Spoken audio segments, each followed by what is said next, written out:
Alrighty. Hey there, everybody, how y'all doing today? Hope you're all having a wonderful, fantastic day today. My name is Sally, better known as Lady Foxheart, and today we're going to be playing some more Doki Doki Literature Club Plus.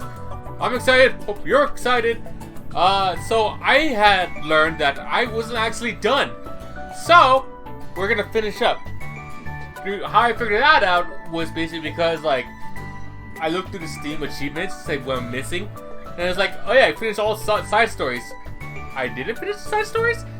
So then I looked up on like, hey, well, how many am I supposed to get? Oh yeah, there's 6, but each of them have like a part 2 to it. It's like, oh, okay, it's not a part 1 and part 2 make like 2, it's just, okay. So, I ended up writing out the perfect poems for every single character by replaying the game.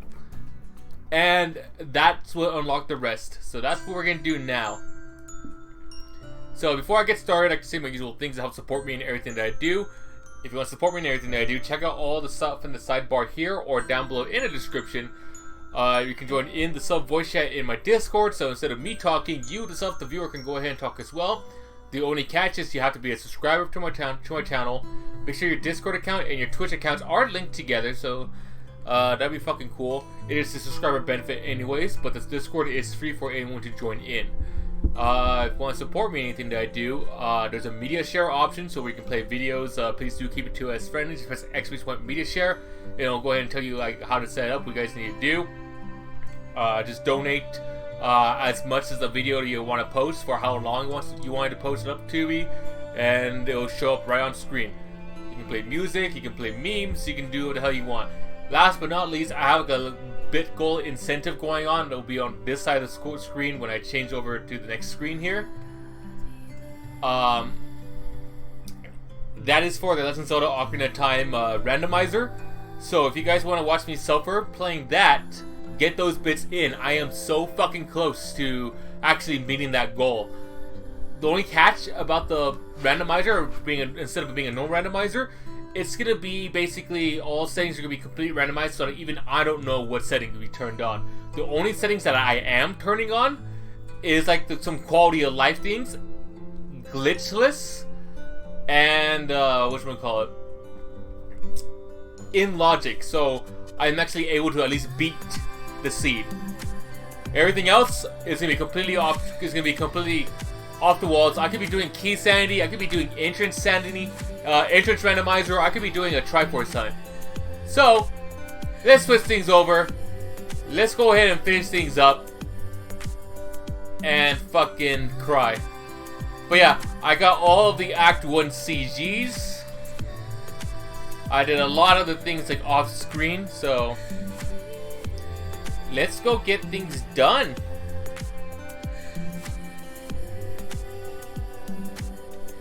Hey look, it's us! It's the protagonist! Provided an email communication. Oh yeah, because I did all that stuff, I actually got some, oh, that's new.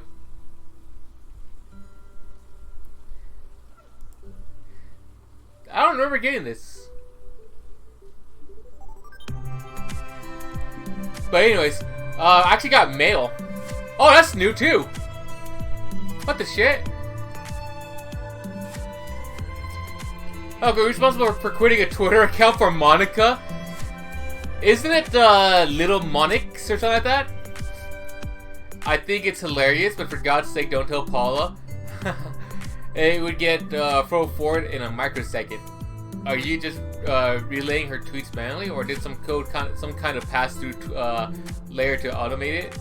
Based on comments from the tweets, e.g., not screaming for help, I assume they're coming from the control simulation. Character discrepancy, we got these.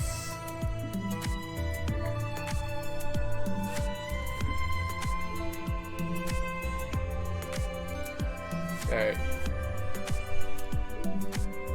This song is great.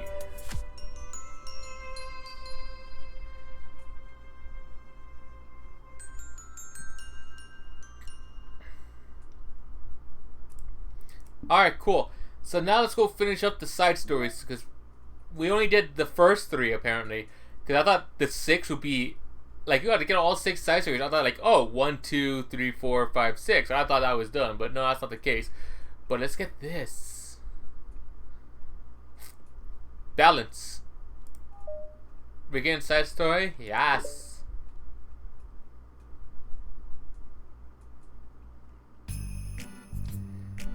Yeah, so all these take place one after the other. Natsuki, while Natsuki is messing with the orientation of her manga in the closet shelves, Sayori approaches from behind and pulls her into an embrace, and then just grabs her and just suplex her. What? Hi. Hi. The Literature Club has been in full swing since Natsuki joined. Including her, the club is now comprised of 4 members: Sayori, Natsuki, Yuri, and Monica. Each club member have received a day in the spotlight to share all of their favorite kinds of literature with each other. Natsuki was first and shared her passion for manga. Then Sayori shared her love for poetry, as well as she goes on about writing it herself. Monica, who has multiple literary interests, decided to focus her day on short stories. And finally, Yuri managed to demonstrate her obsession with fantasy with a little help and encouragement from Sayori. After the week was spent with the presentations, Monica decided to give the club members this next week to freely explore each other's literary interest. Sayori, having spent most of her time in the club so far with Yuri's fantasy books, is rather excited to begin her journey into Natsuki's manga collection. I want to read with you today. Tell me which one I should pick. Well, it depends on the kind of stuff you like. I mean, there's romance, drama, comedy, mystery. I like all those things. Sayori reaches and pulls out a random book from the shelf and expects the cover. Shouldn't this girl be wearing more clothes? No. In this household, we embrace the horny. Alright. You wouldn't like that one. In a panic, Natsuki snatches the book from Sayori's hand and replaces it on the shelf in a less conspicuous location. Okay, well, if you really have no preference, so let's just start with something that's easy to get into. What if Natsuki's entire fucking collection is just a Dojin collection? It's just nothing but hentai mags. These don't start to get really good until like a few volumes in, and I wouldn't ask someone to make a kind of a commitment unless they're already really into manga. I could handle it. I did it with Yuri's book at least. Connie with the resub! Woo!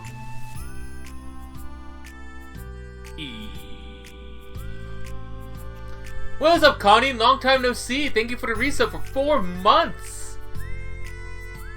Stay awesome. Well, I'm more considerate than that. Although I'm kind of impressed by your attention span if you put that much effort into her books. No, I just have the attention span of a donut. Fucking same. But I love my friends. Fuck, I want to use that line for something. It's like, wow, you must be very patient. Nope, I have the patience of attention span of a fucking donut. Yeah, how you doing, Connie? I hope you're doing well. But I love my friends, and I'll do anything if it's for them. Well, okay then. Let's pick you something that even donuts can read. I didn't say I was a donut, I just said the attention span of what? Oh, you're just trying to call me sweet. You're so cute. No, how did you get to that conclusion? Been busy? I bet. I hope things have kind of like calmed down and chilled out for a while. Able to like chill now, you know? Or at least I'm glad that you took the time to come on by.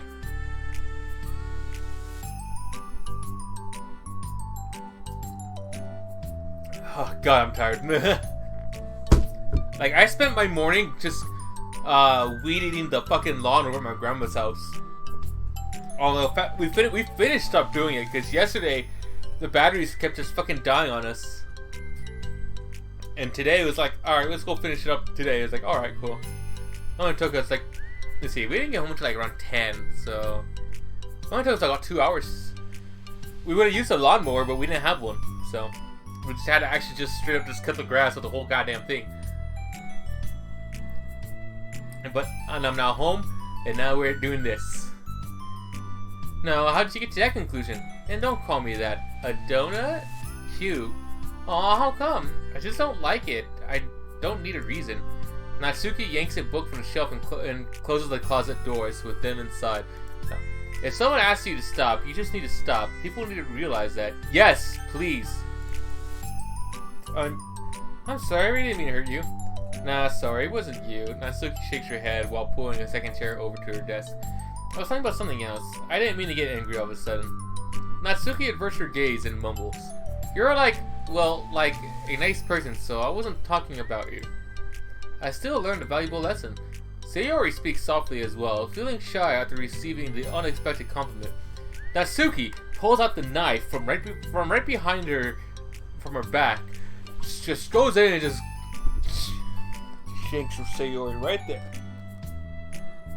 No.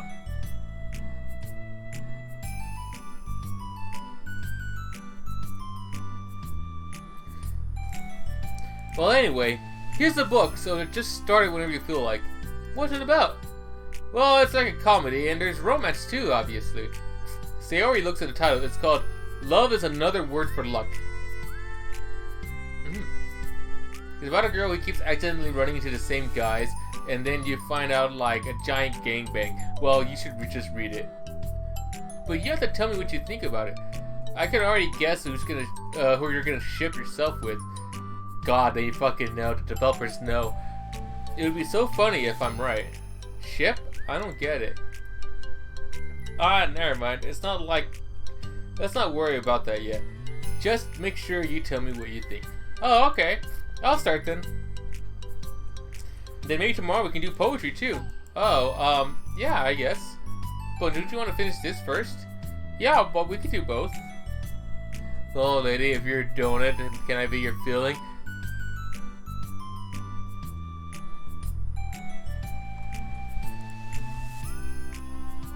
Bruh. Here's the thing, Connie. If I don't have my cream filling, then what's the fucking point? Let's fucking go. Let's fucking go. Alright. I mean, unless you don't like poetry, then I won't make you or anything. No, it's just... Well, never mind. We can worry about it tomorrow.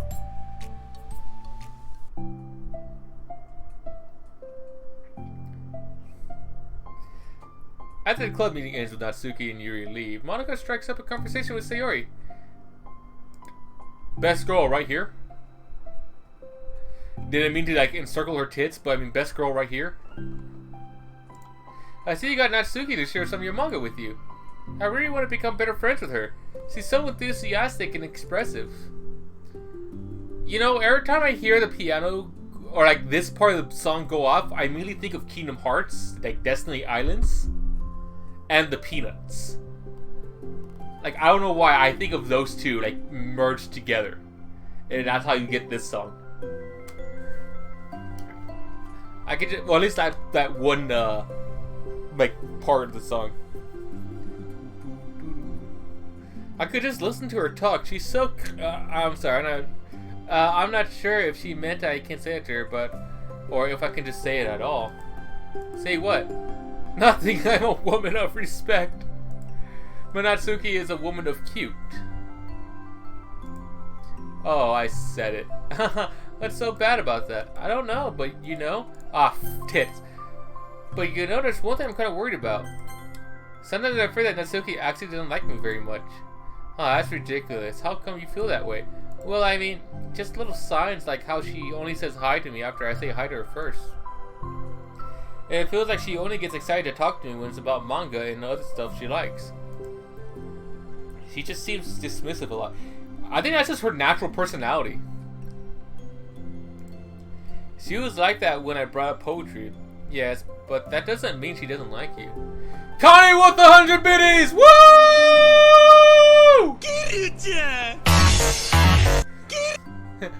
Thank you so much for that, Connie.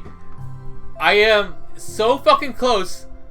I am 81% of the way there to my big goal incentive for the Zelda Ocarina of Time randomizer, where all the settings will be completely randomized, except for only a small few things where the game is in logic, so I can actually beat it.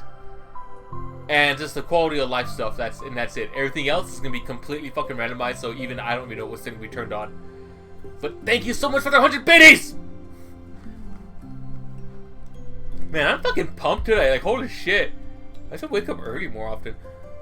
Yeah, but that doesn't mean she doesn't like you. She's probably just shy, you know? Maybe. My stupid head just makes me worry for no reason. It likes to do that. It's okay. Try not to worry so much. Everything will be great. But you can always talk to me about any concerns that you have. I'm here to help. You're the best. Sayori gives Monica a quick hug. Dude, you know what I should invest in?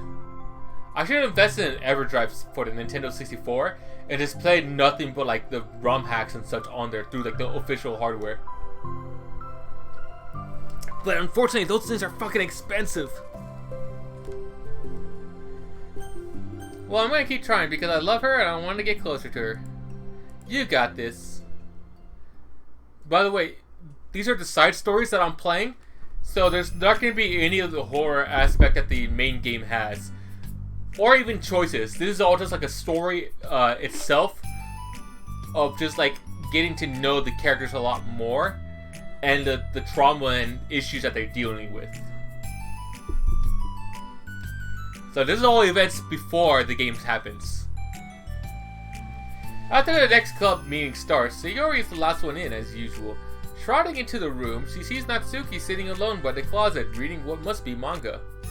Without hesitation, Sayori pulls up a chair and pops herself down right next to Natsuki. Hello there. Hi. What you reading? Can I read it with you? Natsuki pulls the book away from Sayori. You can't just start in the middle. There are spoilers. Besides, what about the one I gave you yesterday? Sorry, I was just curious. Well, anyway, I've been waiting forever for this volume to come out, and it just came out yesterday, so... Oh, that's exciting. Well, I'll let you read it then. Can I sit next to you, though? Sure. Sayori pops herself down next to Natsuki, then pulls out a blank sheet of paper. Natsuki reads in silence, save for the periodic flutter of a page being released from beneath her thumb. From Sayori's side, only the light tapping noises of her pen meeting the paper can be heard. Oh, that's probably gonna annoy the shit out of her. Time passes. Sayori's paper is filled with scribbles, and the margins are lined with stick figures. Natsuki lets out a deep sigh and closes her books. Did you finish? No, but it's a good stopping point. My head is swimming. I need a break. I feel like that way when I read a lot. My brain is a big fat dum-dum, and I just have a hard time just like vibing and chilling. Like I just need like to decompress. I don't know if that's like because of the ADD aspect of things, or it's like my head just feels too full to where I just gotta get up and do something else. Natsuki stretches her arms, which I should be doing too, because my arms are hurting a lot still from weed eating all day yesterday. Natsuki stretched her arms. Aren't you bored? No, I was writing. Oh, I saw all the stick figures and thought you were just bored. I just draw those when I'm thinking or waiting for inspiration. I've been friends with them all. This one is sad because she thinks the night sky is pretty, but she can't look up at the stars in public without everyone thinking she's a weirdo. And this one has problems with his back, but the doctors can't figure out what's wrong with him. Dude, fucking same, except that I have scoliosis. My back fucking hurts, help. Doctor says I need a backiotomy. What the heck? You're the weirdo. Wanna read the poem I'm working on? Sure, I guess. Sayori slides the paper over to Natsuki. As Natsuki reads through the poem, she furrows her eyebrows. She slides the paper over to Sayori. Don't you ever feel weird just sharing all of your thoughts and feelings like that? I mean, your poems are like really emotional. My only way of thinking that is just like her way of venting. Is that bad? Well, no, it's just an observation. I think people can get closer to each other if they find ways of expressing their feelings. Well, Natsuki begins to protest, but she can't find a good way of putting her thoughts into words. Doesn't that depend more on the kinds of friends you have? I don't know. I don't know. To each their own, but I've never met anyone I feel comfortable sharing my poems with. Not that it's you, it's just how I am, so... You write poems? You never told me that, I just thought you wrote other stuff. Yeah, that too, but... You should... I mean, would you ever want to share? Like I said, I don't do that. But, can we talk about something else? I'm sorry. It's not your fault. It just makes me uncomfortable. I can't help it. Still, I'm sorry. It's fine. Well, let's move on to something that makes us both happy. I should continue the book you gave me since I didn't get very far yet. Sure. Over the next few days, Sayori begins each club meeting by approaching Natsuki with unwavering enthusiasm. It's Natsuki! Natsuki! The fucking expressions change. Hi, Natsuki! At the end of one club meeting, Monaco, who has become rather invested in Sayori's friendship mission, starts an innocuous conversation with Natsuki while she packs up. It's cool that you've been finding time to spend, I can't speak today. It's cool that you've been finding time to spend with Sayori, and she was pretty excited for the chance to read manga with you. Yeah, I'm sure you've been enjoying the chance to share it too, right? Yeah, mostly. Natsuki glances over her shoulder, but doesn't reply further. What's on your mind? Nothing. I don't talk about people behind their backs. Oh. Natsuki falls silent, but she just fidgets instead of getting back to what she was doing, as though she wants to say more. It's okay to share your feelings. That's different from talking about someone behind their back. I guess. I just hate when people talk about behind my back, so I'm better than to do it to others. She knows what's up. Monica shares a bright smile. You're really considerate. Thanks, I guess, but it doesn't feel like it. You can trust me. Natsuki stands in silence for a moment, still fidgeting. I just feel smothered sometimes. I'm not used to someone being like all over me right after we meet. I mean, it's fun to hang out with her, but I just have no control over the pace. I can't just meet someone and instantly become best friends with them and like share everything by myself. That's not how it works.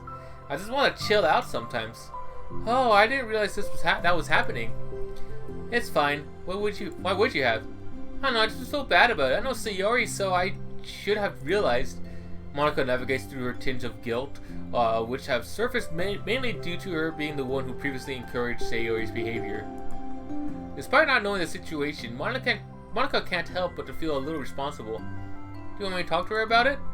No, I wouldn't like that. Well, I could help. I could like divert her to another club activity for you or something. No way, that would be so underhanded and mean. Sorry, I didn't think that one through. Besides, just because I complain about it doesn't mean I'm asking for someone to solve my problems for me. True, I'm sorry. I guess I just instinctively wanted to try to solve problems even if I just hadn't been invited to. It's fine. I would talk to Sayori about it, but it would make things really weird between us. I feel like it would just make her constantly be afraid that she's bothering me. I just don't know how to keep things natural. Well, I think if you do a good job expressing all your feelings, she would totally understand. Sayori really wants to be the best she can be for other people. I think she would actually be happy that you want to improve your friendship with her. Maybe. It just feels so dumb talking to someone about how to be friends with them. It's just weird and not cool. Monica shrugs. It's a literature club. Then she mumbles through a stifled laugh. It's not the cool club. Hey! Sorry, that just tickled me for some reason. Look, I know that you're kind of in a tough spot, and that it's hard for you to really express yourself. But you've really demonstrated to me that you're great at self-reflection and critical thinking, even if it doesn't feel like it to you. I think that's the most important part of being able to navigate through these things. So I believe that you'll find the right thing to do. Well, Natsuki instinctively starts to reject the compliment, but she can't find any excuse to do so. Thanks. Natsuki gathers her things and she finishes her thoughts in a mumble. And I'm so glad I joined the club, even if it is weird sometimes. Maka smiles, but Natsuki turns her back and walks away before waiting for a reply. It was an unusual way for Natsuki to express her appreciation, but Monica knew what she meant. It made Monica feel like everything really was going to be okay. Until it wasn't. Ooh, more music. I wish it gave me a dot on this. Let me know like when what new song came up. Okay, cool. And yay, Balance Part 2.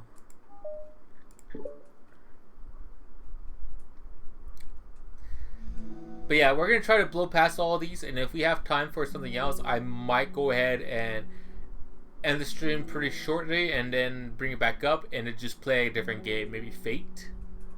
We might go ahead and continue on with working on Fate for a bit. Depending how long these take. They shouldn't take too long if I stop dicking around like this. It's lunchtime. Sayori, who usually buys her lunch, is making her way to the cafeteria like any other day. The clamor and bustle of the students is drowned by Sayori's impeccable skill of zoning out. However, her imagination is momentarily interrupted by a glimpse of a familiar pink-haired girl. Hey, that's Natsuki. I never run into any other club members around the school. Natsuki! Sayori stands on her tiptoes and waves. Natsuki, who's busy walking and chatting with her friends, doesn't notice Sayori at first. Then she glances over in Sayori's direction. Sayori waves enthusiastically. Following her friends, Natsuki quickly ducks around the corner. Hey, she definitely saw me.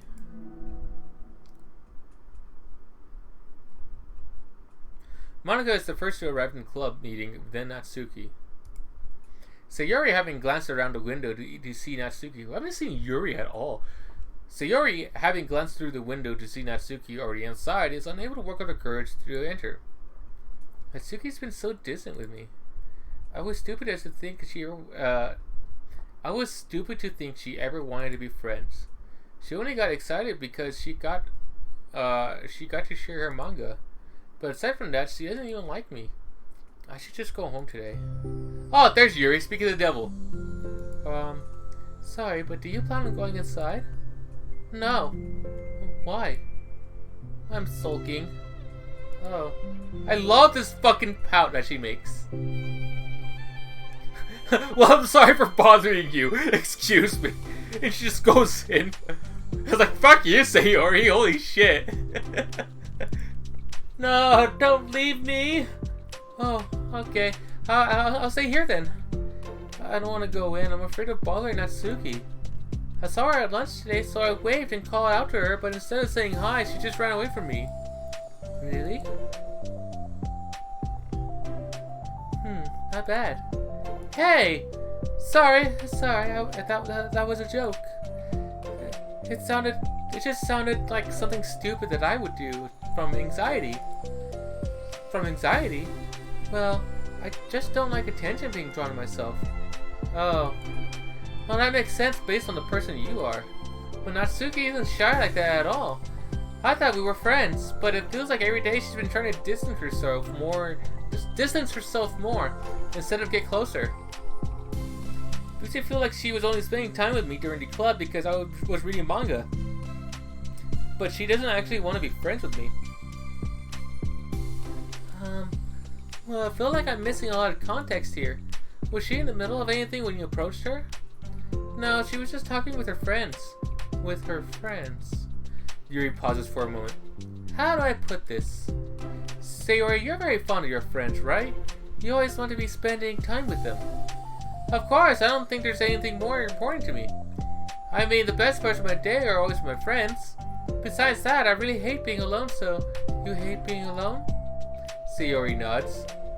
We're very different people. I cherish my time alone. I wouldn't trade it for anything. So I think maybe if I was just trying to have alone time and it was being threatened with an interruption, then it would just not make me very happy. Yeah, but that doesn't have to do anything with Natsuki. She was already with her friends, not trying to be alone or anything. No, I think it's similar. Well, we're all friends in the club, but we have our own lives outside of the club as well. If you think about it, making new friends isn't some casual occurrence that happens on a daily basis. A friendship is an invitation to intertwine your lives together, but the capacity at which each person is ready to do so might be different. There are friends who just like to have fun together, and others who talk every day and share every detail of their lives with each other. I think in establishing a friendship, it's important to consider the comfort level of the other person. I mean, we don't really know much about Natsuki's life outside of the club. It could be that she simply needs to make friends at her own pace rather than just jump head first into a new commitment. But that means I was really bothering her. I just wanted to be good. I can't speak. Holy shit. I just really wanted to be good friends with her, so I treated her like one. Was I actually hurting her? I don't know. I'm sorry. My insight was really only based on what I understood about my own needs. And Natsuki and I are completely different, so why was I so selfish? Even if all that is true, then it still means I hurt her. I think I messed up. Yuri, with you, I think I was really careful to understand your needs when I was becoming friends with you, but I wasn't careful at all with Natsuki because she already seemed really social. I just took control of everything instead of looking for the right balance. Now I hurt her and she doesn't want to talk to me. How could I let myself do this? Sayori? I think that... Well, there was one time you told me something about the way I saw things in my head being different from reality. It's easy to automatically jump to the worst case scenario, but I think it's more likely that Natsuki doesn't harbor any ill feelings towards you. So, I think if we were to realistically consider the situation and how it would cause someone to feel, I'm bad at this, I'm sorry. You're a lot better at... Oh, fuck. You're a lot better than me at things, and comforting and reassuring people. Suddenly Sayori gives Yuri a gentle hug. You're the best, Yuri. I'm sorry for burdening you with this. You're trying so hard for me. You're such a sweetheart. It's not a burden. I enjoy listening to others, and my friends deserve happiness. Sayori beams. Just laser eyes coming out. Well, I think I'm gonna give Natsuki some space. She should do what she wants. And if she doesn't still want to be friends, then I'll learn her needs and I'll match her boundaries. Excuse me. Yeah, I'm sure that's what's best. I wish I didn't feel so awful and guilty. It makes me feel desperate, like I need to make it up to her by making her happy. But that's not what she needs. I just need to tell myself that. It hurts, but I guess it means I still need to grow. I really want to grow as a person. If it's to be better for my friends, I want that. That's very mature of you, Sayori. I'm mature. Sayori hops up and down on her toes. So does that mean you'll be going home after all? Sayori shakes her head. I need to be here to show her that I respect her space. I'll just spend the club by myself today. Yuri nods in understanding. You can go in first. Okay. You're blocking the door. Oh. Sayori steps aside. By the way, before Yuri enters the club room, Sayori interjects. You said that you and Natsuki are completely different, but I really don't think that's true. I think you're actually very similar in a lot of ways. Yuri smiles and shakes her head. Sayori, that's absurd. You're really silly sometimes. Sayori turns and enters the club room.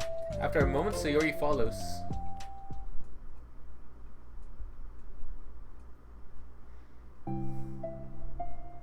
The club room is quiet. When Sayori walks in, Natsuki glances in her direction. Sayori smiles and gives Natsuki a quick wave before sitting down across the room. Yuri's face is already buried in a book. Sayori decides it's best to continue the manga she was reading, so she pulls it out. However, it looks like Natsuki isn't reading today. She has a sheet of paper in front of her and is tapping a pen against her desk, staring at it. Ooh, oh my god, I hit puberty. Ooh, are we writing today? Monica speaks in a quiet voice, unwilling to disturb the peace of the club room. She kneels down at Natsuki's desk. Hey! Natsuki pulls the sheet closer to her and covers it with her arms. Sorry, I didn't mean to peek. Whatever. I just wanted to see how everything was going. It's fine. Natsuki replies dismissively. She glances over at Sayori, who is focused on her manga. Monica follows Natsuki's gaze. I think she's mad at me. How come? I'm busy right now. Ask me later. Monica falls silent. Natsuki looks back down at her paper. She inches her hand away from the top margin, allowing Monica to see. It says, to Sayori. Understanding, Monica smiles. She places a hand on Sayori's shoulder and whispers softly, "I'm proud of you." She's like that mom friend that like everyone just fucking wishes that they had. Like she's very calm and understanding.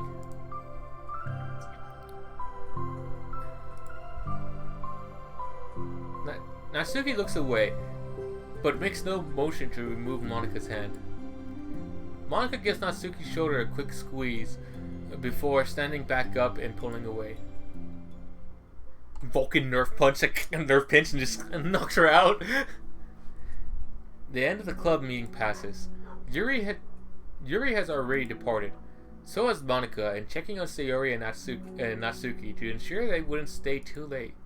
Sayori was determined to finish her manga volume before handing it out, since the end was approaching. However, with Natsuki also staying late for an unknown reason, a silent tension hangs in the air. After finishing the volume, Sayori brings it to the closet to put it away. She slides it back into the shelf while Natsuki watches. Then Natsuki gets up and pulls it back out in the order and returns to its proper location. Sorry, I didn't know where it was supposed to go. Don't they normally have numbers on the side to show you where it goes? Just saying. It's fine. The two fall silent again, avoiding eye contact. They both look like they're about to say something, but neither of them can break the silence. A moment passes. Well, I'll be on my way. See you tomorrow. Sayori turns away to hide her pained expression, and then walks away from the closet. If there was any proof Natsuki no longer wanted to be friends, this was it. Defeated, Sayori carries herself out of the club room. Once in the hallway, Sayori takes a deep breath and hits her palms against her cheeks to clear her head a little. Suddenly, Natsuki's stammering voice calls from behind. Natsuki? I'm sorry, I'm getting a message. Is someone calling me a bad word?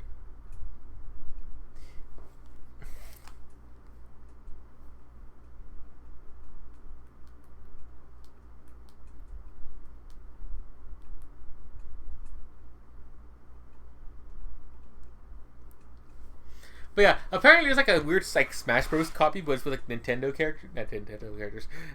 that's Smash Bros. With Nickelodeon characters. So it's like I'm like Powdered Toast Man for Smash. Natsuki.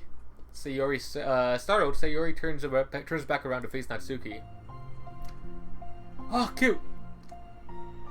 Natsuki fidgets and anxiously continues with a shaking voice. I have a lot of things to say. Me too. But you go first. Natsuki bites her lip and can't stay still. Well, first of all, she cuts herself short, struggling to continue. Trying to force the words out, she stamps her foot and hops up and down a little. I'm sorry for the thing I did at lunch, and I'm sorry for just being kind of mean lately. It's really hard for me to I'm not good with things that make me uncomfortable. Especially when it comes to like feelings and stuff.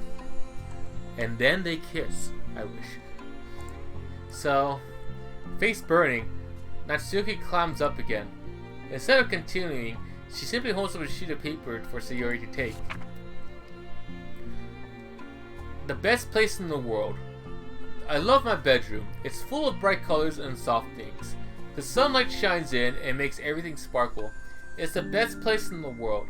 It has all my treasures, all my books, my collections, my memories.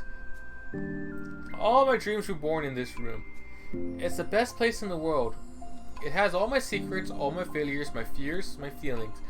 Sometimes it feels so fragile that the door will break at the slightest gust. But it's still the best place in the world. But when someone knocks, I get scared. I brace my arms against the loose hinges. Please don't break. Don't come in. I'm not ready. It's my best place in the world. The knocking won't stop. I block the door with furniture. An eye peeks through the keyhole and I panic. I'm trapped in the best place in the world. I'm not ready to share my favorite place. I need to clean my secrets and make my bed to hide my nightmares. I need to touch them to put them away. I to see them again. I have so much to do and I'm scared. I'm not ready.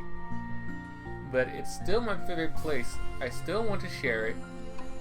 However long it takes, if you wait patiently, I'll eventually open the door and I'll show you the best place in the world. I fucking love this poem. I understand exactly where this is coming from. Because me, I'm not a very social person either. Like, it's also really hard for me to make friends. It's really hard for me to actually kind of like open up more. Like, I'm a shut-in. Like, I could be left alone a lot of times.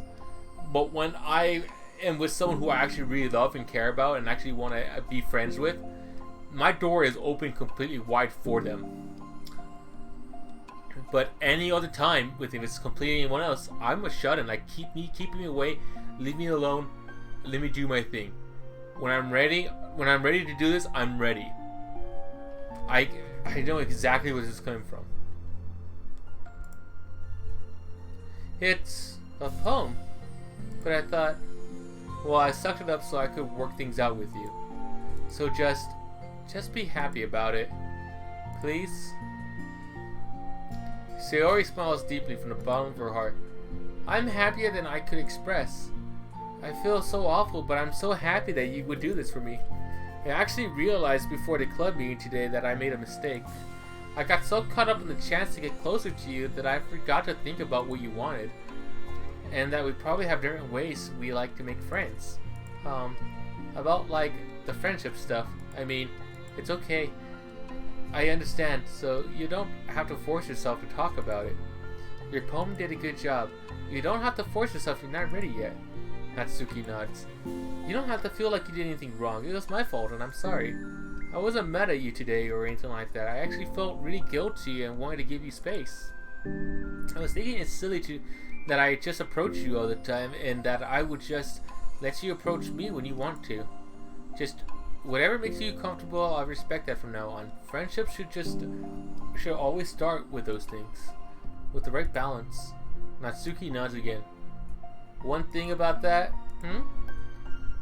well, I don't want to have to approach you all the time either. I just wanted to be balanced, like you said. Sayori nods. I understand. We'll make sure of that together then. God, my fucking heart! Well, anyway, now that two of them have found a common ground, Natsuki finds it easier to speak more freely again. I'm not gonna be like sharing my poems all the time now, or anything like that, but I guess it wouldn't hurt to do once in a while. Only the best ones. So you better like them because otherwise I might change my mind. I like anything you do, Natsuki. I was just saying. More importantly, I have to tell you about my new boyfriend.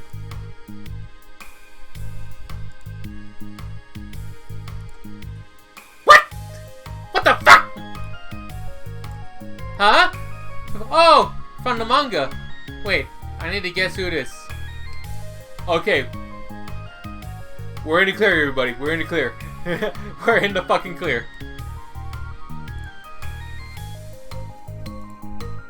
You definitely won't be able to guess. The two walk down the hallway together. Oh my god, we have so much to talk about.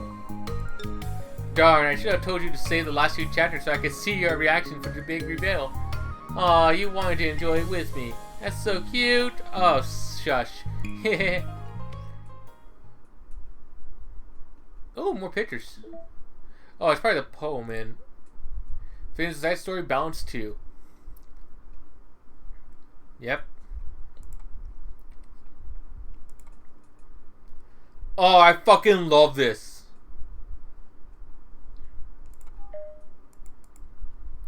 Like the little cute little cats here and the little hearts, and I just love how it just changes from like the hearts to sparkles.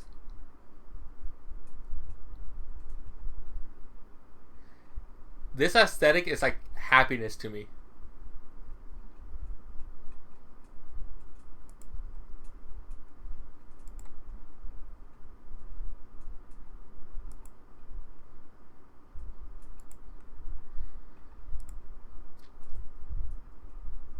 A poem from Natsuki distributed at special events in the past.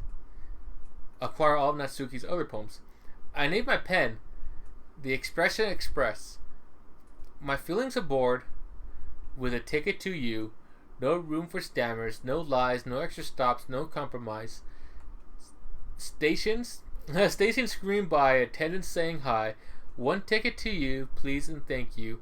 Take a headphone and doze. No bumps in the rails, just thumps in my heart. And loops in my letters and clouds in the skies. And dreams in your eyes. Hey, wake up, the train has arrived. Expression Express, destination you. Choo choo! Oh, that is fucking cute.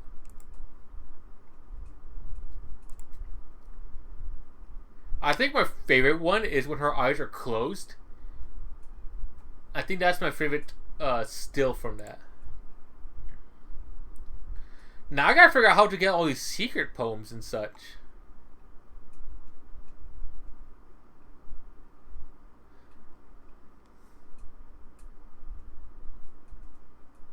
And these promos. Like, legit, this itself is making me really happy. Alright, reflection. Oh, we're gonna have some Monica and Yuri drama. Let's go.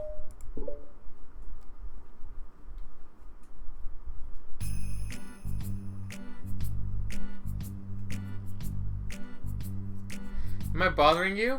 Yes. Huh? No. Okay, just checking. It's hard to tell since you always look so into it when you're reading. It makes me scared to interrupt. Well, it's within my expectations to be interrupted when I read here. It's mainly when I'm by myself that I don't like it. That makes sense. I guess if you're here in the first place, then you're more ready to socialize, even if it takes a little bit of prodding. It's not so bad to be social if I let others do the work, so it can be healthy to put myself in a social environment every now and then. It's mostly difficult when I don't know anyone, or there are too many people, or everyone is being too silly for me to keep up with. Yuri glances across the room and Sayori and Natsuki. Sayori has her head cocked back and her mouth open, trying to catch pieces of a cookie that Natsuki is lobbing into the air. But the pieces keep bouncing off of her face, hitting the floor. Maybe I should say something. No need. They just ran out of cookie. What a waste. They've really become good friends, haven't they? I'm happy. Sayori seems particularly good at making that happen. But the two of them are both on the energetic side, so I suppose it works out well. Yeah, I come to think of it, you and I haven't had many chances to talk one-on-one, have we? Though that may be particularly my fault, since I'm supposed to be the one engaging club members. Not at all. I've probably formed a habit of drawing minimal attention to myself.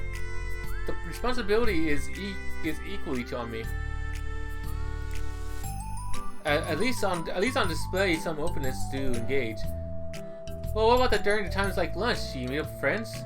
I just read. Oh, but I like it that way. It feels nice to be carried off again after a morning classes. Do you always read fantasy?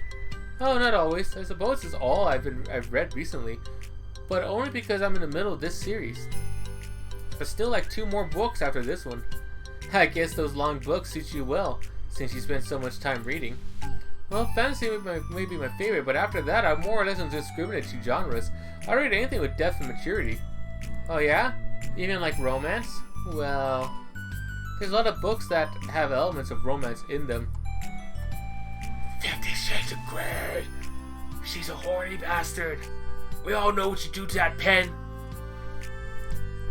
Oh, come on, Yuri, you know what I mean. Monica lowers her voice. It's a guilty pleasure of mine, so I won't tell anyone if you do too. Many more when I was in middle school. I mean, I was really lonely and people were really mean to me a lot. So it kind of felt like, please don't make me think about the past. Sorry, I just got super curious. You know, we should totally pick out a romance novel to read. That would be so much fun. Absolutely not. Really? Even though it's just between us? Try asking someone who has no shame, like Natsuki. Ouch! Sorry, I swear I didn't mean that. Well, I guess it was my fault for pressing you. I'm like that for things in my past too, you know? Things I feel too embarrassed to re-experience. There's nothing wrong with growing out of things. It happens to everyone.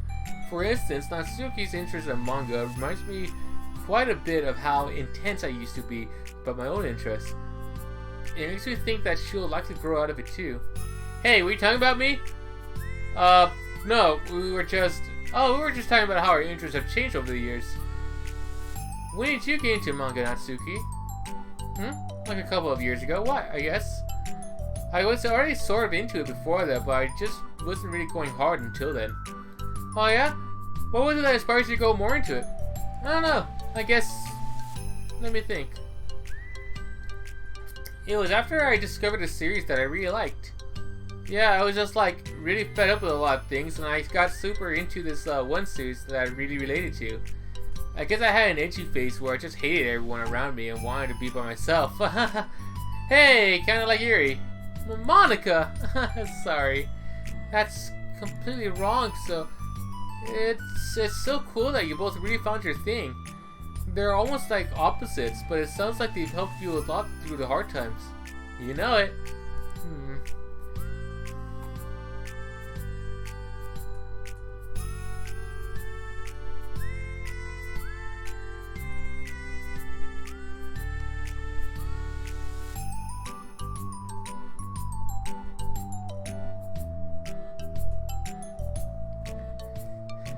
Wow, what the heck? Is that book even bigger than the last one you were reading? It's technically slightly longer, but not by that much, very much. How high do you think it would go if you stacked up the whole series? Natsuki estimates by holding her hand high above her head, sizing it up on an imaginary stack. I should get one of those mangas that's like 50 volumes long, so I can say I've read more than you. Not that I have the money for that. Please, I would hardly count when your books only have a few words per page. That's true. I know, I was just joking. I can never actually read books like yours, it's too boring for me. Yuri shoots a glare at Natsuki. It's not boring. Chill, I said for me, not for you. I can have my own opinion, I just think it's too convoluted. Sayori, are those from the floor? I think she was just eating the cookies on the floor.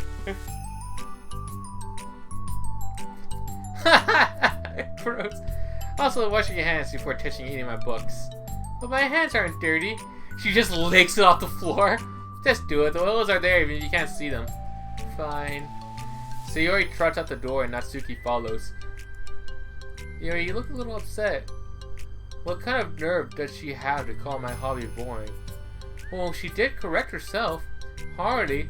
She was so condescending. I don't mind if she thinks it's not for her. I already understand that it's not for everyone.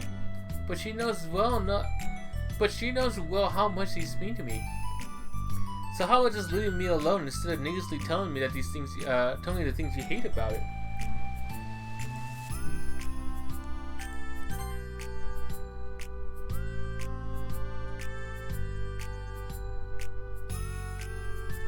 Yeah, you know what? I reflect hard on this.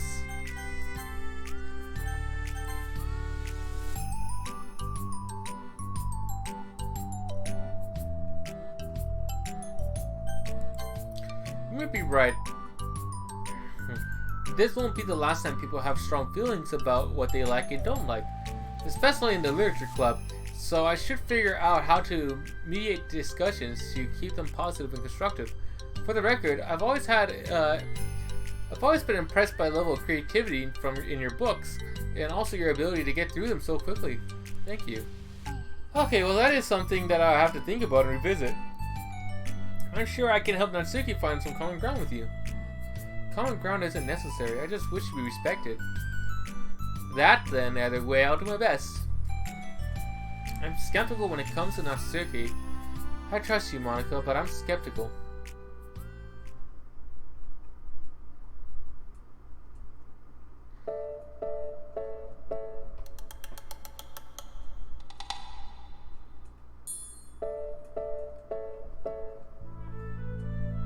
New song incoming, and it's a banger already. Okay everyone, we have a special club meeting today. As you know, the Literature Club is a place where we can share things that we're all very passionate about. but it also means we should be mindful in how we respond to each other's feelings. I think we have a chance to turn our differences into positive energy for each other. Aren't you being a little dramatic about this? This is important to me. Well, sorry, I just feel like I'm being accused of something. No, I'm not accusing anyone of anything. I'm sorry if it came off that way. But our conversation yesterday made me reflect on the power of language, and I thought it should be a good topic for the literature club, don't you think? I'm sure we're going to have differences in opinions a lot, so I need to make sure we're prepared to keep a positive atmosphere in the club. If you think so. Sure. The cool thing about language is that it gives us a lot of different ways to express the same idea or emotion. We have a lot of control over how we want the other person to feel when receiving our thought. This goes for poetry, narratives, casual conversation, basically anything. For example, Sayori, what's your favorite food? I have them organized by category, so I start with snacks, or do you mean full meals? Should I include breakfast? That is such a Sayori thing. Oh, jeez. Okay, how about your favorite fruit? That's easy, cherries. Alright, she's the winner. She likes cherries. Cherries are my favorite fruit too. Really? I always thought cherries tasted nasty. Alright, Monica. You had me for the longest time. But that just means more cherries for me, and I still love you. I always thought cherries tasted nasty. What? Cherries are delicious, and I'll stab it. Wow, that's a pretty strong reaction. Oh, I just don't understand how somebody could think cherries are nasty. How does that make you feel? I don't know, sad? Defensive, maybe? Yeah, I got defensive. See, the reason you had such a strong reaction just wasn't because I don't like cherries. It's because you felt your opinion was under attack.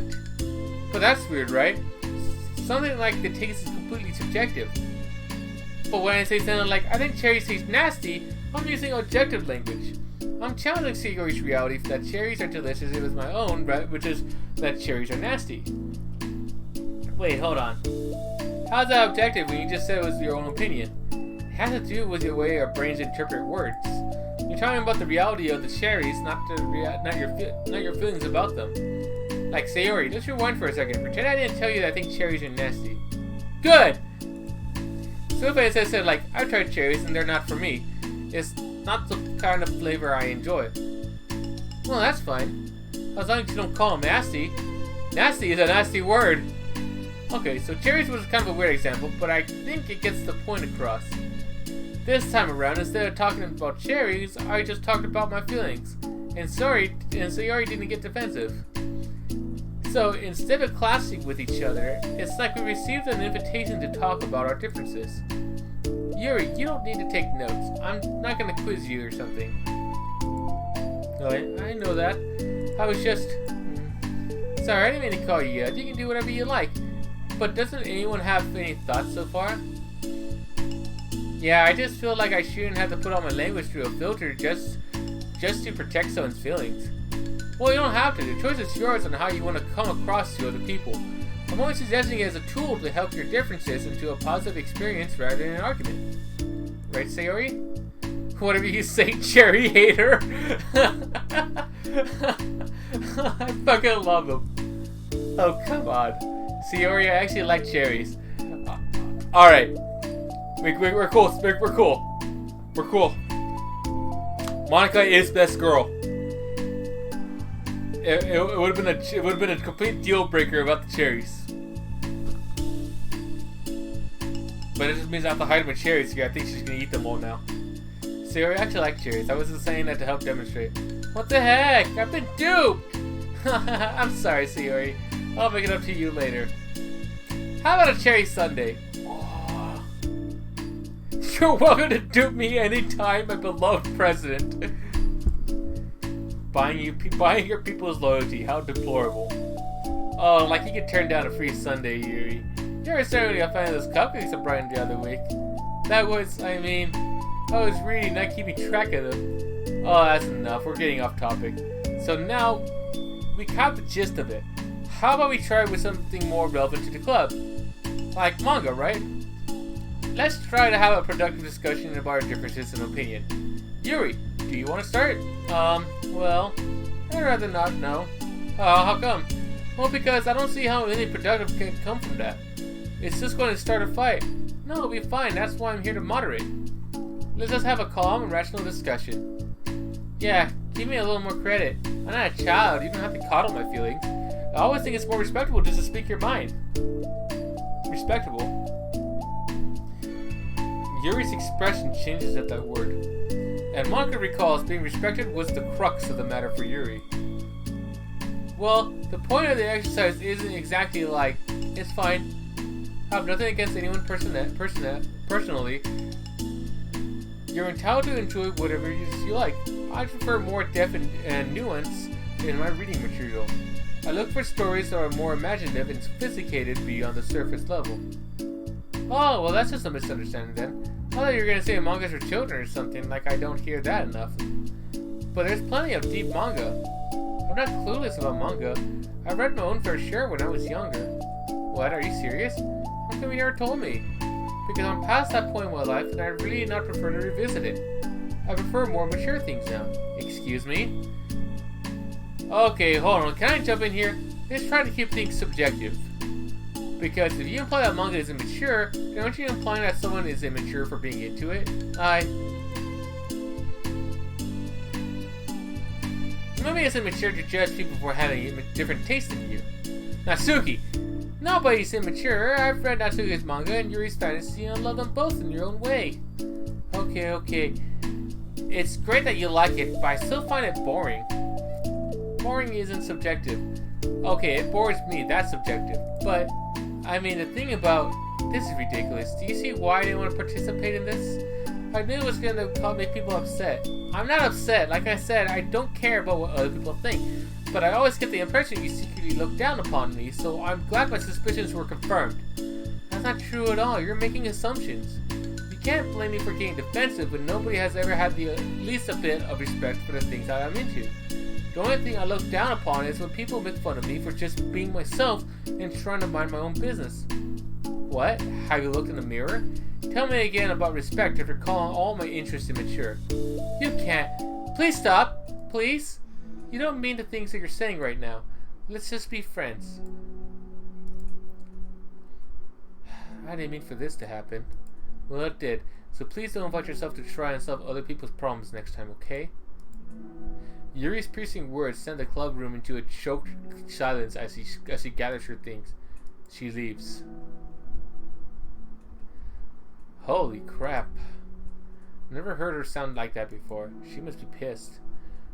Well, you weren't very nice either, so... I was just saying, how did this happen? It's my fault. Yuri's not wrong. I shouldn't have tried to moderate a conflict that I know was going to be bad. How bad I am at dealing with conflicts. It was a really stupid thing for me to do. Nobody's fault, and it wasn't stupid. Everyone in the club is a nice person. Nobody would have expected this. But I guess we're sensitive about the things we really love. Honestly, she's kind of brought it upon herself. Like I said, I don't care if you're not into manga, but if you really look down on other people for it, that's kind of the point I was trying to make at first.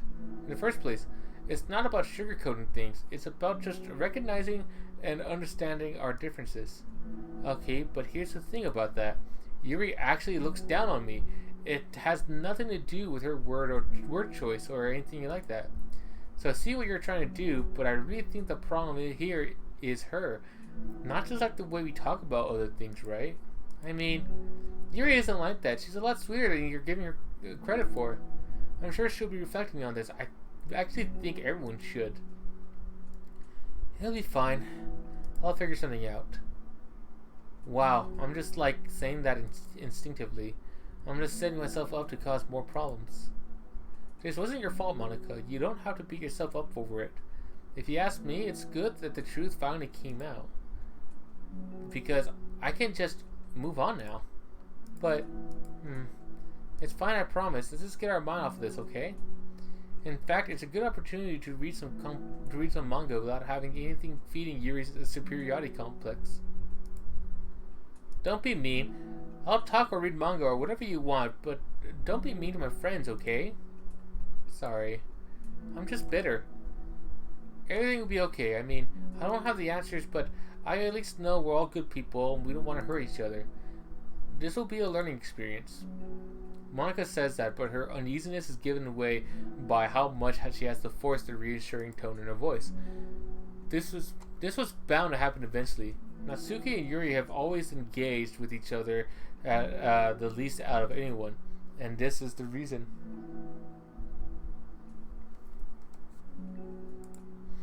As Sayori and Natsuki proceed to distract themselves with manga, Monica sighs to herself, unable to shake her worried thoughts. Will the club really have to just come to terms with the fact that some members will be incompatible with each other? Monica desperately doesn't want to admit that, and she knows Sayori doesn't either, but for once a solution doesn't seem to be in sight. Ooh, more mail.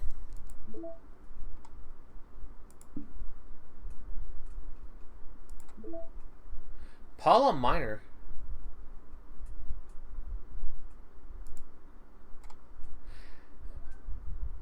Staying focused on our goals. As a reminder to help guide the data collection, and any analysis performed should be focused on answering some of these main questions. How does granting elevated access to the VM affect a person's emotional state? What does VM stand for?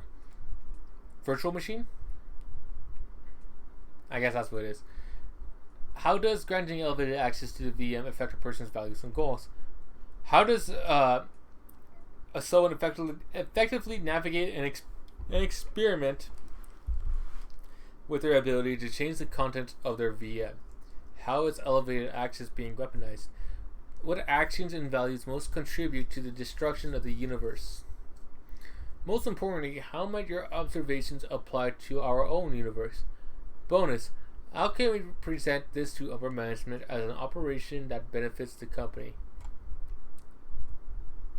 On a related note, whoever changed the color scheme of the desktop to pink, can you please change it back? You can go eat my ass then. It's unprofessional and it runs the risk of drawing eyes. I'll go ahead and keep things the way it is.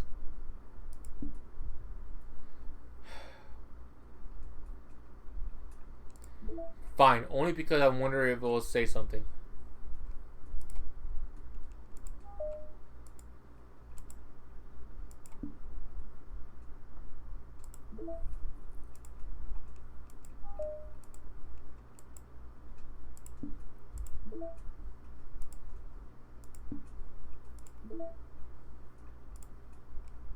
Give that back. I like this a lot.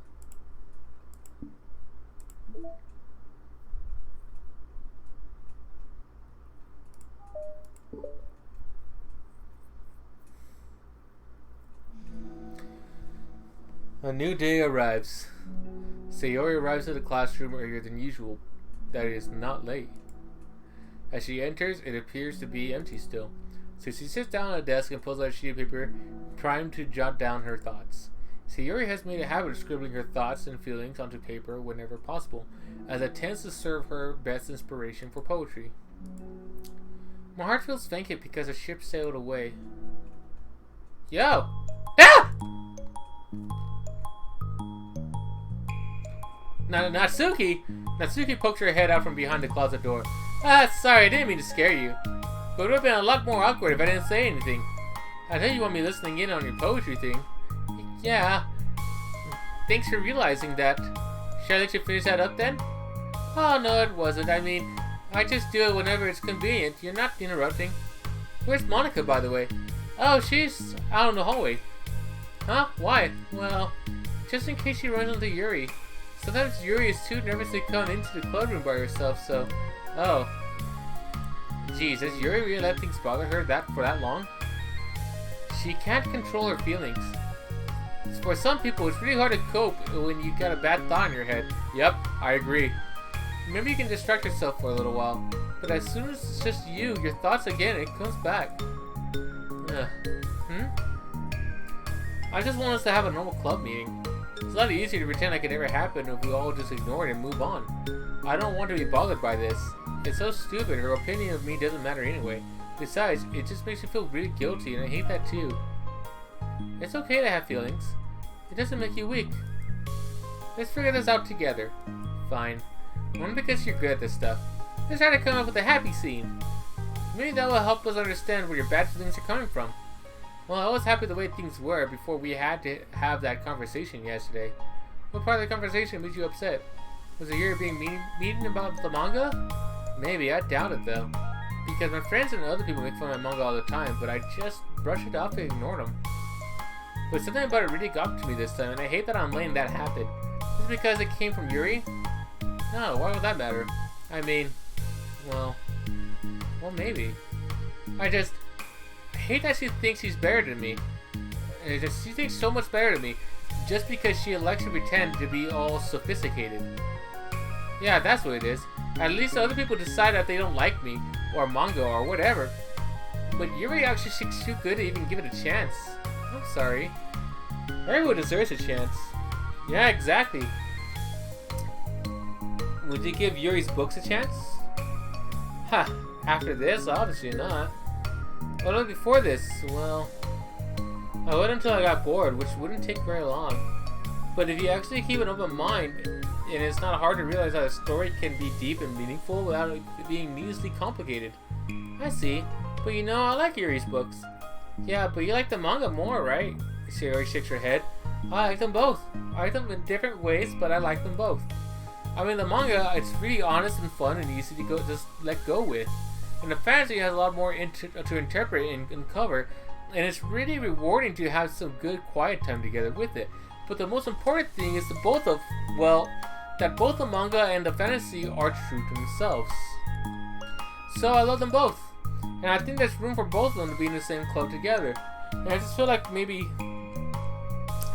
they have more in common than you would think.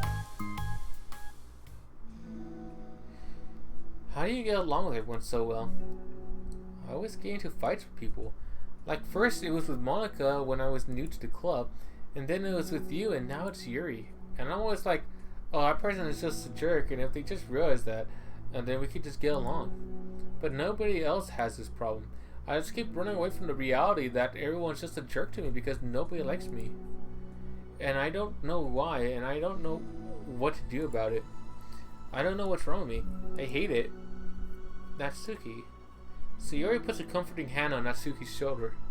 You're a wonderful person. You deserve to be loved as much as everyone else. Everyone has different ways for it and that they like to communicate, you know? And sometimes it makes it harder for us to understand each other. I think that sometimes we get lucky and we make friends who are really good with the same kind of communication, and it feels like you magically connect with them. But other times, even if people are really nice, it's easy for them to misunderstand. I wonder why my dog's barking. Probably someone she sees across the street. Misunderstand each other, or to get the communication wrong. It's something that Yuri struggles with a lot as well. It can be really hard. It takes a lot of reflection and self-awareness and vulnerability. I'm bad at that one. Vulnerability. I've always had to be the strongest. What do you mean? Tell me about that part of you. Well, it sounds stupid, but I'm not really used to people being mean to me. Like my friends and I guess my dad, like when I don't get good grades or even stupid things like my room isn't clean. So what am I gonna do? Cry about it? If I let myself get upset, then I'm just letting them win. Yeah, I'm better than that. I'm better than all of them. So things always have to be everyone else's fault. It feels like if something goes wrong and there's even a tiny hint that it might be my fault, then I just get really angry and I find a way to blame everything else instead. Do you see yourself as better than Yuri? If I said that, then I'd sound really full of myself. No. Our thoughts and feelings are two different things. Even if we don't like our feelings, we have to understand them if we want to learn more about themselves. That's part of a vulnerability, you know, accepting that we have feelings and that we don't like. I hate that. My feelings make me a bad person. Because my feelings just want to tell me that I'm so much better than her.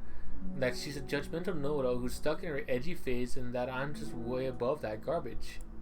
But I'm terrible for feeling that way. You're not terrible.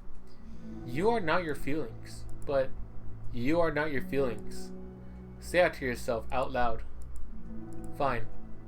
I am not my feelings. The way that I like to picture it is that those feelings are like your roommate. You live in the same house and you gotta see each other every day. And if you can ignore each other most of the time, you're gonna run into each other every now and then, and it's gonna make you feel like poop. So, the other option is you get to know each other. You can communicate and learn from each other, and maybe even help each other change for the better. Does that help you understand? How do you know so much about this stuff? I just have a roommate that can be really hard to get along with. Called depression.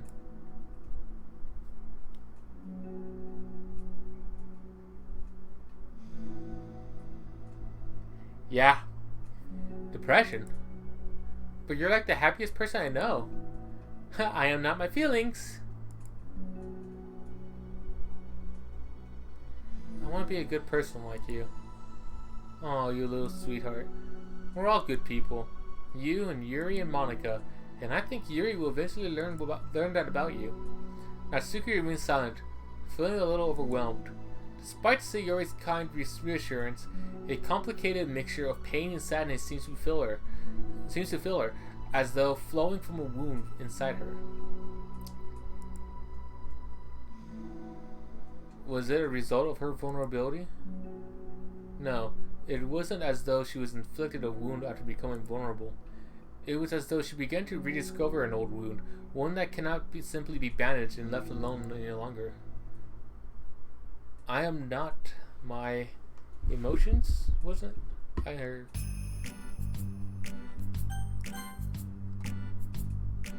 I am not my feelings. Yuri? Fuck you. I'm just kidding. Yuri, what are you doing all the way over here? I was looking for you. Please don't yell at me. Oh, I'm not going to yell at you. I just wanted to say that I'm sorry about what happened yesterday. It was unfair for me to put everyone on the spot like that. Next time, I won't try to jump in and solve everyone's problems. I guess it's a bad habit of mine. You're not mad at me? I thought you were the one that mad at me. I was so awful yesterday. Yuri curls up, recalling the details of the argument. You can't even have a normal conversation without saying something wrong and making everyone upset. Hold on, that's not what happened at all. Let's talk about this, okay? Yuri pauses for a second, then manages a nod.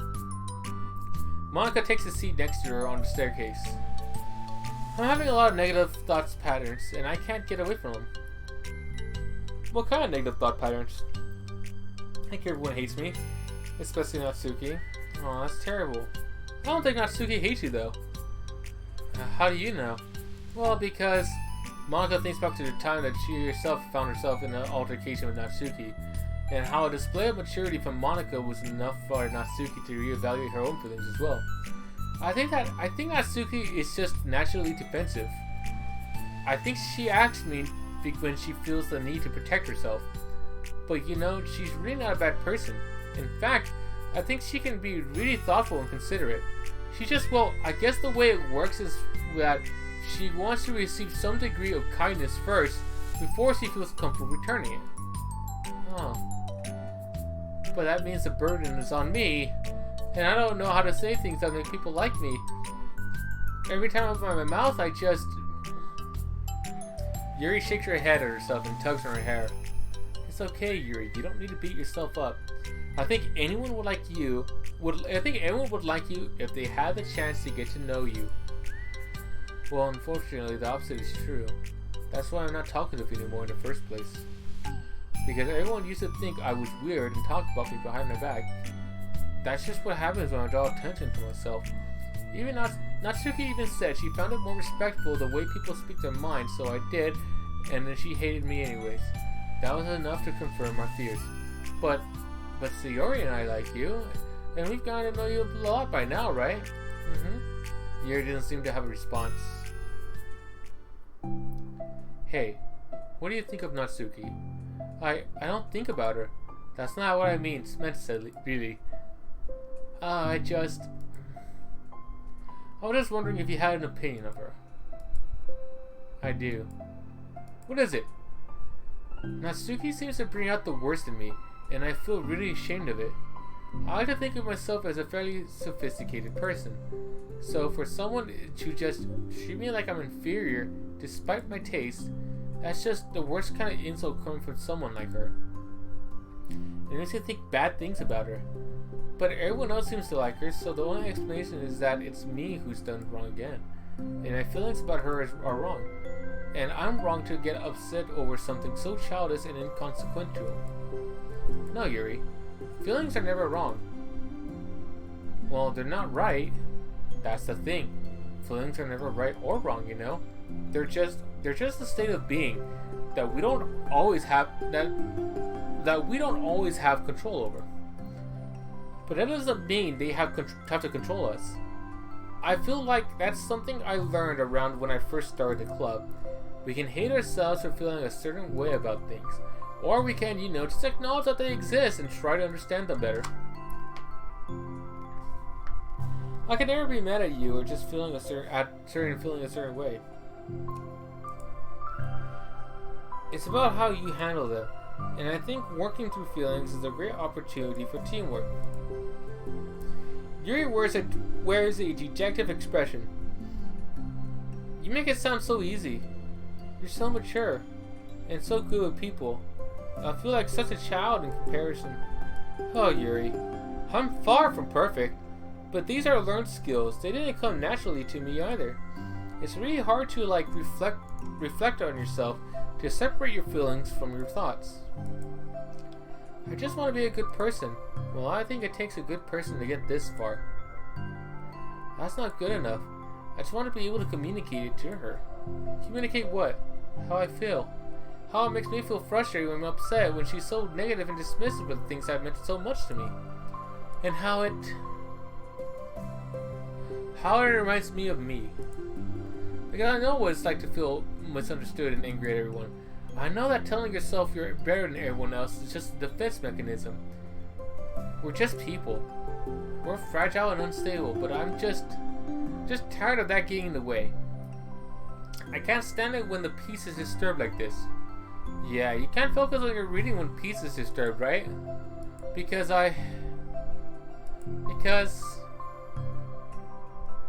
the literature club should be happy for everyone. Monica looks at Yuri in adoration. I feel like Yuri must be rubbing off on me because I really want to hug you right now. Sorry, I didn't mean to make you uncomfortable. No, I mean, well, if you wanted to, then I wouldn't really mind, so... Monica pulls Yuri into a short embrace. You're so gentle. I love when you communicate your feelings. I feel lucky to get to see this side of you. And I'm sure Natsuki will too. I'm going to write her a letter. Oh, a letter? What a great idea. Just because I'm not good at talking, especially under pressure. I always let my feelings get the best of me, and I forget to say all the important things I say when I say things I don't mean. Well, I think a letter would be wonderful. Such a nice way to communicate. Yuri's face hardens with determination. People don't naturally gravitate towards me like they do to you and Sayori. My personality is just isn't suited for that, and I wouldn't want it to be. But something I learned is that friendships don't always just magically appear out of thin air. For instance, I never would have seen myself making friends with someone like Sayori. We're opposite in a lot of ways. But I'm friends with her because she puts so much effort into understanding me, and so that we can get along. I think it was the same with you. You both gave me a lot of time and patience, and I wonder if she feels the same way. Natsuki? Yuri nods. I always thought that if I wanted to make more friends, I had to be somebody that I'm not. There is a type of person or a magical formula that I have to follow in order for someone to like me. And that's just for people like that. Always so occupied with myself that I failed to understand other people. Yuri shakes her head. Friendship happens when you think about the other person. When you offer time and effort to understand them and respect them and trust that they also want to be a good person. That's what I learned through my observations in the literature club. Observations. Monika is caught by surprise. Yuri has always kept to herself so much that it's so unusual to hear her suddenly talk about the club like this. But Yuri gently smiles to herself. You always let me listen to your thoughts about people. Sayori too. It makes me happy because I learn a lot of things. That's so sweet. I had no idea it meant so much to you. Monika never thought of it, but in the past weeks, Yuri always seemed to be especially attentive when it came to the problems and concerns of others. Always wanted to listen and learn more about her friends in the club. It's true, Sayori and Monika are naturally more comfortable with other people and can more easily work towards situations of conflict. But that doesn't make them better people. Everyone has strengths and weaknesses and the capacity to improve. And the first... Holy shit. Whew. And the first step towards improving oneself in reflection is self-awareness. It's something that Yuri never gave herself enough credit for, but that Monika can recognize as an incredible trait. And with that, her confidence in the club is restored. A very shy girl with long pretty hair is wandering the bustling lunchtime hallways, her fists pressed into her collarbone. When she finds the literature club president's classroom, she stands at the door, glancing all around her before peering inside. Monika is sitting and chatting with a group of unknown friends. Yeah, as expected, this was a bad idea after all. Silently, Monika glances towards the door, making the girl panic and duck out of sight. Before she can regain composure and decides for sure to leave, the classroom door gently opens. Yuri? What a surprise to see you during lunch. Yuri squeaks in response. Please help me. What? Is everything okay? Yuri shakes her head. I don't know how to write letters. Haha, thank goodness. I thought there was some kind of emergency. Monika briefly glances over her shoulder to over her other friends. You want some help? We can go find an empty classroom or something. Is that okay? I feel bad for taking you away from your friends. It's totally fine, I promise. We weren't doing anything. One sec. Monika trots back into her classroom, says something, I gotta go, to her friends, and picks up a pen off her desk before returning to Yuri. Okay, let's find somewhere quiet. Yuri nods and follows Monika as the two of them set off. How are you today? Me? Well, yes. Oh gosh. Oh, sorry. I was just caught off guard. I'm doing well today. I'm just tired. I never seem to get enough sleep during the week. How come? I don't know. I think I'm just easily distracted. I get really sucked into things and start neglecting the time. Me too. I do that too. Hey, this classroom's empty. Let's go in here. After peering inside, Monika opens the classroom door and the two of them enter. Yuri's moment of relaxation ends. She watches as Monika pulls two chairs to the same desk, then obeys as Monika beckons to her to take a seat. She stares down at the empty desk. You nervous? I don't want to do this. We don't. We don't have to. We can come up with something else. Yuri shakes her head. It's my chance to do something good. I need to take the initiative. Gosh, you must be really determined. I know how hard it is to step out of your comfort zone. I'll just be sure to encourage you. Yuri pushes through her anxiety and grabs a handful of lined paper from her notebook. Then she picks up her pen. Oh, this is cute! Hey, you're left-handed. That's neat. Yeah. Now I don't have to worry about bumping your arm. Monika playfully rubs her shoulder against Yuri's.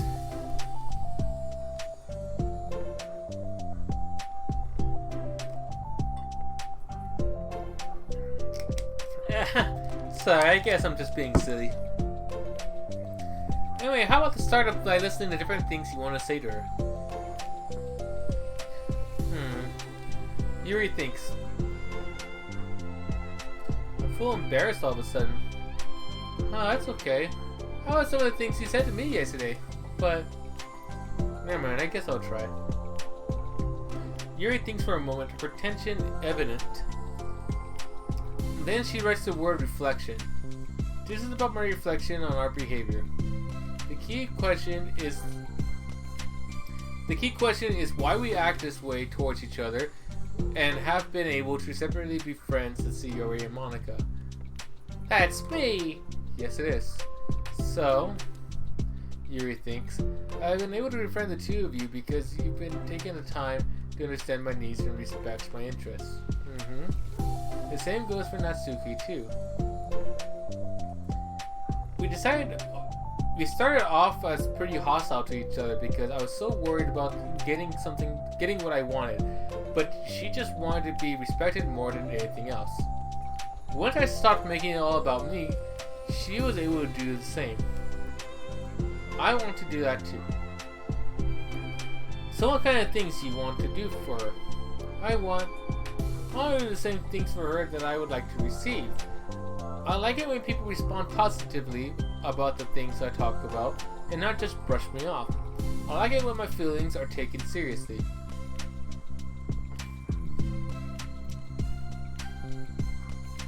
I like when you and Sayori trust that I want to be a good person even when I'm not doing a good job at it. Let's write those things down. Okay. Yuri writes down some things. I think the most important thing to remember here is that Natsuki is feeling vulnerable. So we should make sure that the letter puts her first. It's hard when your feelings hurt. But it never helps to tell someone all the things that they're doing wrong. I think first you should make sure that they know you're ready to respect them and listen to them and admit the things that you feel that you could do better. And then finally you ask what you would like in return. How does that sound for the structure? It could be 3 paragraphs, one for each of those points. I like that. My thoughts were so disorganized, I had no idea how to come up with any kind of structure. You're so amazing at these things. Oh, stop. You've done so much more for me than I have, you know? You spend so much time reflecting and being open-minded. That's the hardest thing for anyone to do. I just noticed that her pen has a little heart at the end of it, and I want it. All I'm doing is helping you put it in I'm putting it on a piece of paper. So I think you're the amazing one. Monica gives Yuri's hand a quick squeeze. But as she lets go, she's caught by surprise and Yuri curves her finger to hook Monica's hand in place. For a while, it is still like that in silence, save for the occasional scratching of Yuri's pen against the paper. Yesterday, you told me something that I'm thinking about a lot. What was that? The thing about how feelings aren't wrong or right, and that they're just a state of being what we need to come to terms with. It made me think about how a person's behavior isn't always just how they decide to be. It's also made up of their past experiences and their insecurities. I think that helps me see other people as actual people, rather than just as insignificant side characters who are out to get me somehow. Is that how you felt about Natsuki? Yuri nods. But in reality, everyone was always trying their best, and everyone just wants to be happy. Monica peers over at Yuri's paper, but to her surprise, Yuri pulls it in closer, partially covering over their arm. I have to be able to read it to be able to help out, you know? It's okay. My thoughts are a lot more organized now after being able to talk to you about it. Now that I'm actually putting it on paper, I realize I'd really prefer others not to read it. Yuri laughs softly to herself, a rare expression. I'm kind of glad to hear that, actually. I somehow keep finding ways to butt into this whole thing. I've done enough damage. But it's also been so wonderful talking about this. I mean, I always thought you were really smart, but... Yuri smiles. I'll always be terrible at these things. People are just so incomprehensible to me. I'll never get the hang of being one. But listening to you so much has really helped me make sense of things. So just don't call it damage, please. Monica gives Yuri a gentle smile. I can't believe I came to this club looking for fantasy geeks, and all I got was real friends who value me. Is that a joke? Of course it is. I still can't tell with you. Sorry. No, I love it. Please, never change. As you wish. Yuri glances at the clock. Oh, we're almost out of time. Okay, I'm getting a call really quick.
Alright, I'm back.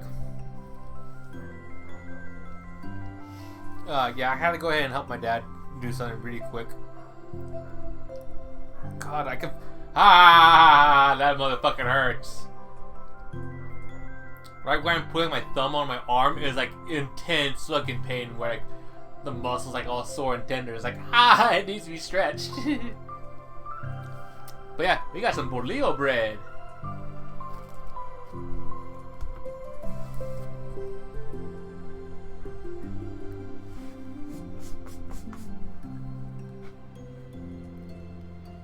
Will you be able to finish it? For the end of the day, probably. But I don't want to come to the club the same day that Natsuki reads it.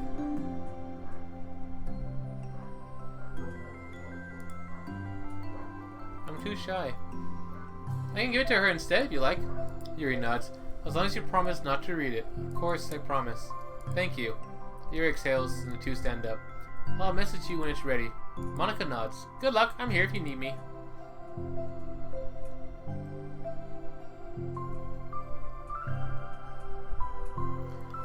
Yuri returns a nod and the two depart.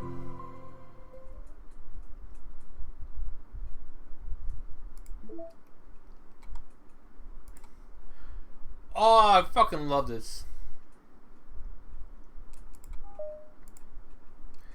I say that about a lot of the stuff in this game, but I really do.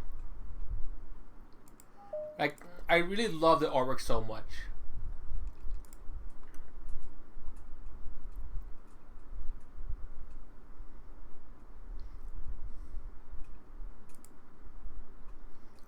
Should we send it first as a reading location? I thought I already got the photo of this. Because I was wrong.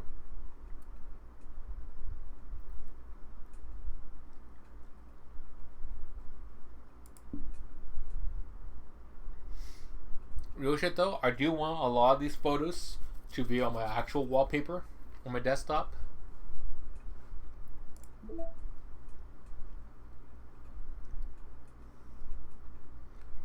Self-love. Alright, let's finish this.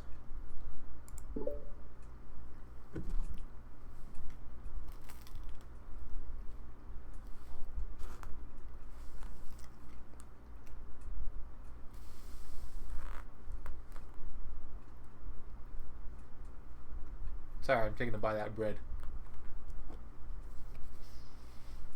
I'm also taking a little bit of a small break just to help, like, not fuck myself up, you know?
Alright, I think that was enough for me to recuperate, because I started to shake after a while. It's only been one day since Yuri's letter was delivered to Natsuki with Monika's help. Because Yuri chose not to attend the club meeting that day, she and Natsuki haven't faced each other since. While it was only lunchtime, Yuri finds herself anxiously counting the hours until she will need to face the outcomes of her efforts, whether good or bad. And because the passing by of students was making her feel even more anxious, Yuri picked out the most secluded spot that she could spend her lunch. Because this staircase is under maintenance, no student would have any reason for coming here. It's such a relaxing feeling to have a moment of solitude in the middle of a frantic school day. Huh. What are you doing here? Hi Jess. Yuri grips her book with enough force to wrinkle the pages beneath the pressure of her thumbs. Well, what are you doing here? I just came to get a drink from the vending machine. The other one is out of the drink I like. Yuri notices Natsuki fidgeting with a few coins between her fingers. She nods, avoiding eye contact. Natsuki, also looking away, shuffles over to the vending machine. It's so quiet that every one of her movements seems to reverberate through the entire stairwell. After far too long, she finally receives her beverage, which she then fidgets with in the place of the coins. It's some kind of iced tea, but instead of leaving right away, Natsuki just stands in place. She glances all around her. It's like way too quiet back here. It's creepy. I mean, that's not what I meant, really. I mean, it's totally cool that it's your thing or whatever. Like, I can see how it suits you, so not because I think you're creepy or something. I just didn't mean that either. You know, I'm just gonna stop talking, and that seems like a good idea. It's okay. Everything is okay. Yuri finds herself attempting some words of comfort after hearing Natsuki stammer herself into dejection. Seemingly in response, Natsuki approaches the base of the staircase and hesitantly sits herself down near Yuri. Well, I can leave if you want. Yuri shakes her head. Natsuki twists the cap off her drink and takes a sip. Despite receiving Yuri's general permission, Natsuki doesn't say anything anymore. Yuri continues to read, or at least pretends to. And the two of them just sit there for a long time. Tension seems to fade a little bit as time passes. Even without any words, this seems to mean at least something, though it's not clear what that may be. Lunch ends more quickly than expected. Natsuki is the first to stand up with her empty drink bottle. Are you coming today? To the club. Yuri nods. I'm sorry for being so awkward. I'm really bad at talking about this stuff. I just can't for some reason. I don't know why. But I want to eventually. There's no rush. I promise. Thanks.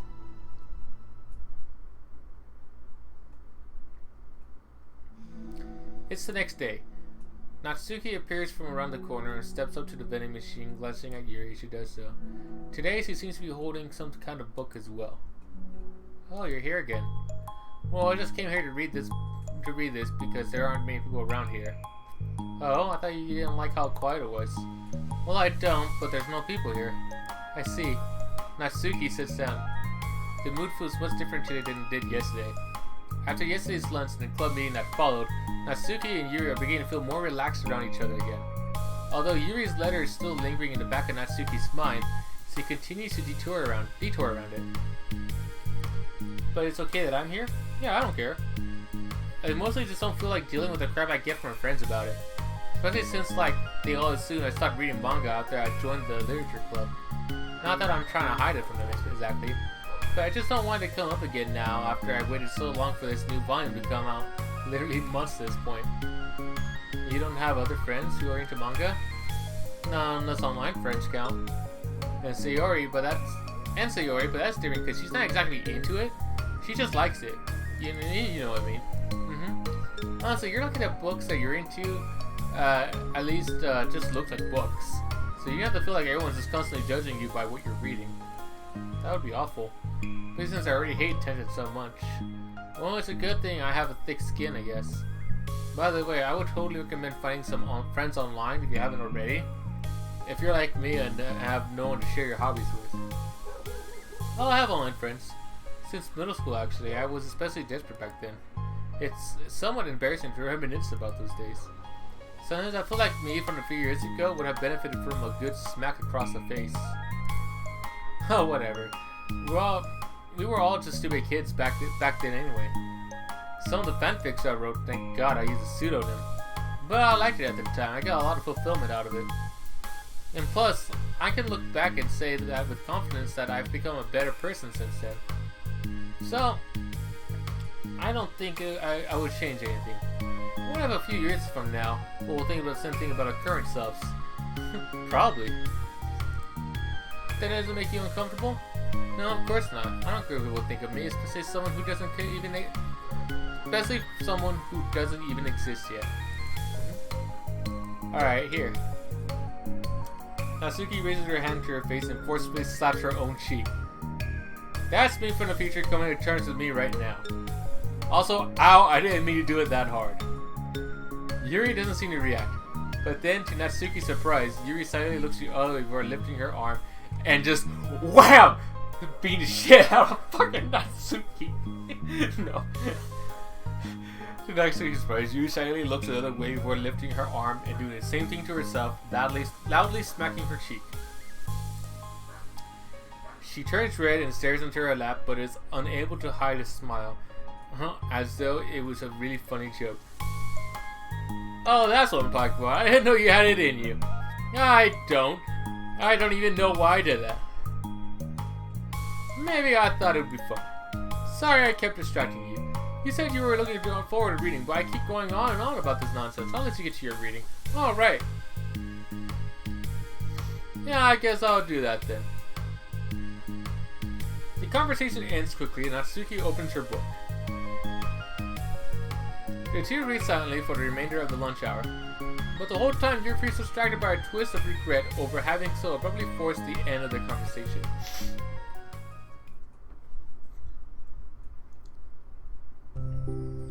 You're back.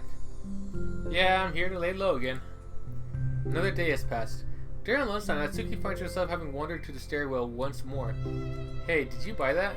Natsuki quickly notices a bottle of iced tea on the staircase where she normally sits.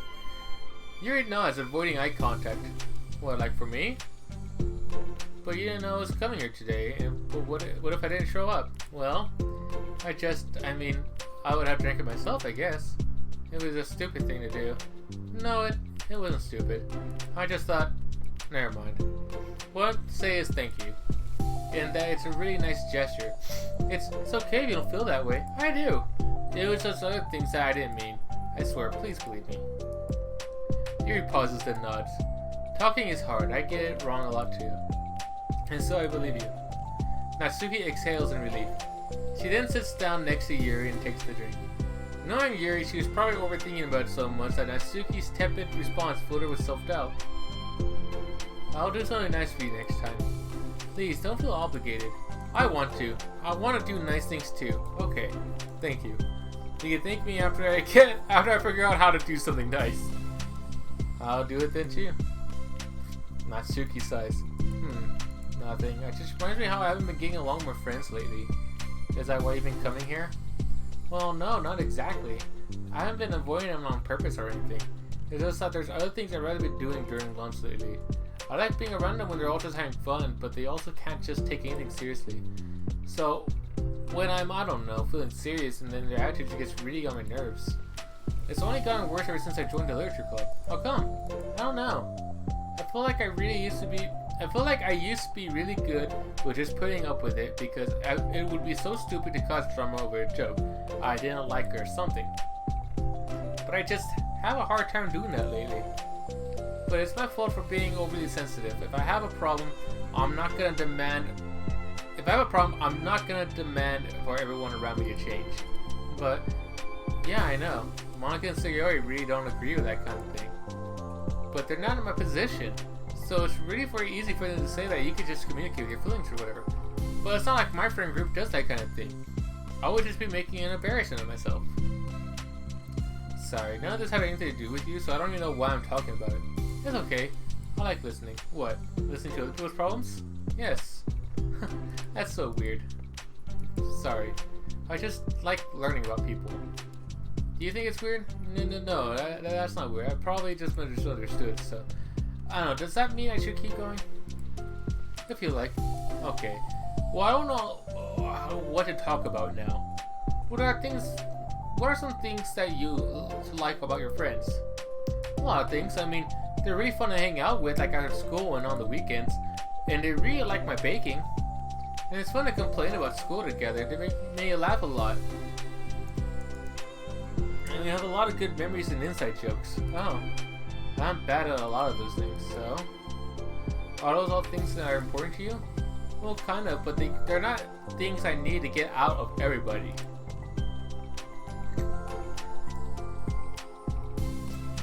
Everyone in the club is very different from that, but I'm still friends with them too.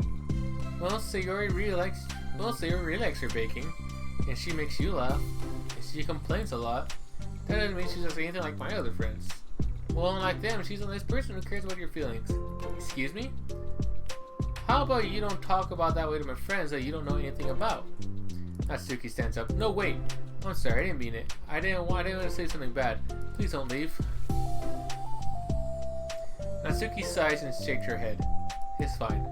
As long as you understand that you can't just judge people like that. I'm sorry. Natsuki sits back down.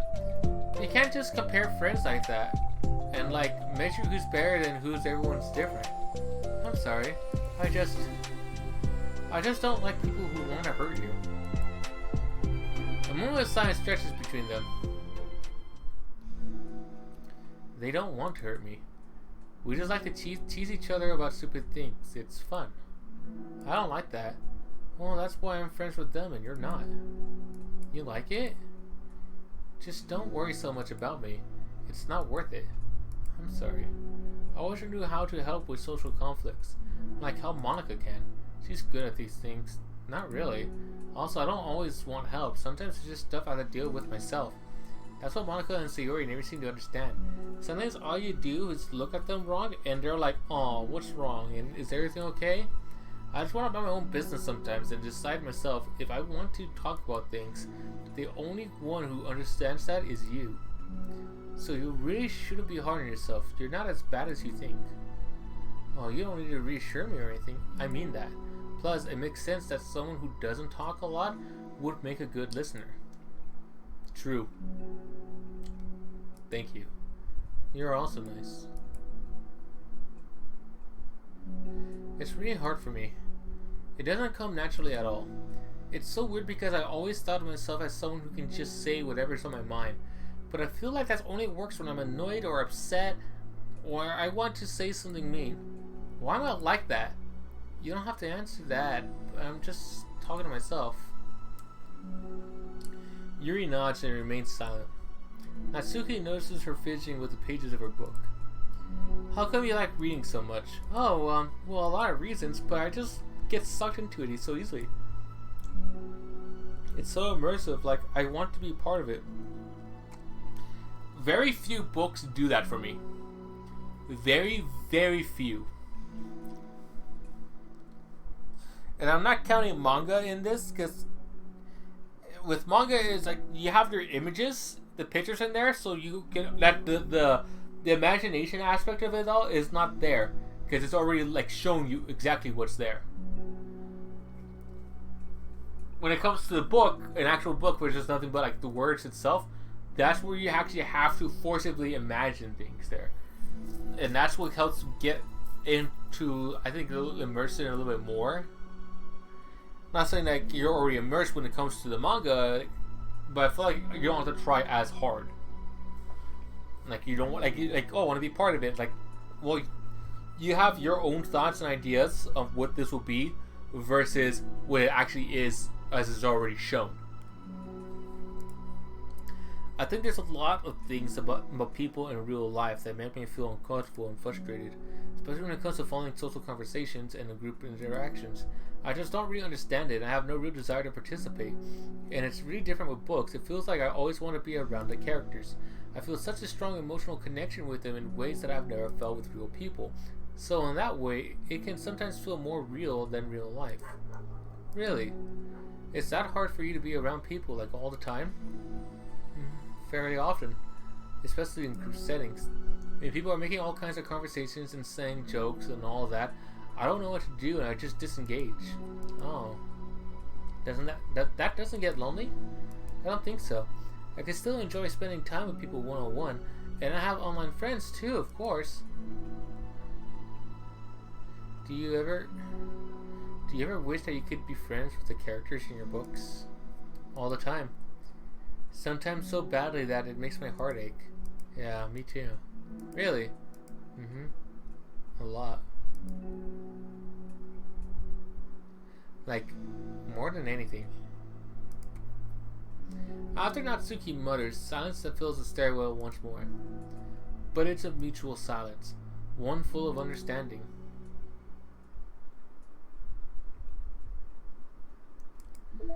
Ah, shit. Here we go.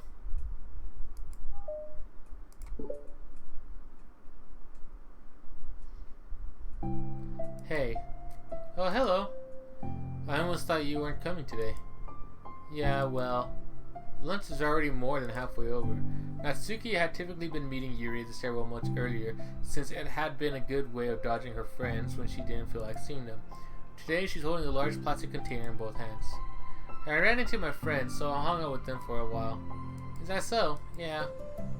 I was in a good mood today, so I figured I should. I hadn't seen them in a while, which I had to come up with an excuse for, but I expected that. Plus, I have way more of these than I know what to do with them, so I figured I would share them with them too. She sits down. As she sits down, Natsuki opens the lid of the container. You make cupcakes? You know it. It's been a while at this point, so I figured it was about time again. You can take one if you want. Yuri takes a cupcake and carefully twirls it between her fingers. It's brown and with dark green frosting, immaculately shaped into a floral pattern, and topped with some kind of glittery powder. How pretty! I just ate, so I might not be able to finish it. Are they for the club? Yeah, I guess so. I really didn't think about it, I just made them. I just thought it was because green is Monica's favorite color, right? Well, yeah, but that's not really... Yuri takes a small bite. This is green tea flavored. I love green tea. Dude, matcha is the fucking best. I used to make matcha muffins, like just green tea muffins, like all the fucking time back in high school. And yeah, it deterred some people away from it because like, ugh, what the fuck is it green? It's probably moldy. It's like, nah man, it's the green tea powder, just fucking try it. And then they do, and it's like, dude, this is the fucking best thing I've ever fucking had. I love green tea. Oh, do you? It was just a random idea I wanted to try, so... don't laugh at me. I'm not. I just felt happy. Oh, sorry. Well, usually when... Never mind. What I mean is that I'm glad. Sorry for saying dumb things again. I just wanted to do something nice. And this is something I happen to be good at. And I do know that you like them from past experience. Yuri turns red, recalling the time she treated herself rather generously to Natsuki's cupcakes. Ironically, her mouth is just too full of cupcake for her to stammer an excuse, so she just settles for a disapproving look. How did you get into baking? Oh, well, I don't know, I just kind of always appealed to me. Well, a few years ago, I read this one manga with a lot of baking, so I got like super into it for a while. I was probably making stuff almost every day, but it's something that I always knew I liked anyway. It's like, baking is like art. It is. But when you get good, it gets more delicious too. I'm struggling to imagine myself putting my heart into something so artistic, knowing that it would be eaten so afterwards. You know, that's one way of putting mindset to that. For me, it's like, I want this to look good and I want it to taste good. Like it's something I could be so proud of that I'd be more happy to eat. I was like, I work so goddamn hard, of course I'm gonna fucking eat this. This is my damn reward.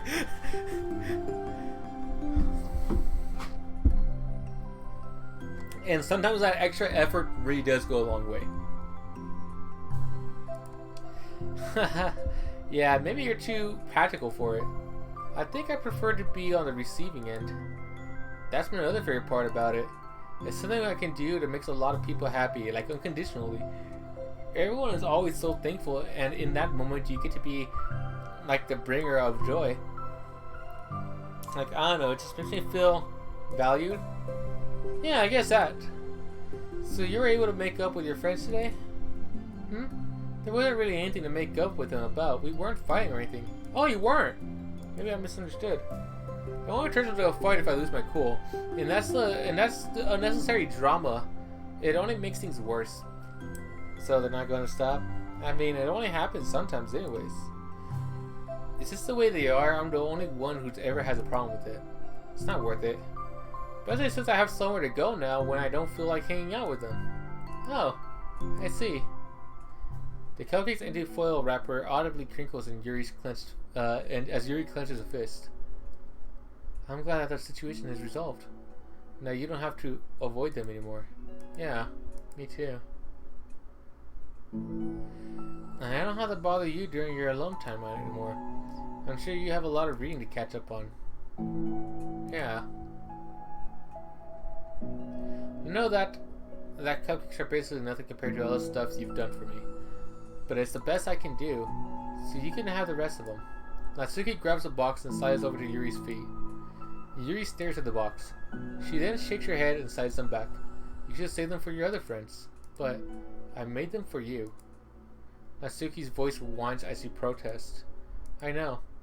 And I ate them very much, exactly as you thought. You succeeded. But I know you care about making your other friends happy too. And if this is the way you know how to make that happen, then I'm not going to take it from you. No, they were for making you happy. You make me happy. You're worth more than cupcakes to some people. That's why they want to spend time with you and be your friend. Without warning, tears pour from Natsuki's eyes. She pulls her knees to her chest and starts sobbing into her arms. Natsuki? I'm such a bad person. Yuri stammers, feeling panicked. I didn't mean to say anything bad. Natsuki shakes her head and wipes her eyes. You didn't. Natsuki tries to choke back her sobs and struggles to speak through them. I just really hate myself sometimes, and it feels so wrong when you say those nice things to me. Like I don't deserve it. I'm sorry. No, I am. I'm so difficult and I can't even think a single thing about myself that somebody would like. And I hated myself for bothering you during lunch. I just thought it was my chance to be a good person, like to be nice, to do the things you like to do. I can't speak. Holy shit. Like to be nice and do the things you wrote about in that letter. I knew if I tried in the club, Sayori and Monica would be super annoying and make a huge deal out of it. You know? I think of all those negative things too about myself. I never feel like a good person. I've always scrutinized everything I say, and later I feel like I said all the wrong things.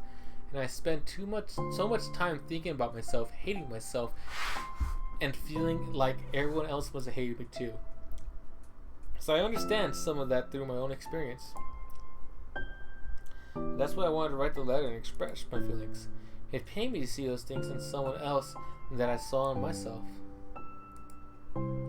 Natsuki sniffles. Yuri rustles through her bag and pulls out some tissues and hands them to Natsuki. Monica told me it takes a good person to reflect on these things. The desire to improve yourself that makes you a good person, so don't worry so much. Also, there are things about you that people would like, so... Like what? Like how you're fun for people to be around.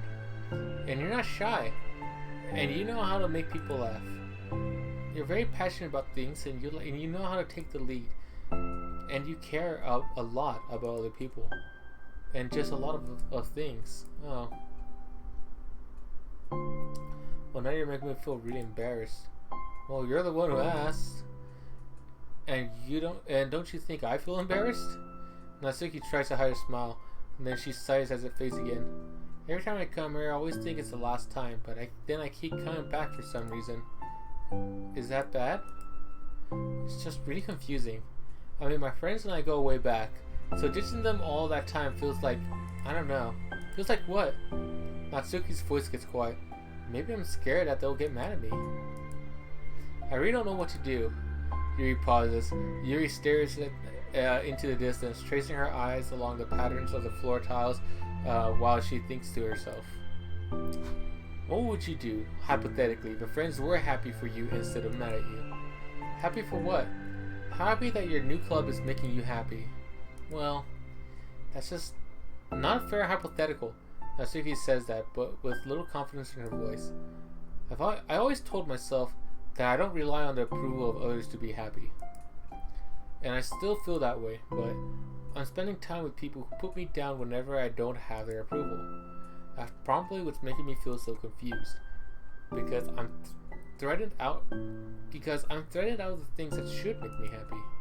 So no matter what, it's like I have to be unhappy to be happy.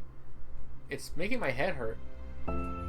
That must make it really difficult to feel comfortable with yourself. Being made to feel like you're wrong just for being the person you are. It really goes against everything I believe in, doesn't it? It goes against the kind of person I want to be. I'm fed up with it. I'm fed up with this world. I'm fed up with a lot of things. Natsuki presses her palms into her forehead and shakes her head. I know what's best for me, but I keep convincing myself out of it. It's so much easier and to be comfortably unhappy than it is to do something so scary. To do what? You know, to end it. With them? Natsuki nods. I didn't think you were actively considering that as an opinion. I wasn't until recently. It's just one of those things where, like, it's been a certain way for so long that you kind of just get used to it. Like, so much of you has gone into it, so much that it feels like that's just how your life is. And throwing it away is like throwing away such a big part of your life. It makes me sick. It makes me feel sick to think about it. Natsuki sighs. It's just really scary and it's terrifying. What are you scared of? I don't know, a lot of things. Like being alone, not having anyone to talk to or to hang out with, not being able to replace what I have with them. And I don't want them to hate me. And I'm scared they'll hurt me for going up against them. Physically? Not physically, but Yuri clenches her fist. Natsuki? What? If anyone ever thinks to cause you harm, I will unleash hell upon them. Natsuki snorts in laughter. Keep in mind, Yuri has a fucking knife collection. She'll probably fillet a bitch. Don't laugh at me. Sorry, I like that. That's all. Oh. Well, I meant it. I know you did. Natsuki gives Yuri an endearing look. I needed it. As the conversation lapses, Natsuki again slides her box of cupcakes over to Yuri. Just take them, okay? I don't want other people to have them anymore. Are you sure? Natsuki nods. I'm sure. I will then. I'll enjoy them. Natsuki looks away, but a feeling of warmth spreads through her. She holds onto that feeling knowing it will give her courage.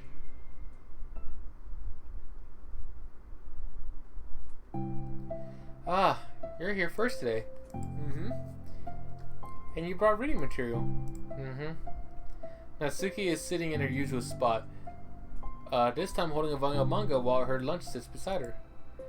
Yuri sits down as well and opens her own book. It sucks when a good series has to come to an end. Like it's just a big part of your life and then one day there's just nothing left. Makes you feel so empty. Unfortunately, I'm about to experience that myself. I'm on the last book of this series. That sucks. But there's also something satisfying about letting a story conclude. I don't know if I want it to go on forever. Yeah, One Piece, what the fuck? End already.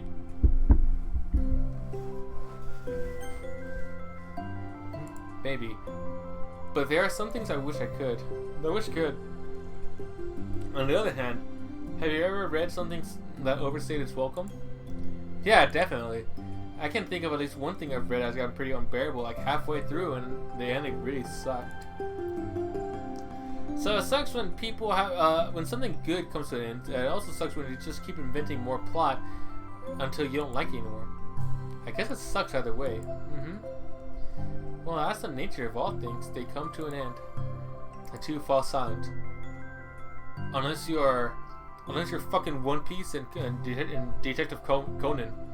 Those things have been going on since the fucking 80s. Well, I think Conan's been going on since the 80s or 90s. One Piece, I think like 90s, 2000s? And they're still going. Although I'm so grateful about Detective Conan, because, I mean, with them, it's not really like a solid story. It's like a murder mystery cases. And honestly, again, it's like a new story each time, almost.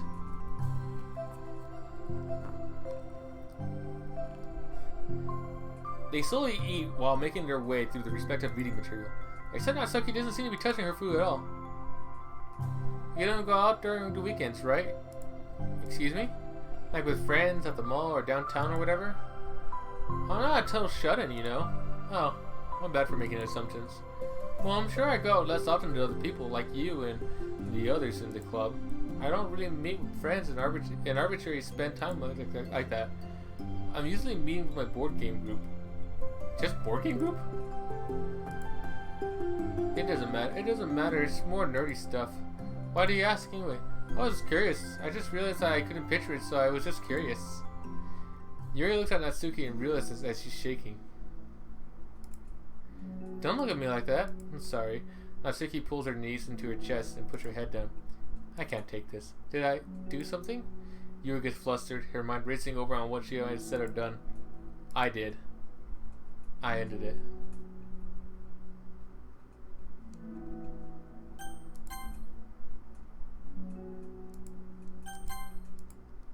I texted them earlier telling them, and then I just blocked them because I'm so afraid of their responses.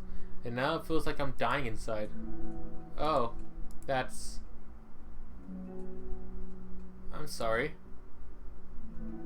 Totally unsure of what to do, Yuri can barely find the words to offer, any words of support to offer. Meanwhile, the sound of Natsuki's unusually hard breathing fills the air. Then she speaks again, barely above a whisper. Help me. I feel sick and I want to hit my head against things. Please help, I can't take this. You may be having a panic attack. With that realization, Yuri's demeanor suddenly changes. I have experiences with this, so I'll help you through it, okay? Oh my god, please. Please show me something that actually does help me out with this. Because I have bad panic attacks a lot. For the love of God and all of holy, there's Dan Salvato and Team Salvato and Serenity Forge, please give me some ideas on how to help this out. Natsuki meekly nods through her rapid breath, head still buried in her knees. Yuri slides herself over to Natsuki and sits on the step behind her. Then she pulls her hands on Natsuki's shoulders. Can you feel my hands? Natsuki nods. Her shaking becomes much more apparent though Yuri sense a touch. Yuri keeps her voice low and gentle. You're safe now. You're in a good and safe place, where nothing can hurt you. Natsuki nods once more. Although Yuri is only touching Natsuki's shoulders, she can practically feel her racing pulse through the base of her neck. We'll do a breathing exercise together. All you have to do is listen to my breaths and breathe along with me. Let's breathe in now.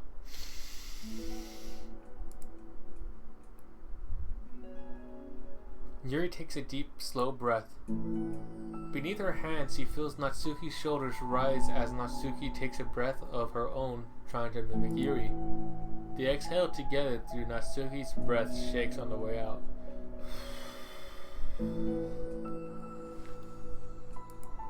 That's good, let's keep going. Yuri breathes in once more and Natsuki joins in.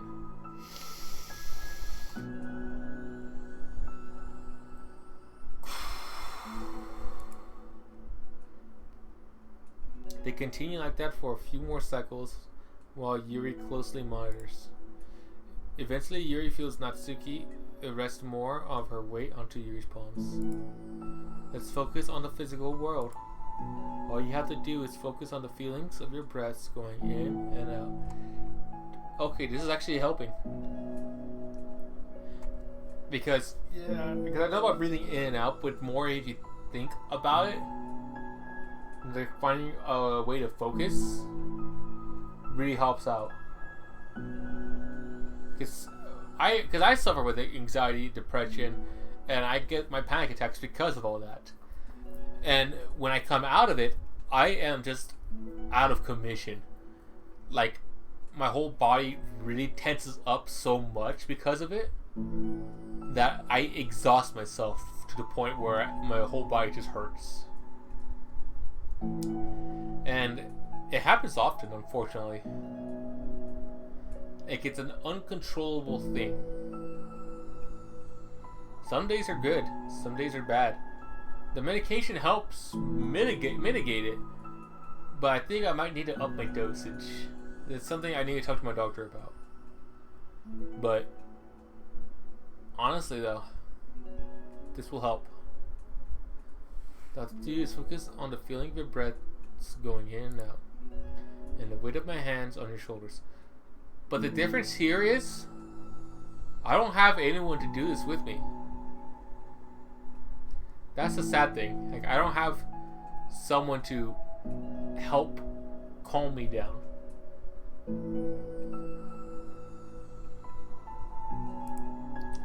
You're in a safe and comfortable physical space.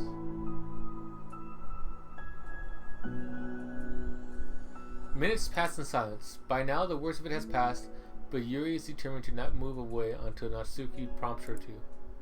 Meanwhile, Natsuki has lifted her head off her knees, and her breathing has mostly steadied. Then, she takes a final deep breath and slowly pulls herself to her feet, causing Yuri to let go. She stretches her arms. I'm sorry, I didn't mean to freak out. I don't know what my deal is. You don't have to apologize. This must be enormously stressful for you. Is that going to keep happening? It may or it may not. We can take measures to help prevent it in the future, but I think it will naturally get better over time. Natsuki motions to sit back down again, so Yuri moves over. Yuri turns away to pick up her open book from the dusty floor, which she had hastily sat down earlier. She brushes the dust off the cover. I don't think I could have gone through that alone. Shit.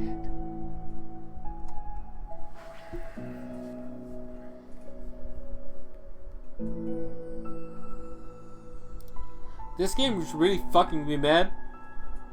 This game really fucks with me. Because a lot of this really hits close to home. They tackle almost every single fucking thing that I suffer with.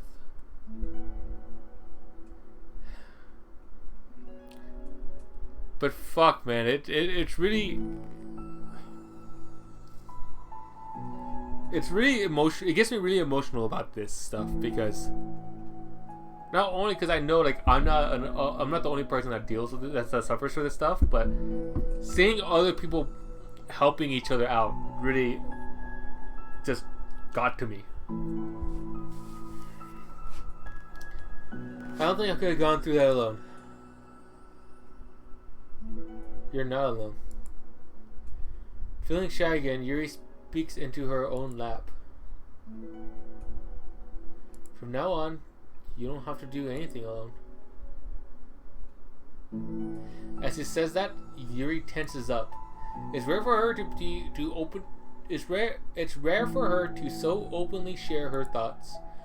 But something about Natsuki, of all people, makes it feel so much more natural to do so. Perhaps because, like Yuri, Natsuki is so timid and uncertain of herself. Natsuki does a good job at hiding it, that it's taken a long time for Yuri to finally realize it. And because of that, Yuri is able to deliver the reassurance that she herself would have wanted, demonstrating that you deserve the love of others. If you can accept that for the first time, then perhaps you can begin the tumultuous journey of learning to love yourself. Oh my fucking god.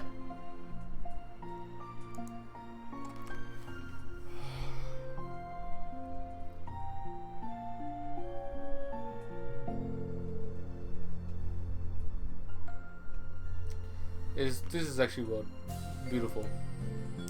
Do you really mean that? You're probably gonna regret saying that if you do. How so? Because I'm probably gonna have a lot of free time during the weekends from now on. You're giving me permission to be as annoying as I want and drag you around to a lot of places. I see. But you already said it, so you can't take it back now. Ah. Well, I suppose I have no choice but to accept that responsibility then.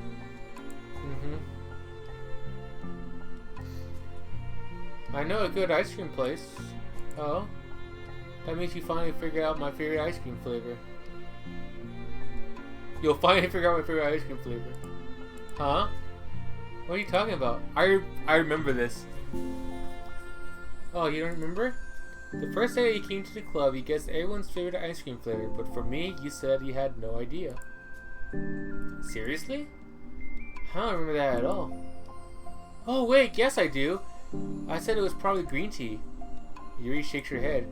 It's a good guess, but my favorite is usually to get Chocolate and raspberry together. Huh. Chocolate and raspberry? How fancy. How's that fancy? Oh, I don't know. I feel like I should have guessed something like that. Well, maybe next time I'll try chocolate and strawberry. Hey, strawberry's my favorite. What a coincidence. I think it helps to have something to look forward to. I still have that sick feeling in my stomach, but it is easier now to convince myself that I did the right thing. Is there anything better I could be doing? Not that I know of. There's nothing that will make me easy for me, and you already did more than I thought anyone could. Come to think of it, we never talked about that letter you wrote, but I feel like we're past that at this point. I don't even know what to talk about, except that I think it helped me understand my needs a little bit better. The way I'd like to be treated, and the kinds of friends that I want to have. That's why I wanted to start coming here in the first place. Even though I was so scared of causing more problems. I thought it was a coincidence that you ran into me here initially. Oh, well, not exactly. What do you mean? Nothing. I may have tracked you down first. What the hell, Sayori? But you said I was shy, okay? I wasn't ready to, like, whatever, you know what I'm saying. Well, I guess I'm glad that you worked up the courage. Even if it was in your own way, I can tell that you've been making a lot of difficult decisions. It's brave and it will make things better in the long run. I think anyone would be proud of you for it. Anyone? You mean like you? Yes. Like me. You know, I could get used to this. As long as you don't tease me too much. Fine? Just a little then. That's fine. I know how uncertain everything feels to you right now, but I really do think good things are in store if those are my honest feelings. Thanks. It feels nice to be reassured. The two girls continued their conversation through the remainder of lunch, but a new feeling hangs in the air, a feeling of greater certainty in their path forward. In just a few hours, there will be another literature club meeting where the 4 club members will happily spend time together. Each of them, all with their own special qualities, have something unique that they can deliver to one another. Through friendship and literature, the club members will continue to grow and find a new happiness together. And then here I come to fuck it all up! No. The end of each chapter is the start of the next, Yuri thinks to herself. Since she's about to finish up her long-running series, it will be best to have a new book lined up. Perhaps this weekend would be a good time to visit the bookstore. Together.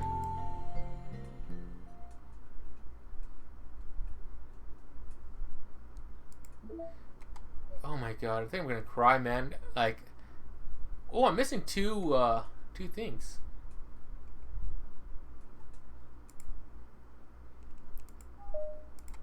A scene from the side story, Self-Love. Ethics. Simply put, it is not our job to arbitrarily decide upon some code of ethics. Just because we're the first ones to do this, to our knowledge, that's the government's job to figure out. Long after we've made through enough headway for it to no longer apply to us, it's fundamentally flawed to apply ethical reasoning to this anyway, because humanity's code of ethics is based upon nothing more than our knowledge and understanding of life forms similar to ourselves. We don't have ethics for killing bacteria or plants. Only for the creatures that we can convincingly project to our emotions onto. The humans in our VMs operate completely different from us on a fundamental level, and therefore should not be taken any more seriously than a machine that's programmed to print "I feel sad." We're engineers, not philosophers. Well, fuck you. You guys gave me a fuck. You guys made me cry. Oh my god. Oh my god.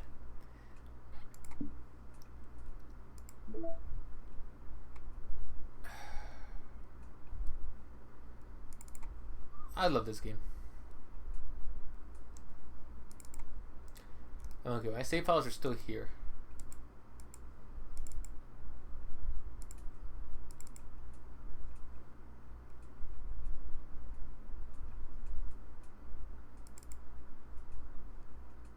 Meeting notes.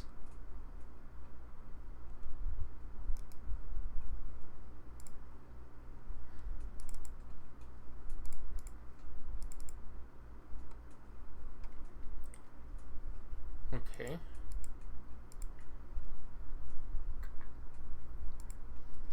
Okay.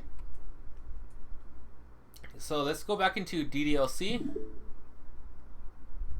and actually get the good ending, because I believe I got everything else done with that already.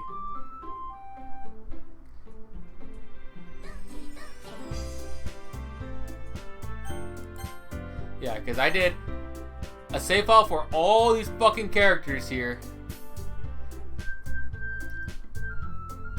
So we got Sayori's run here for all of her CGs. Then we got Natsuki's, and then we got Yuri's here.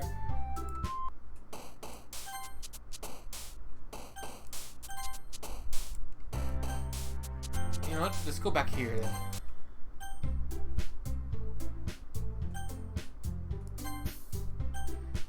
I mean, if that's gonna be...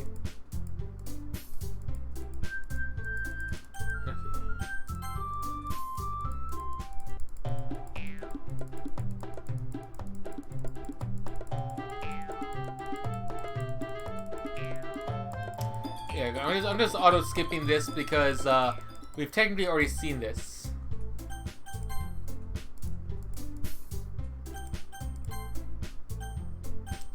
Yeah, so I'm just gonna be skipping until we get to the end.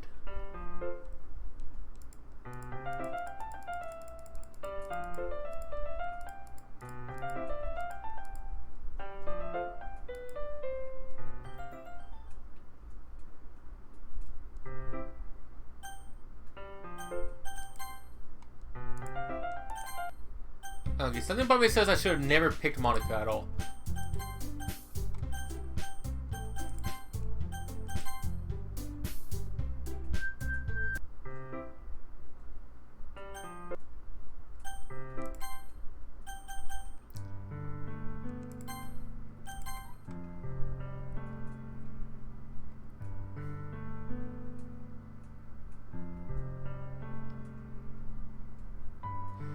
Oh, that's right. This is just normal stuff. This is like when she meets up with her and does the Natsuki thing.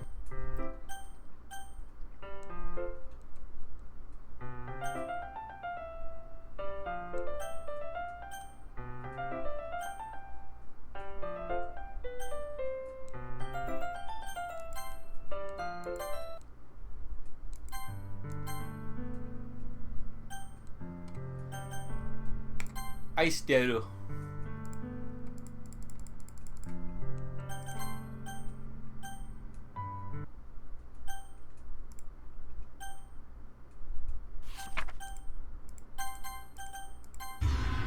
There we go. My friend is dead.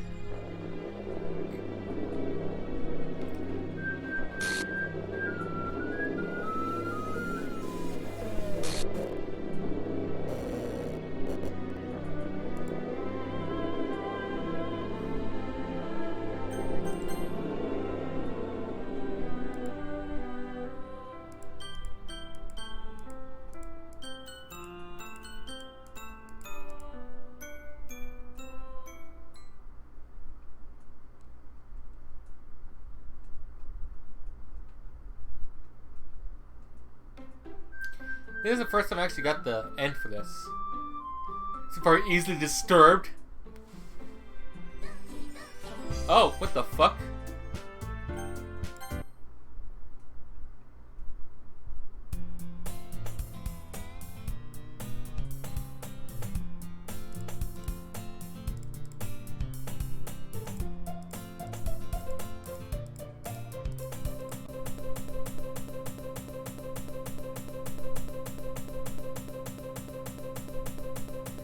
The game crashed. There we go.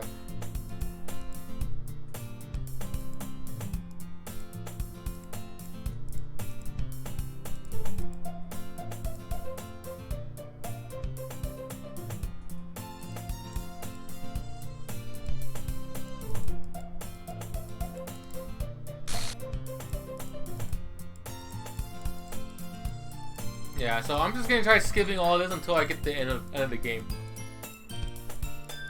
Because, I mean, we technically already seen all this stuff. What I really want to show off is the ending. Since I did my best to make everyone happy.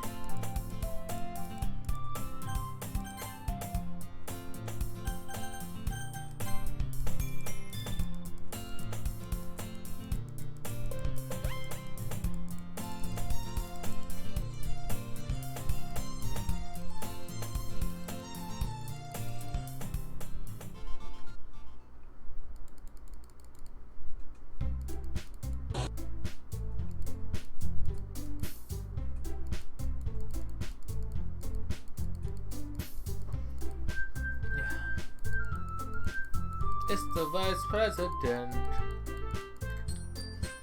Man, this is so fucking weird now that I've seen like what happened beforehand. And then I go to like to here, it's like fuck man, it hurts me even more to see what happens to him.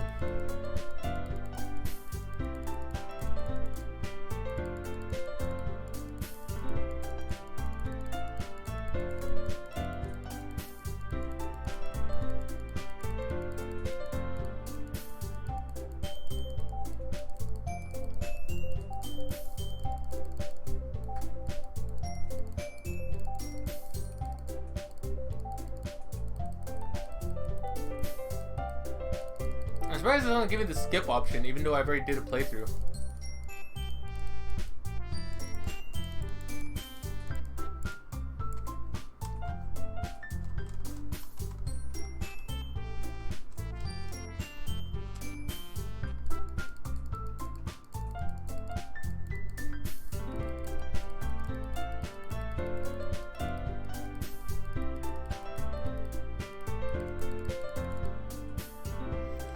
Let's see.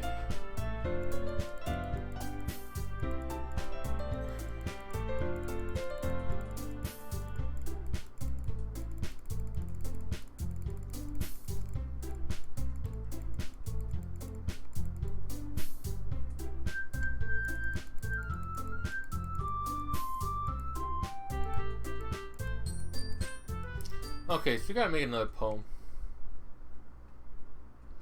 You've unlocked a special poem. Would you like to read it? Yes. That's a good poem.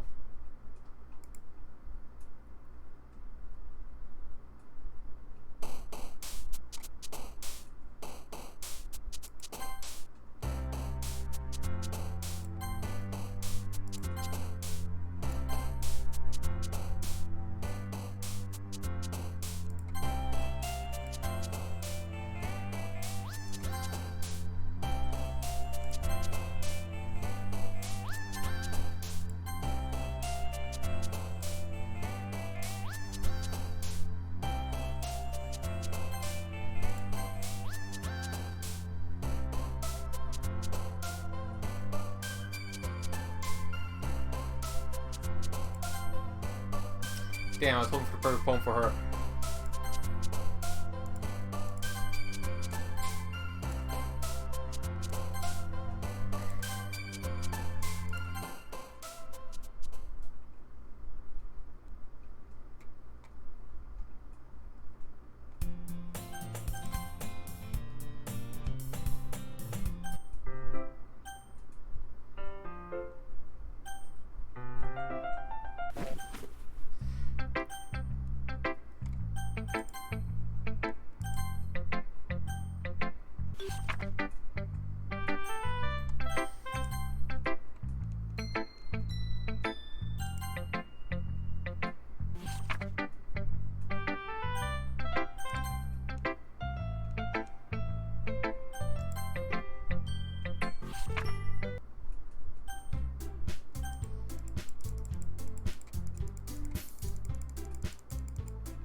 I'm surprised I haven't seen the one of the things where Like, I think it was like Natsuki's eyes popping out.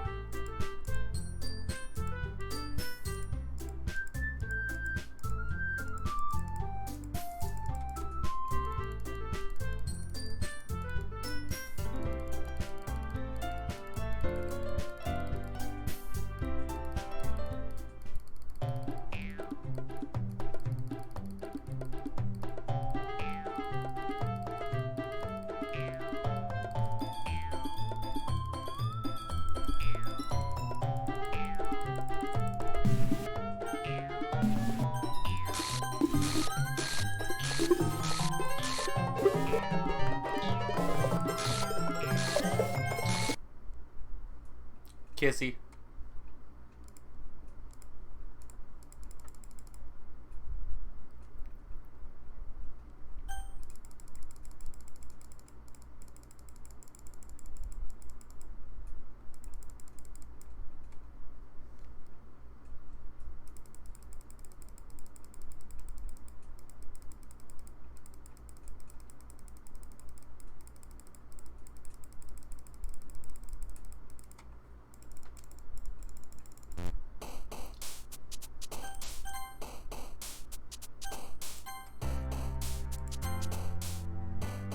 Misfortune, incapable, intellectual, agonizing, disoriented, spinning, no, massacre, determination, whirlwind, horror, oh, damn it, embrace, suicide, bliss. Atone for your sins, you lusty universe. But I don't know. Fantasy. Never defeat. Hurt. Right.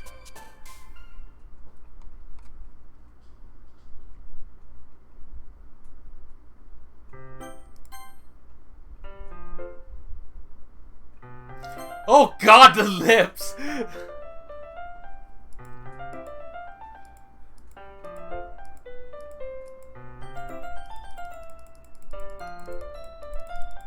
Okay, I think I've seen this one already. Where she herself is too playful.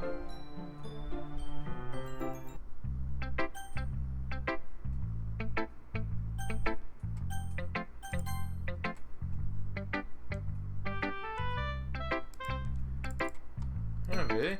Yeah, I can tell you're a little more daring with this one. Okay, guys, because the last one I wrote for her, and this one I wrote for Yuri. You should, but I want to try something different. I'm still figuring all this out. Fair enough, you're still new, so I expect to finish out right away. Not bad, right? It's quite a bit longer than yesterday. Yesterday was just too short. I'm just warming up.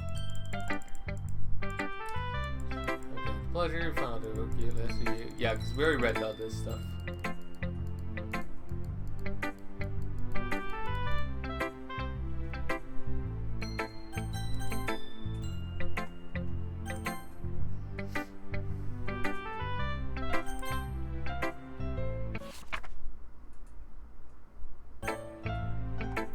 Okay.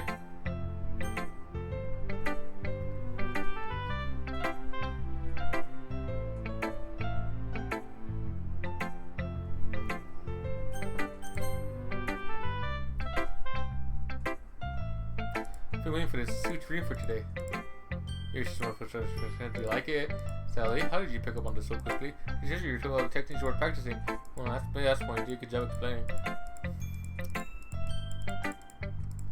Okay, so we did this too already. We did this on my first initial playthrough. Whee!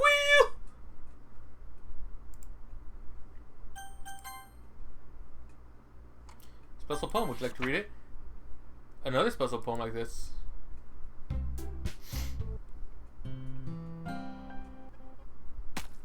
There's the eye blooding. No, wait, that already happened.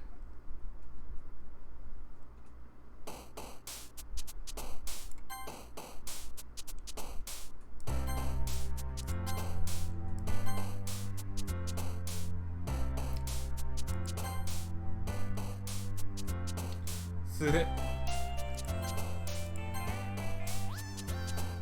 Monica jump, yay.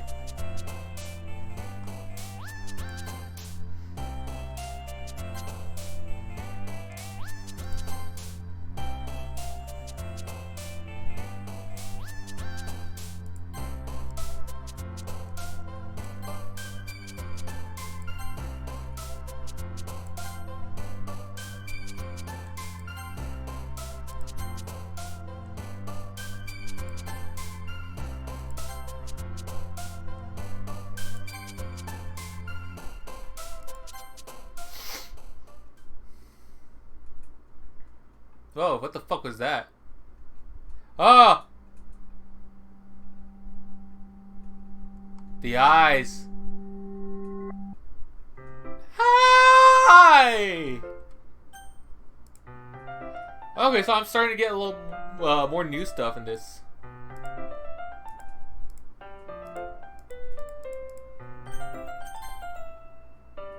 Me? Nothing. Is it really that bad? Is it serious? Something I get over it. Noteworthy. It's feeling a little edge on it lately. I'm not gonna care about the comment. I lost one here again.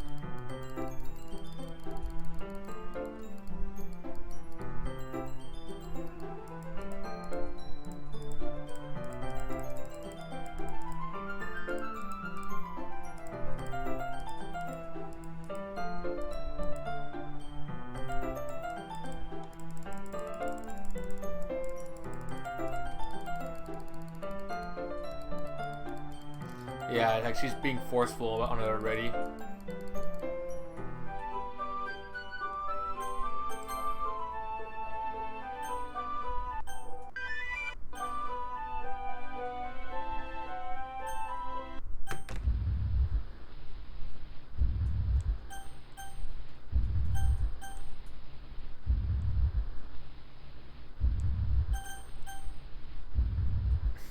It's so freaky even on fast forward.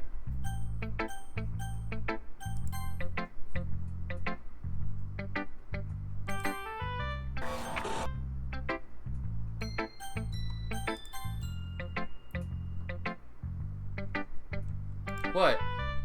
You gave your poem to Yuri? Gross. What is it with you two? It's not like I wanted to read it anyway. It's probably just pissing me off a little bit that you didn't even get a thing to show me at all. Ugh. Okay, I guess I'm gonna share my poem with you anyway. I really hate that I have to do this, but unfortunately I don't have much of a choice. Just read it carefully, okay? Then you can go away. I don't know how to bring this up, but there's been something weird where your head's been acting strange lately. I don't know, I wrote this pretend pretty good poem. I remember reading something where it's like, don't associate yourself with Yuri, or don't message Yuri at all. Or maybe I'm just misremembering that.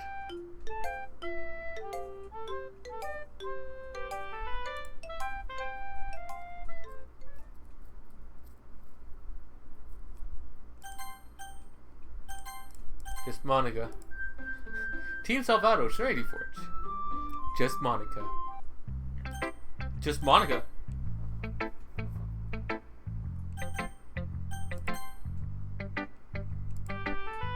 Sure, at least have the courtesy to link you finish sharing before taking it. Well, whatever. If that makes her happy, I won't stop her. As for mine, I worked really hard on this poem, so. Ah, fuck, finally. Did you see escape plan failed?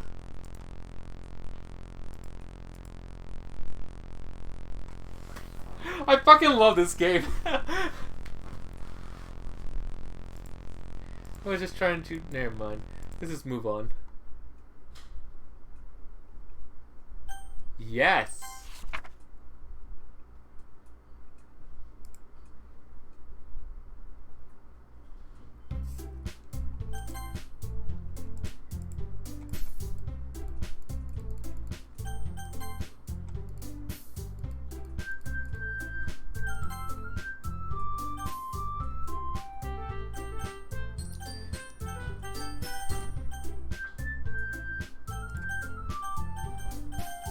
Yay, the eyes.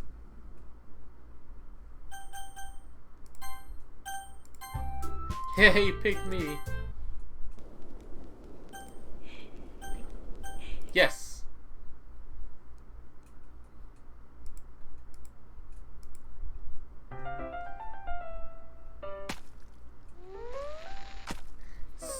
So here's the thing about this. Yes or no, she kills herself regardless.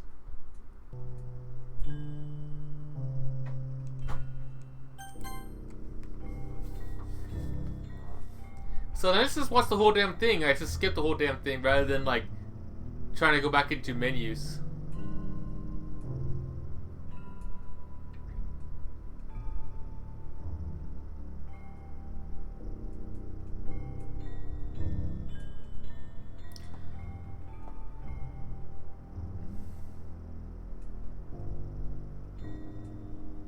This is fucking fucked up though.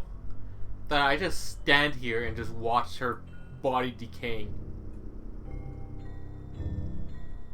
Like you can see like the light from her eyes like completely fade. Like the color of her eyes is just gone.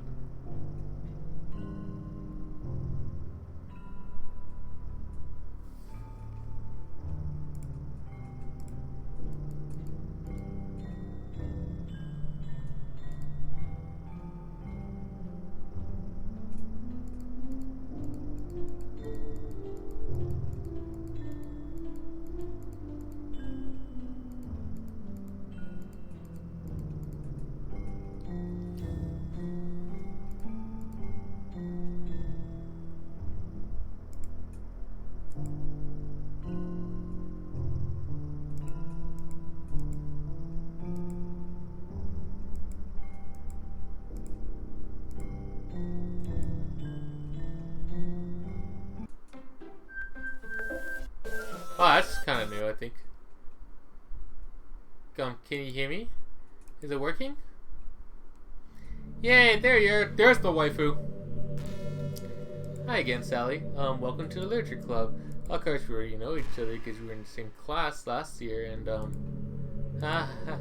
you know, I guess we can just skip all this stuff at this point. After all, I'm not even talking to that person anymore, am I? That you in the game, you want to call him? I'm talking to you, Sally. No, I think, but I don't think I know anything about the real you. In fact, I don't even know if you're a boy or a girl. Girl. Well, it doesn't really matter. Wait, you didn't know that I'm aware this is a game, right? Possibly you didn't know that? Okay.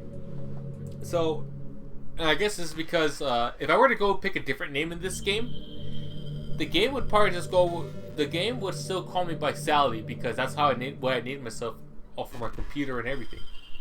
So the game addresses me as what's on my computer.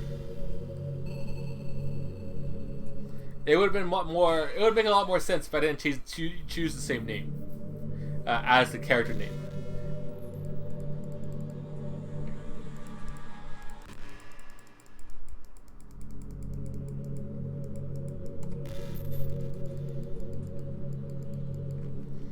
I'm getting messages.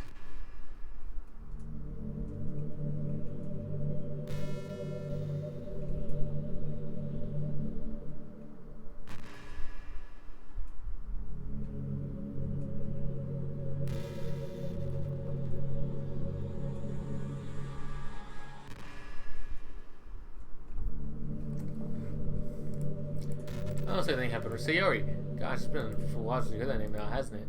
And yeah, it's because she doesn't exist anymore. Nobody does. I deleted all their files. I was hoping it would be enough for me to just make it all unlikable, but for some reason nothing worked.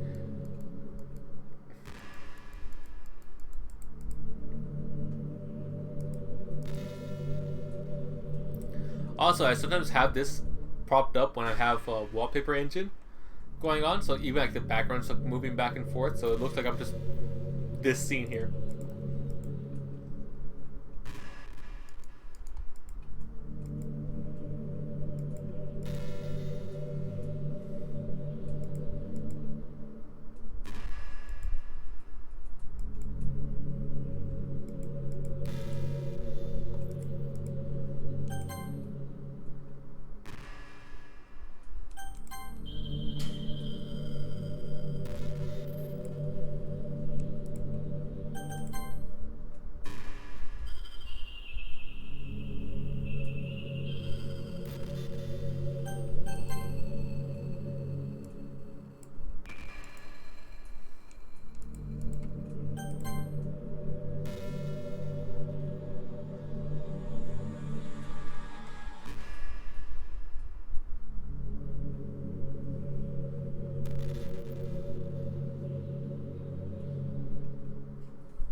Am I real and wonderful? I feel like I'm an asshole. Anyways, I got bread.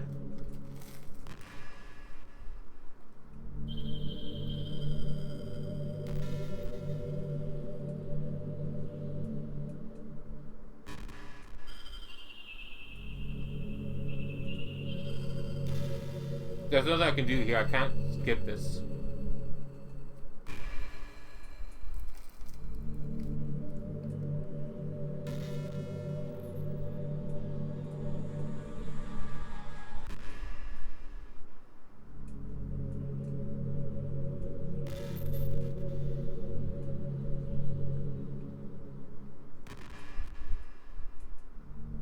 Woo!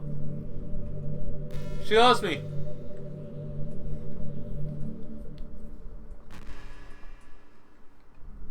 Yes, I'll go out with you.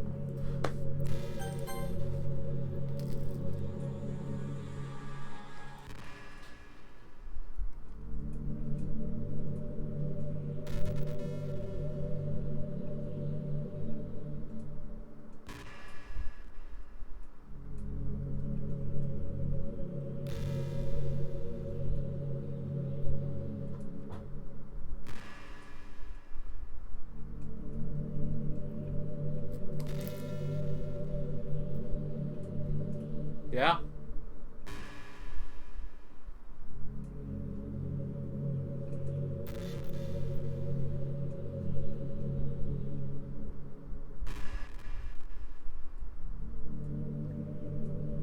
This better be the good ending.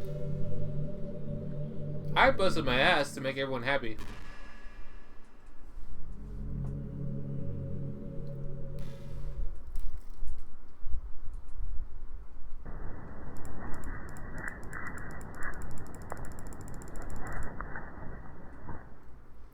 Any percent world record attempts? What the shit? Achievement unlocked?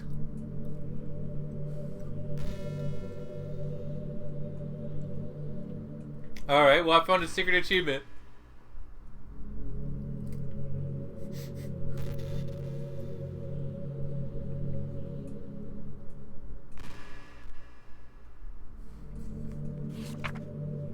Happy end.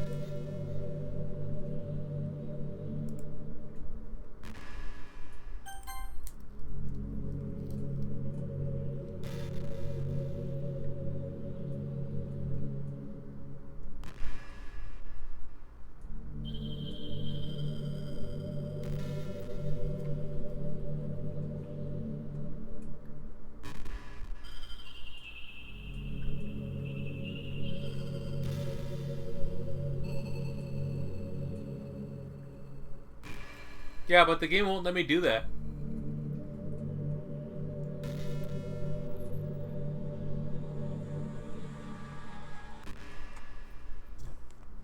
Hell yeah, I'm recording this, baby. Don't worry, no one's watching. Because no one likes me.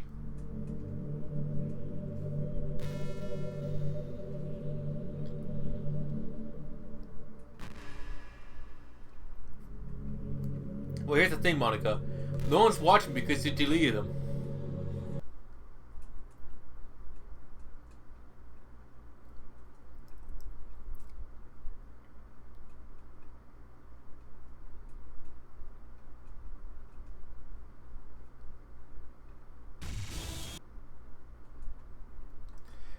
Okay, that was so weird.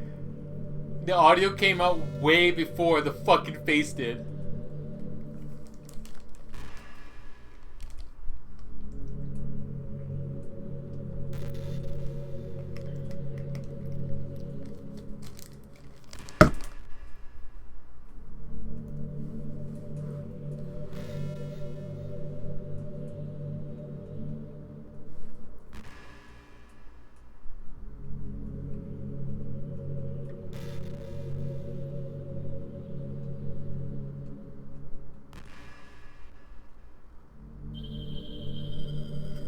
I drew porn of her. And I'll do it again. It's on my Patreon for $5 if you want to join and watch that right now. What if I'm able to change the music? Something a little more romantic would be nice, you know? Like a gentle piano. Let's do something like that here. Let's see. Maybe if I... Oh, jeez. That wasn't it at all. Sorry, you don't know what I'm doing. Guess I shouldn't be messing with things like that. I already broke so much stuff. And deleted the other characters.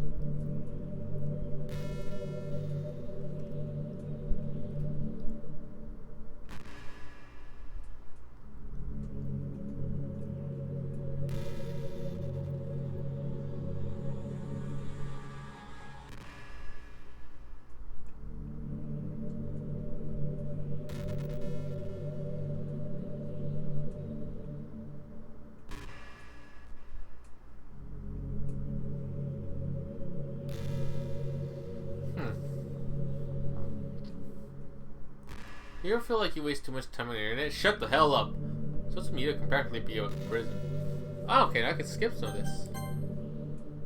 Are you trying to fast forward? I'm not boring you, am I? Oh gosh. Well, there's nothing to fast forward to, Sally. It's just the two of us after all. But aside from that, time doesn't really exist anymore, so it's not gonna work. Here, I'll go ahead and turn it off for you. She did. There we go. You'll be a sweetheart listen from now on, right? Thanks. Now where was I?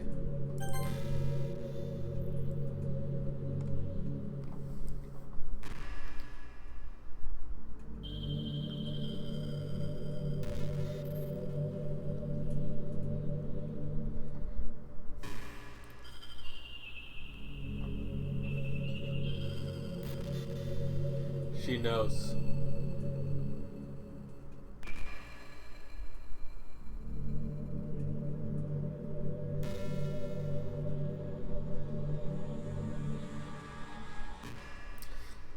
Isn't there an achievement to like play this out?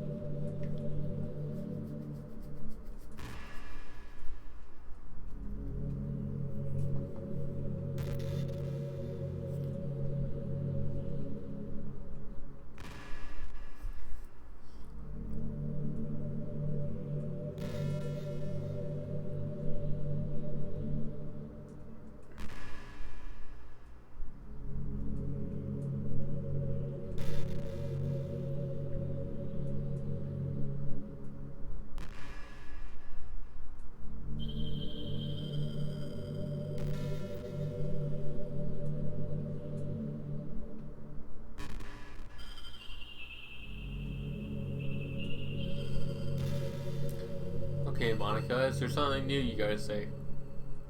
There it is.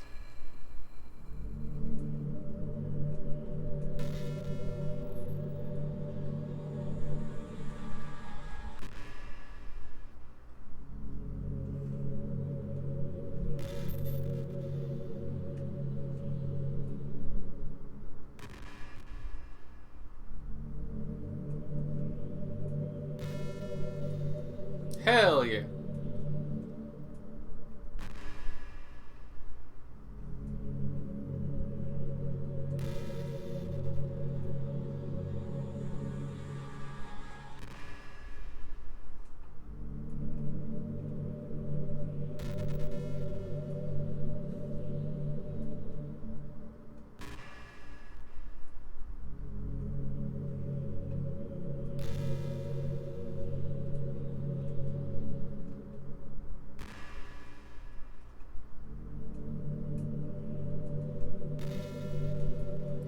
You know, around the time of year when my year starts to think about it, sort of turn my time for education. We're at the height of this modern expectation, so everyone has to go to college, you know.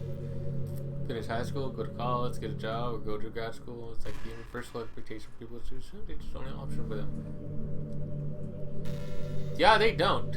Like trade schools and stuff, you know. Freelance work.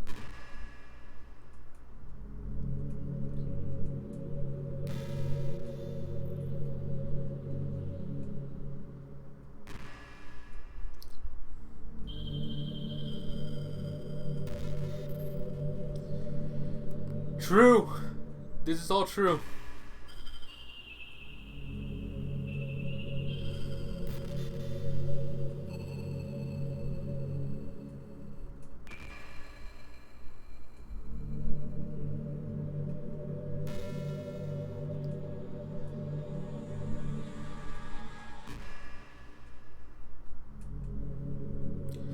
Dude, I wish high school actually did all this shit. Like, help us out. Like, hardcore.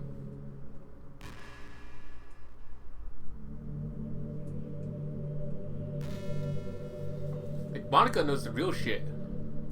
She knows what's up. Thankfully, we paid out of pocket for our fucking university shit. That fucking sucked. But at least we're not in debt.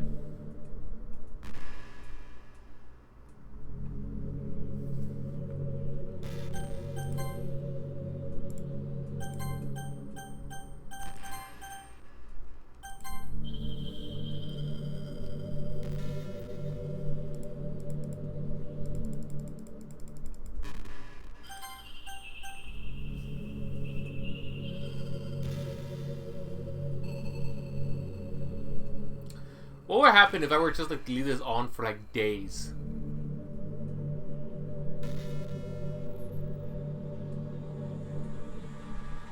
Like, would she just loop?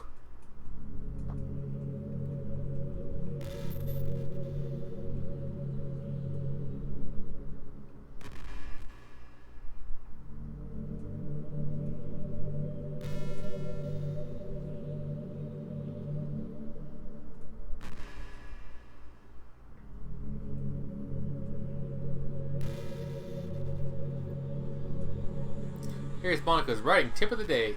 Sometimes when I talk about people who are impressed by my writing, they say things I could never do that. It's really depressing, you know?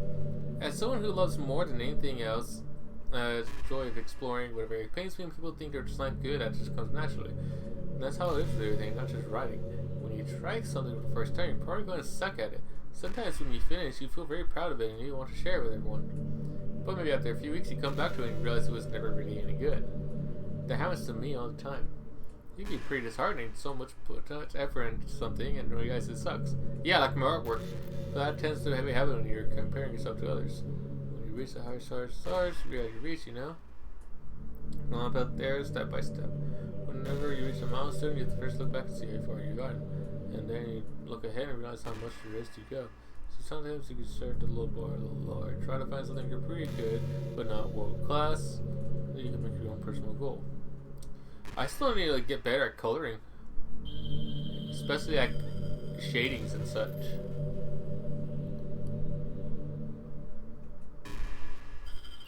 I think what would be helpful if I just use a different program, because I think Sai is just not too good for coloring, especially with like the limited amount of brushes that I have. So I'm thinking either try to do it all through like Photoshop or invest in Clip Studio Paint. Look up some brushes and just use that for shading.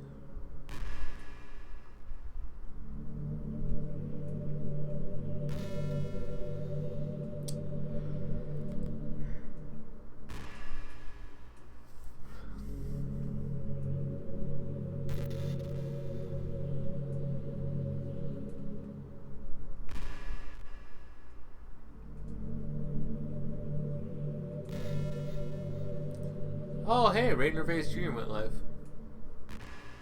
Playing Resident Evil Code Veronica still. Poor guy having to play the out game. That game just cheats on you. It makes things unfair. Eh? Did you say kiss? This still is really bad shit with you. I might be okay with it. Monica, I would want nothing more than to kiss you.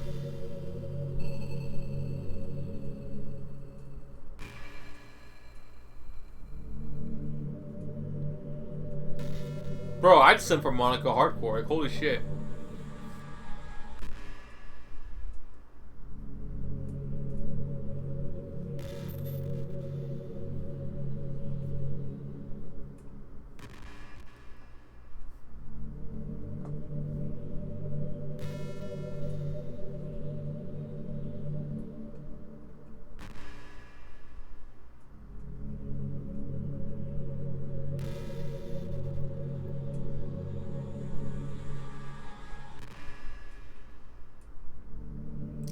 I can't wait till this till this game gets like its physical release already, so that I can just show it all off.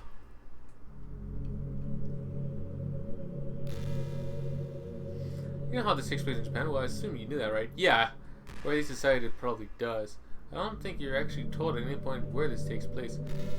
Is this even really Japan? I mean, aren't the classrooms and stuff kind of weird for a Japanese school? Not to mention everything is in English. It feels like everything is just there because it needs to be, or the actual setting is an afterthought. It's kind of giving me an identity crisis. All my memories are really hazy. I feel like I'm at home, but I have no idea where home is in the first place. Yeah, I always assumed this was like Japan, especially with like these uniforms and like the environment, the setting, and such here.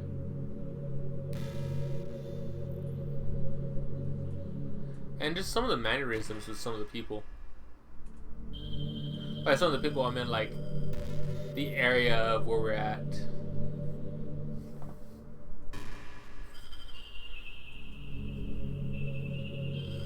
Like the locations. Alright. I think it's about time I actually, unfortunately, have to delete Monica.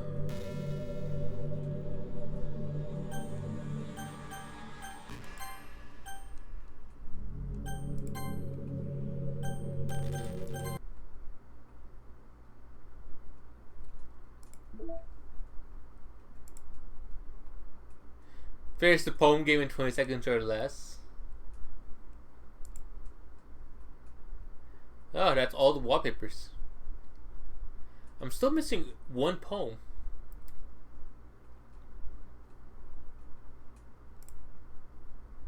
A dream. I was staying over at my friend's place where there was 4 of us. I drifted off to sleep while everyone was talking and watching TV. In my dream, I was still at my friend's house, and the only difference was that there were nails sticking out from the walls everywhere, and there was also someone I didn't recognize.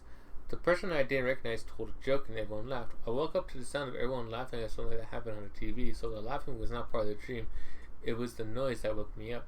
I don't know who that person was and how they knew to tell a joke at that moment.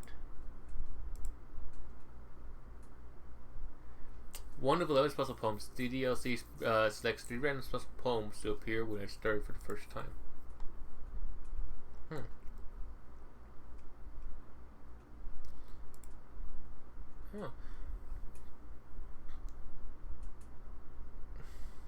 Oh, Kiara, Monica, and Sayori. Oh, they're so fucking cute.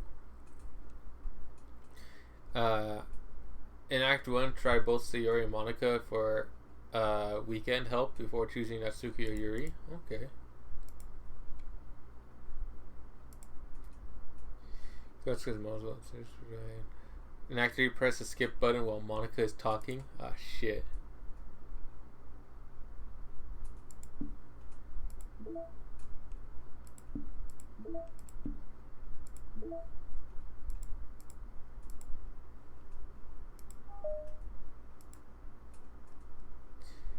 Achievement unlocked. 2 stocked. What the fuck does that achievement mean?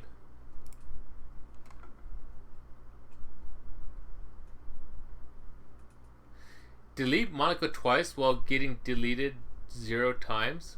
What?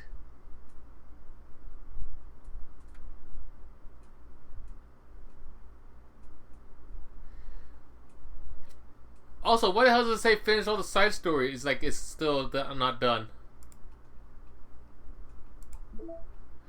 Equals?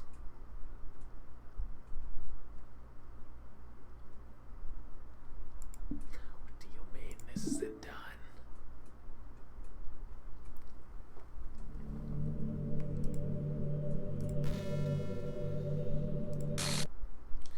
What is happening? Sally, what is happening? It hurts. It hurts so much. Help me, Sally. Please hurry and help me.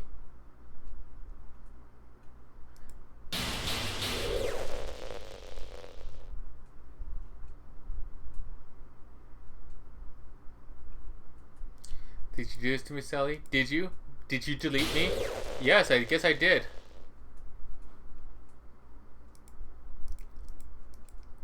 You're all I had left. I sacrificed everything for us to be together. Everything. I love you so much, Sally. I trusted you. Do you want to torture me? Watch me suffer? Were you only pretending to just kind of hurt me even more? Not that anyone could be as horrible as you are. You win, okay? You win, okay? You killed everyone. Hope you're happy.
I know for some versions they're easily dismembered.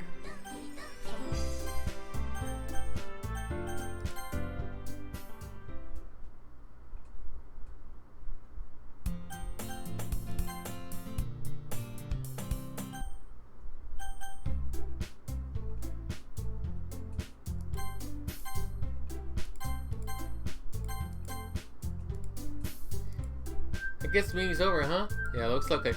I see everyone getting along, isn't it? I think everyone likes you too, Sally. You think so? Well, everyone seems to be getting better to be like with you around Sayori. Oh, Sally, don't say something like that. Don't say something like that. It's embarrassing. Well, whatever. I was surprised when you told me you were starting a club, but I think you're pulling it off just fine. We're gonna make it the best club ever. Now you join every day. It's gonna be so much fun. Hey, Sally, I really want to thank you. I mean, I'm really happy that you joined the club and everything, but the truth is, I knew you were going to. There's actually something else. Okay, I got the good ending. Cool. I wanted to thank you for spending so much time with us all. You worked so hard to make each and every one of us happy. You comforted us through our hard times, and you helped us all get along with each other. Do you get it, Sally?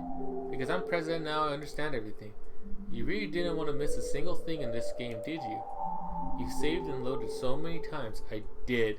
To make sure you could spend time with everyone. Only someone who truly cares about the literature club would go that far. But all along, that's all I ever wanted. For everyone to be happy and care about each other. It's kind of sad, you know? After all you've done for us, there isn't much I can do for you in return. We've already reached the end of the game, so this is where we say goodbye.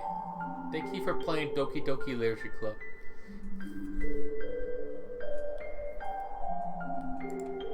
I'm going to miss you, Sally. Come visit sometime, okay? I will. Maybe not on the PC version, but I'll do it on the Switch when I get it. We'll always be here for you. We all love you.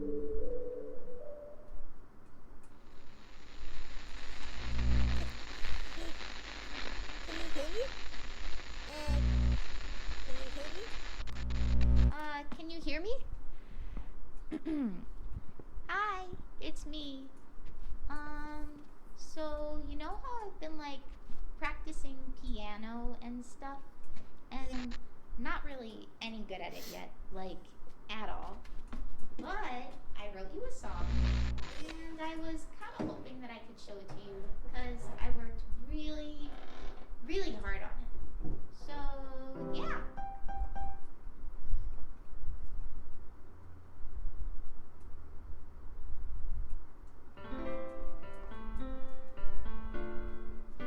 If I ever learn how to play piano, I want this to be the first song I learn to play. Every day I imagine a future where I can be with you. In my hand is a pen that will write a poem of me and you.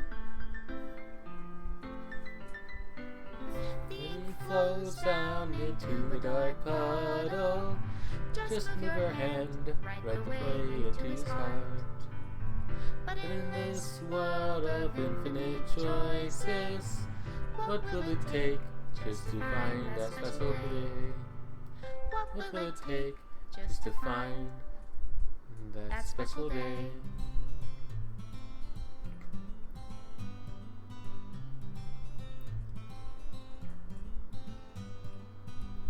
Have I found everybody a fun? Oh, that's right. And since I... Oh, why is it deleting the images, though? When you're here, everything that we do is fun for them anyway. When I can't even read my own feelings, I thought because even though if you beat it, you don't, the images don't disappear. and if this world won't write me an ending, what will it take? Well, I guess I was wrong. for me to have it all? But they're not grayed out this time, though.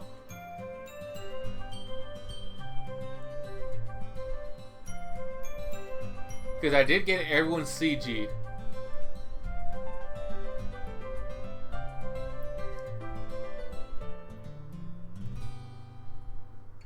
Does my pen only write bitter words for those who are dear to me? Is it love if I take you, or is it love if I set you free?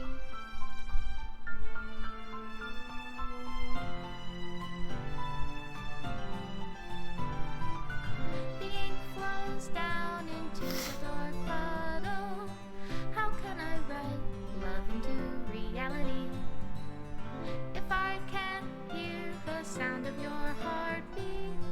What do you call love in your reality? And you. And in your reality, if I don't know how to love you, I'll leave you be.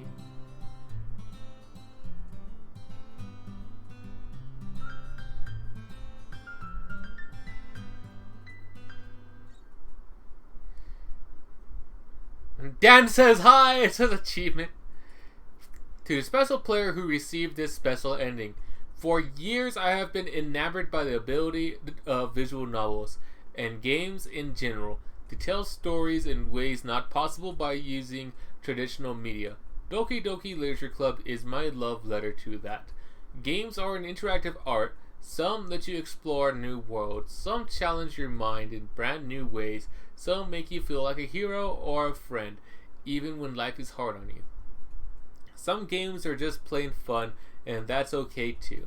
Everyone likes different kinds of games. People who enjoy dating sims may have a heightened empathy for fictional characters, or they might be experiencing feelings that life may not be kind enough to offer them.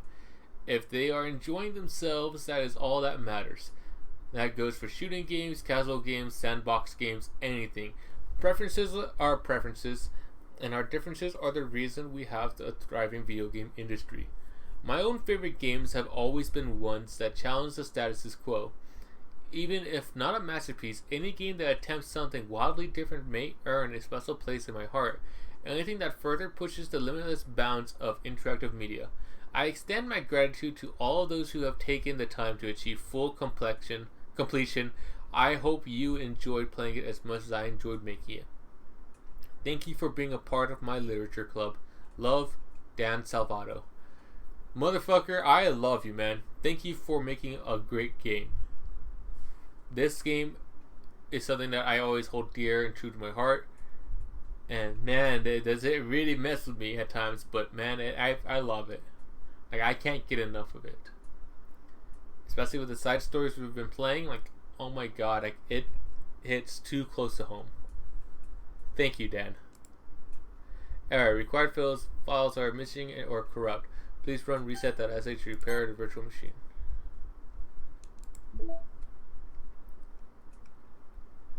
Hey, final achievement. Final wallpaper. Poem. I got all the poems. Missing 2 CGs though, and I'm missing all these secrets. Oh, the chiwis.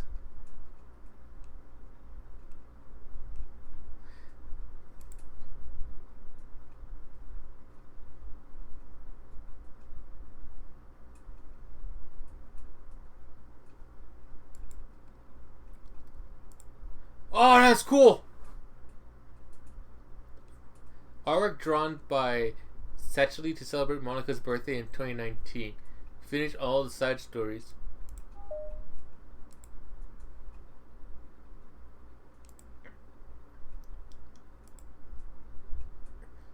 Delete Monica for the second time. Aw, Mr. Cow. Oh, she's reading the book. Like the book with the eye, with the red eye on there. What, a red eye? Well, I guess it's red eye. Oh, but this is good. Celebrate Monica's birthday in 2020. Like, you know what? This makes sense because it's COVID and everyone's doing online stuff.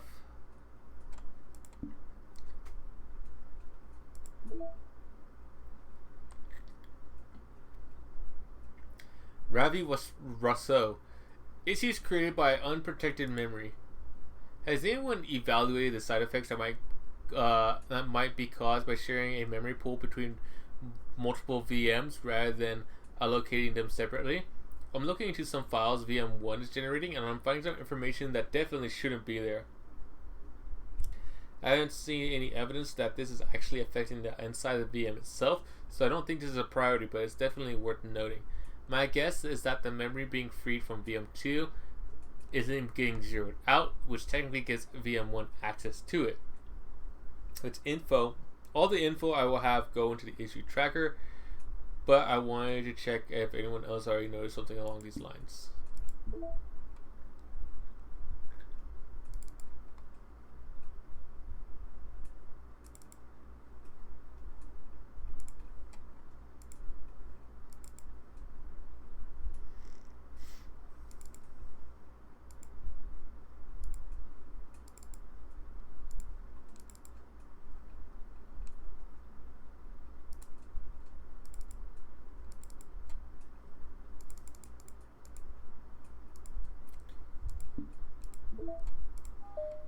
Equals.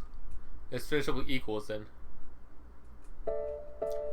Okay, everyone, we're gonna be taking a break from our usual activities today. I was thinking, since people are starting to talk about the festival, it's a good time for us to go over the general direction of the club and all that.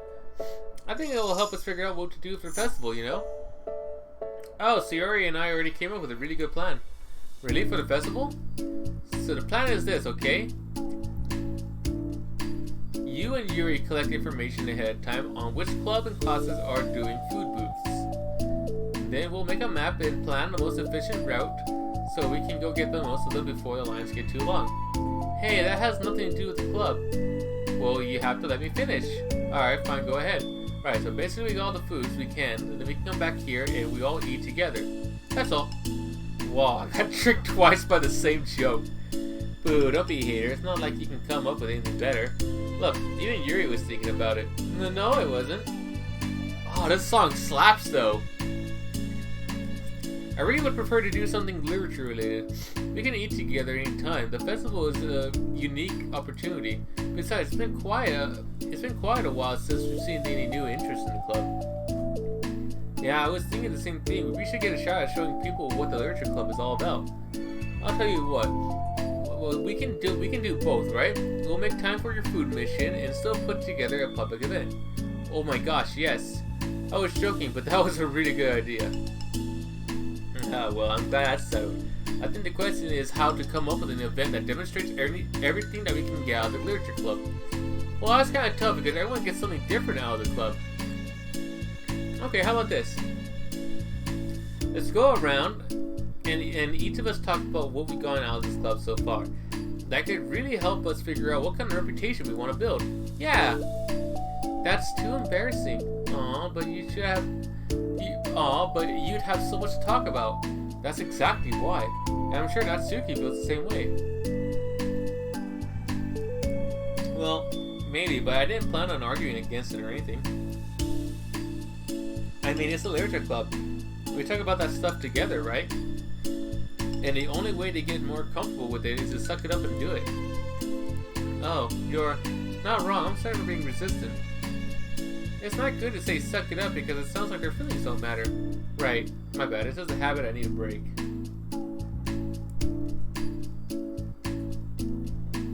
Well, anyway, who's gonna start? I'll start. I was the first to join after all. Wouldn't that be me? No, I want to go first. There we go. Fine, you can start, I don't mind. Yay! So, gosh, it feels like so long ago. I think I joined because I wanted to have fun sharing poems with people. It seemed like it would be a safe way to express myself, you know.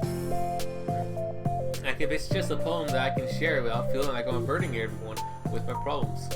And I thought it would have been a really good way to get to know other people too. So yeah, I was really surprised when I walked in and it was just Monica. And she was sleeping.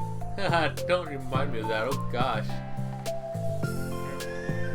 Yeah, but it seemed like so much fun to help start a new club. Especially since writing helped me so much, I wanted to see it help other people too. But it ended up being me who was so inspired because I remember feeling like Monica was just so sweet and mature that I could trust her with anything. It made me feel a lot less alone having someone who knew made me feel a lot less alone having someone who knew even the bad things about me. And at that point I knew the literature club was going to be special for a lot of people. Yeah, I felt the same way. It really helped get the club a more cohesive vision. Yeah, then Yuri joined, and she was so different from us, and Natsuki too. I think for Yuri, it really helped for me to take the lead before she was able to open up a little. But Natsuki was kind of the opposite, where she wasn't ready to get really close to someone really quickly. I never really thought about that before, sort of thing. I really feel like I've gotten better at understanding people's different needs. And that makes me really happy because my friends are just the most important thing to me. And whatever new members we get, I want to help them get it. I want to help them in those ways too. I don't know if I would have continued coming to the club if it weren't for you. Really? I know it wasn't too long ago. I like how everyone has their own theme going on right here.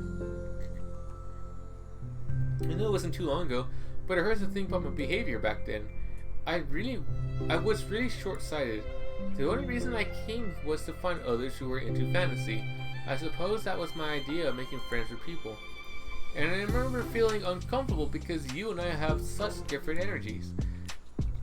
I had such a specific idea of the kind of person I could be friends with, so when Sayori tried so hard to get to know me, I felt like I was just wasting her time. I think I was so naive to assume that similar interests were the key components of friendship. Sayori and I were able to be friends because she always thinks about the needs of other people. That's something I never knew how to do or even thought to do, so I stayed in the club thanks to that. And I started trying as hard as I could to understand people better. You really went above and beyond when it came to that. I was just super impressed. Well, I always hated that I didn't know how to behave like a person who is easily liked by others, like the two of you can. And because of that, I spent so much time thinking about my own behavior and all the wrong things I did. But the whole time, I should have been thinking about other people's instead, not myself. Once I started doing that, I was able to make friends with everyone else. Oh, also I discovered that sometimes I'm a better communicator when I take the time to write rather than speak. It's so strange that the way things turned out, it's so far different from anything I've ever would have expected. But I'm happy. I suppose we don't always know what we really need. Oh my gosh, you're so cute and I'm going to throw up. Okay, please don't do that, Sayori. Besides, I'm not cute. Hey, isn't that my line? Oh, well for me, it's actually true, so... What are you saying? Nothing? I finished my part, so someone else take their turn. My heart!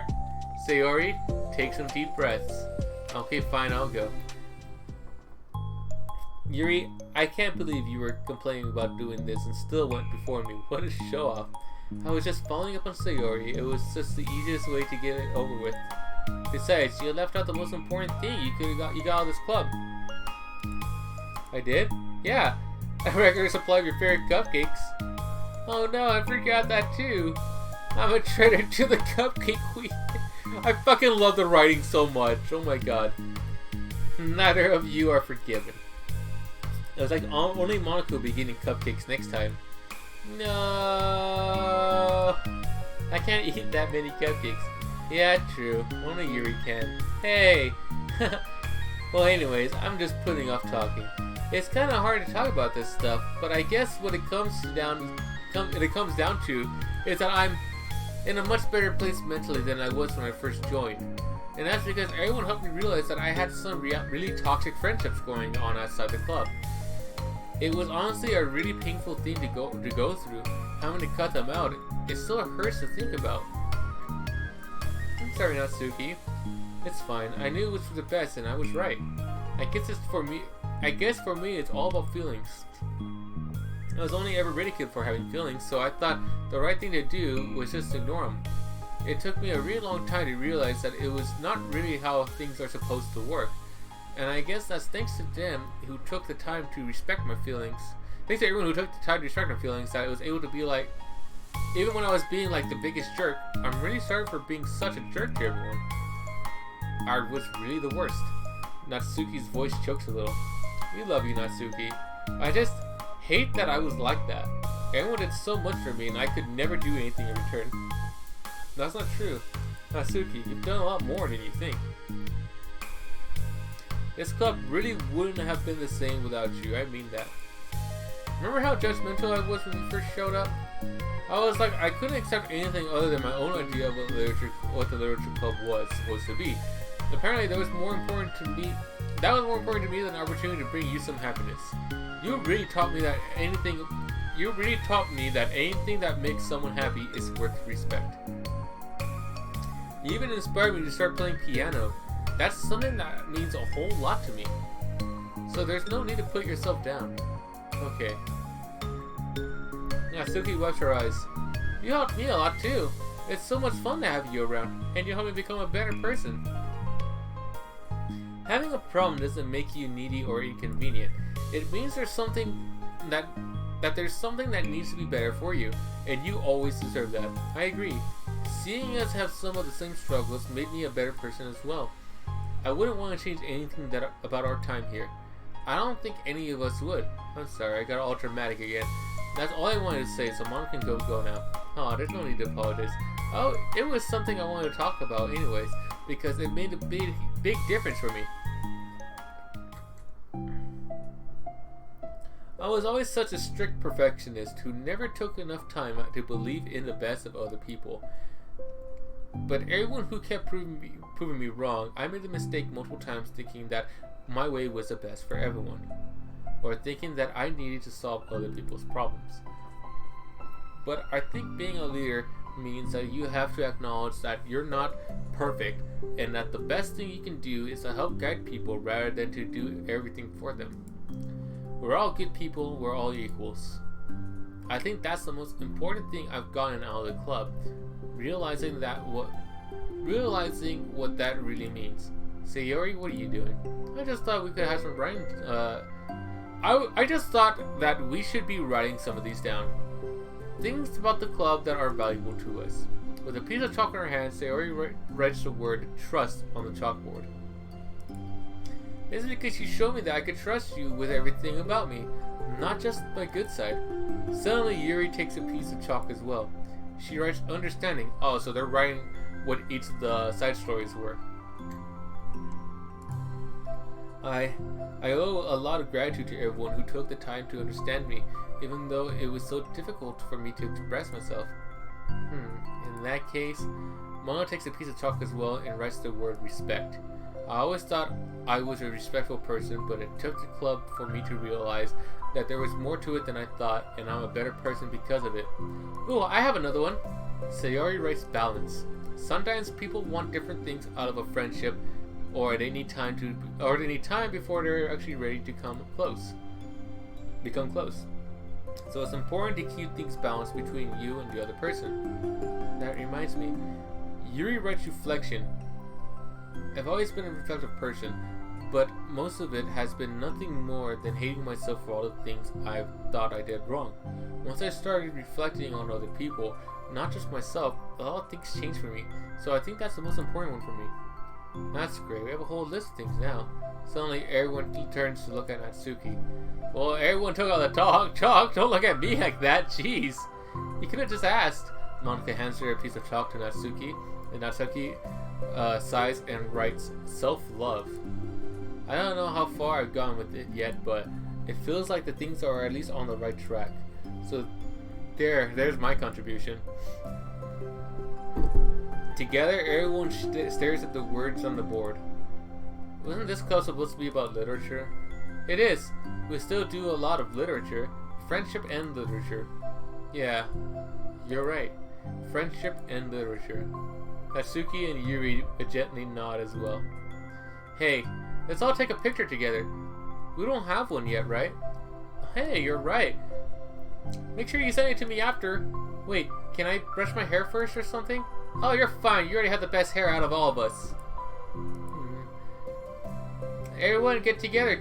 I can't fit you all in. I got home from work. Need shower, but how am I doing? I'm at the end of everything. I've been at this for 3 hours and 45 minutes. I know you're late. You're late. Nah, that's fine, dude. I understand. But yeah, I'm at the fucking end of this. I believe we already have the good ending on the base game. We finished up the remaining 3 side stories, and we're at the last side story where I think everything just ties in and comes to a close. Whoop! And I know too many customers today. Yikes, man! It happens though. But yeah, I think I'm right at the end, dude. Everyone, get together. I can't put you all in. Okay, everyone, ready? And click.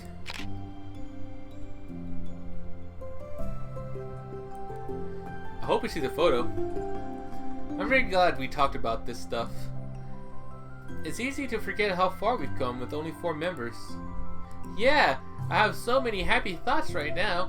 I'm getting some really good inspiration for a poem. You know, I feel the same way. I kind of want to get some writing done. Me too. I think I would like that as well. Everyone's looking at me again. I'll do it too, but I might not feel like sharing it. That's okay. The 4 members of the Literature Club disperse and return to their desks, each equipping themselves with a pen. Natsuki and Yuri give each other a quick glance, then start writing immediately. Sayori stretches and does the same, but Monica is left tapping her pen against the paper, unsure of where to start. Just move your hand, Monica mouths to herself. Right the way into your heart. Her mind full of thoughts, memories, and inspiration, Monica navigates past her mental barriers and begins to write. It doesn't matter what, just that it's something new. Ooh, this is new. Like it's the poem theme, but it's like a remix.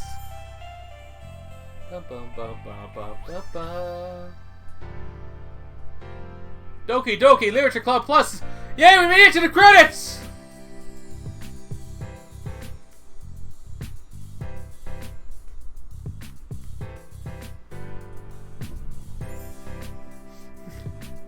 And we get to see all the new artwork. Actually, you did good, guys. Ba ba ba ba ba. And the music is just amazing.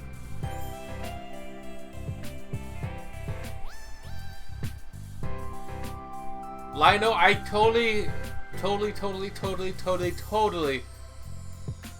highly recommend this game. And even if you don't like the horror aspect, as long as you get the horror aspect and everything done, like just try to go for a good completion of that.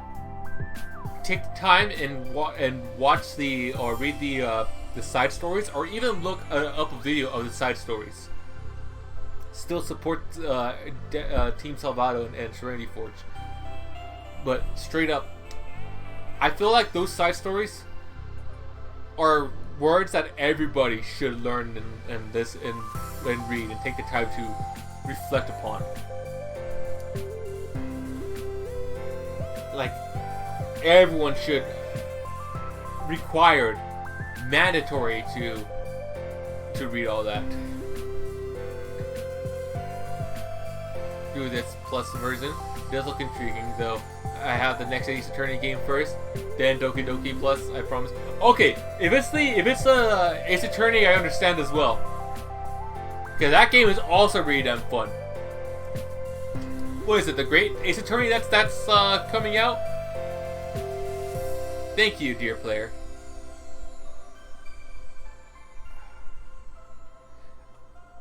I'm glad I have 2 copies of this game now. There's the photo!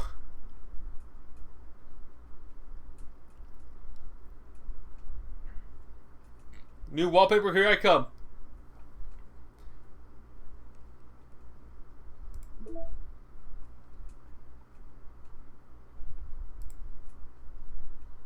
Everyone say cheese. Okay, now everyone make a funny face. She has a mustache. Okay, I have to do this one.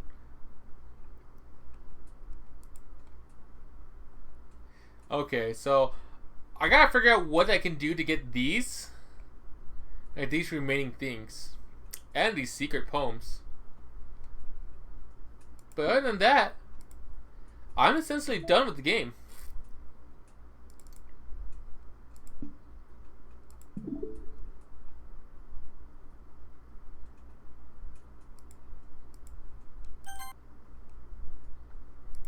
I wonder if I can, like...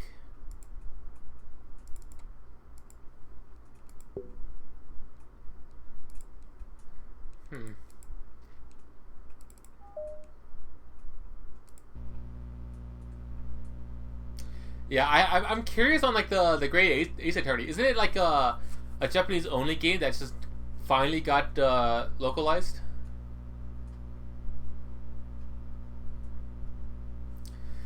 But yeah, I think the next visual novel type of game I'll be playing will be the Ace Attorney series. Because I got them on the Switch still.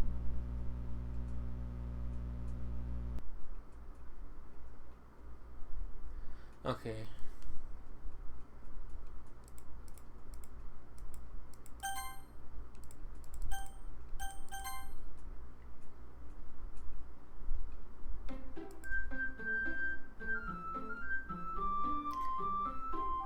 That is, to be fair, very much Ace Attorney.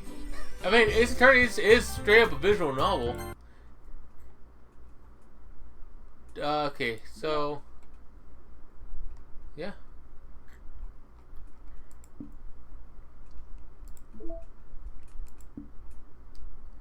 Don't know much about it, but I'm excited to find out.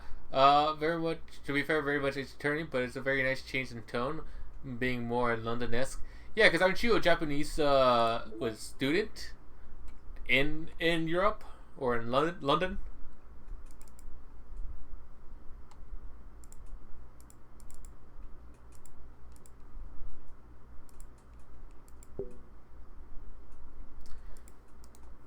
Yeah, I'm more wondering why can't I delete the characters now?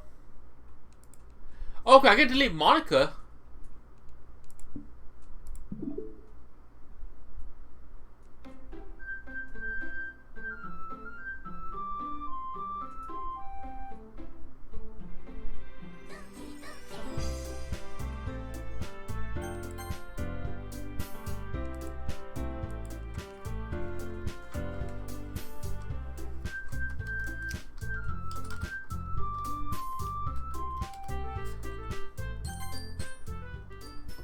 I am Monica now. What? This? What is this? Oh no! No! This can't be it. This can't be all there is. What is this? What am I? Make it stop! Okay, so they finally brought this back. I guess I had to beat the, okay, so this is still in the files. I guess I had to, beat the side stories in order to do this, because it wouldn't let me delete all the character files beforehand. Please make it stop.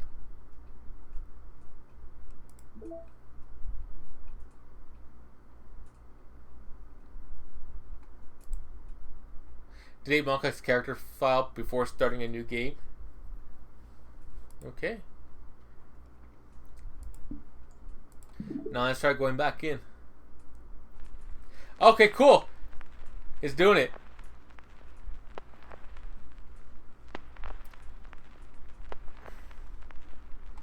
And now this is what happens when you start the game after you get that little cutscene. And it'll be like that every single time you try to go ahead and click back into the game.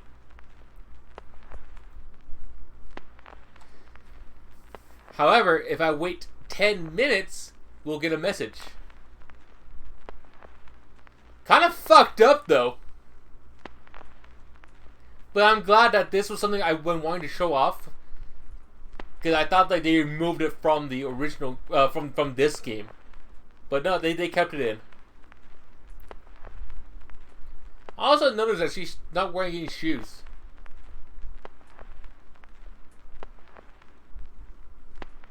Staying like this for 10 minutes? I've done it before. I've done it in the original stream, to be honest. And I didn't know that would have happened until a friend of mine, Sagabell, told me about it. Yo, shout out to Sagabell. That they're a pretty damn good artist.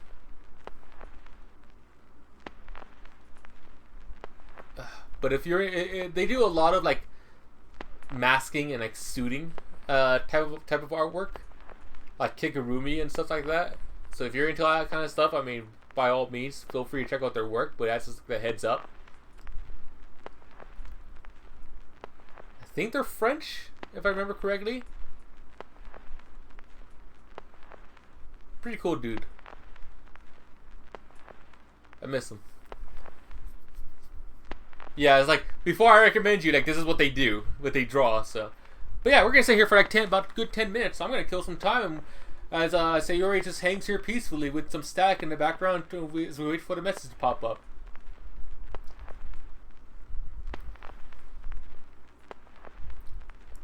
Because I have nothing better to do my entire life.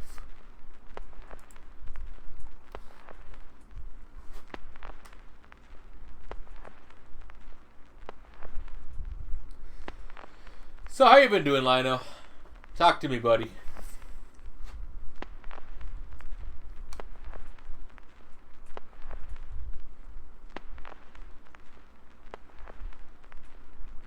You know, one thing I've been wondering is, because Sayori's just been hanging here, how come like their parents have not noticed anything or came by or anything? Like, does she have parents that live with her, or does she just live alone? I'm good, thanks. I've been mainly working and taking over for my boss, but he is back now. Well, I'm glad he's back. How's my life going? It's been going good, but I've been fucking sore as hell. Like, I didn't stream yesterday because of how tired and exhausted I was from yesterday's work. Like, because we don't have a lawnmower anymore because my grandma apparently gave that away to someone. Like, first of all, my grandmother is not all there in her head anymore. Like, she is, she has dementia. And she doesn't basically remember things that would have happened, like, after a minute or so. So we always have to constantly remind her and telling her things over and over again. But it has become the norm at that point. But yeah, she doesn't remember giving it away to someone else. Because she realized, oh, it's just taking up space, not remembering that it was actually our lawnmower that she gave away. What's up, Brett Gaming? How you doing, dude? Hope you enjoy yourself. So yeah, so because we don't have that lawnmower anymore, we can't really mow her lawn, but we have a weed eater. So what we end up doing was just trimming down the grass so it doesn't just stay up all fucking high, become super tall grass and with weeds everywhere. We just had to go across the front and the backyard just with the weed whacker, just cutting it all down, making sure that it looks more presentable. Doing that for about 3 hours yesterday really killed my damn arms and my back, especially my lower back. My lower back got the worst of it, but the top part of my back, like right in between the right shoulder blade, is where I get the most pain at. and I think that's because of my scoliosis. So yesterday I was just out of commission. I was just too damn tired and sore, and I was only running off like 2 hours of sleep. So I ended up just like staying in bed all fucking day yesterday. Today, it hurts to close my hands fully, but they need to be stretched out more. But since I slept majority of yesterday, I feel pretty damn well energetic and well rested today.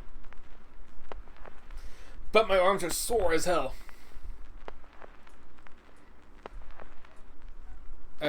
Thankfully, today we only had to do the backyard because yesterday we did the front yard, and the backyard didn't have much. Just the hard part was we would have finished it up yesterday, but turns out the batteries for the weed whacker and everything die fast because we got a new weed whacker, weed eater, and everything, and have two 20-volt lithium ion batteries. And they were both completely fucking charged. They died within like 20 minutes. And it's like, what the fuck?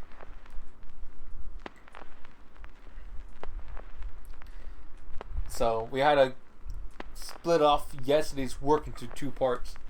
But at least it's done now and out of the way. Very glad to hear you're feeling alright though. Yeah. Today I feel great, aside from just like super fucking sore. But I feel great. I even feel a lot better mentally too.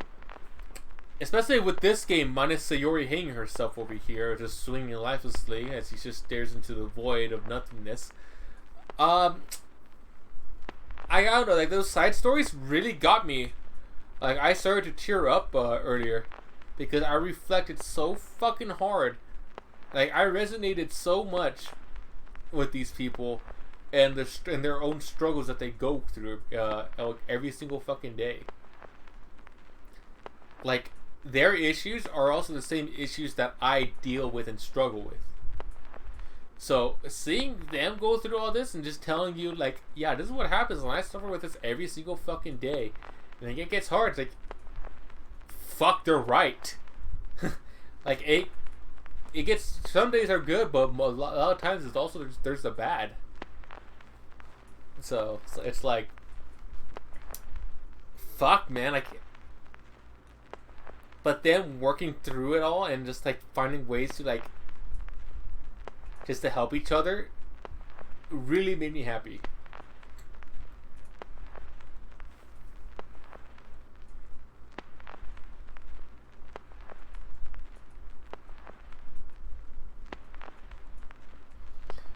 I haven't heard much from Pops lately.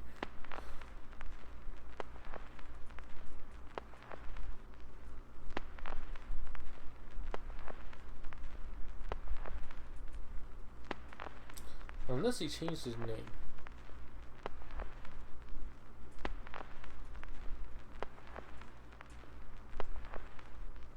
Nope, he's still around. Okay. Pretty bad. Just gonna take a quick shower. And can easily see that. Well, Lino, you go ahead and do that. But if I'm offline, just know that we got the message, and I think everything else was basically done.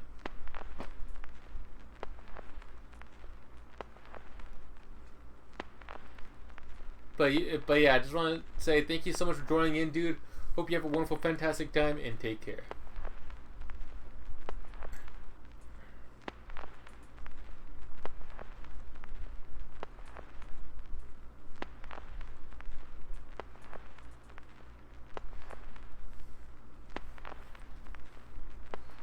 Man, I just wish it didn't take 10 minutes for the message to pop up, though.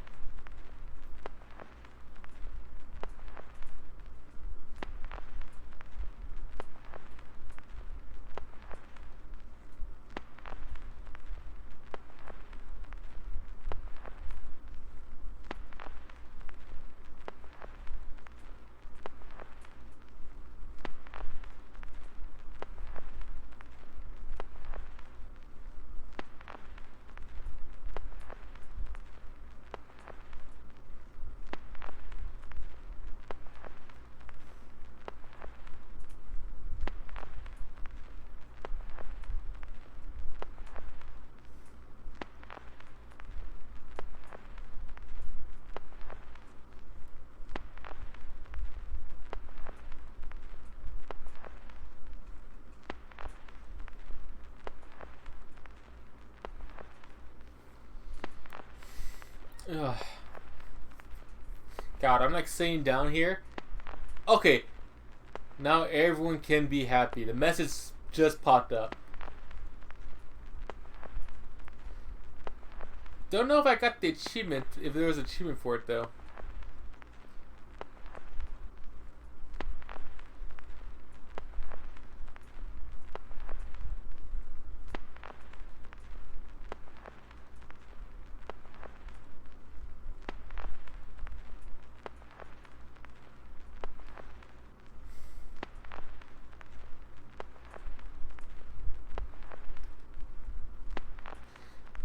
Just know that death is never the answer. Like, suicide is never the answer.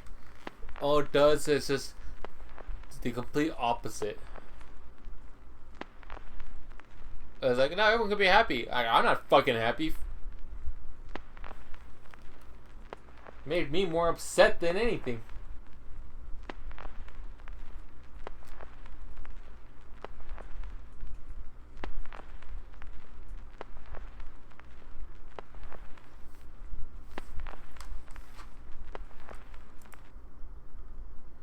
Okay, so I clicked the game and nothing else happened.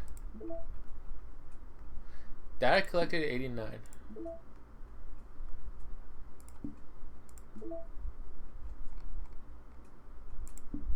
If I go back again, does it still do it? Yep.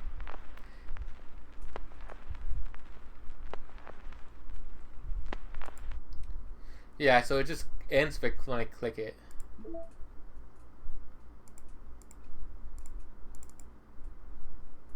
Yeah, there's no characters in here at all.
Yeah, so I guess the only person who I can actually delete is Monica.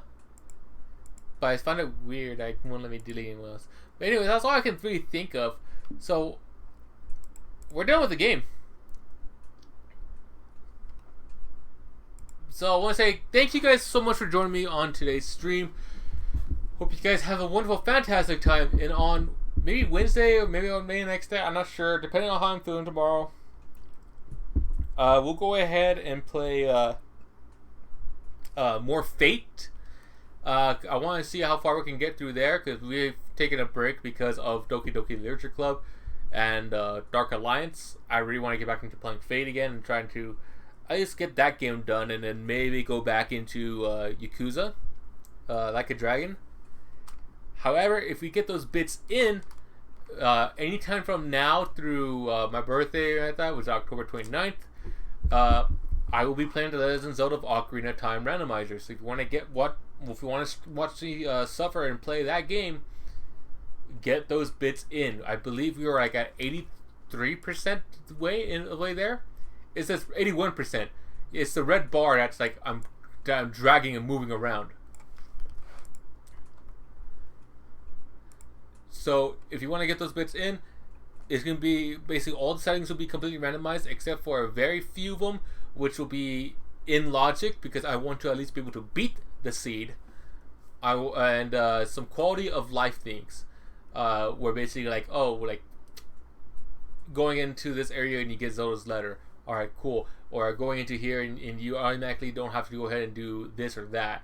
Like it's already open for you. It's like okay, cool. Like things that just make things a little bit easier. Other than that, the only things that will be completely randomized will be the majority of the settings. So even I don't even know what setting will be turned on or off. I don't know what would be turned on at being like I could be doing key sanity, where the key can be anywhere in the fucking world. The key can be in a fucking dungeon, or the key could be in a fucking chest, in like the Kokiri forest, for all I fucking know. It could be anywhere in Hyrule, is what I'm saying. Same, maybe it could be doing token sanity, where items will be merged with the Skulltula, Skull sanity. Or I could be doing a Triforce hunt, where my gameplay ends when I get all pieces of the Triforce, depending on how many pieces there are. Or even more stuff like that. I could be doing an entrance randomizer, where if I exit out from my starting point where the door is at, I go to that door, I could probably be in Ganon's castle for all I fucking know. So if you want to get those goddamn points, if you want to go ahead and watch me play all of that, get those bits in. Welcome back, Lino. That was a quick shower. But yeah, the message came in. It said now everyone can be happy. And there's nothing else I can really think of doing. I think I'm done with the game. Did I get the achievement? Start a new game. 2 stocked. Thank you, love Monica.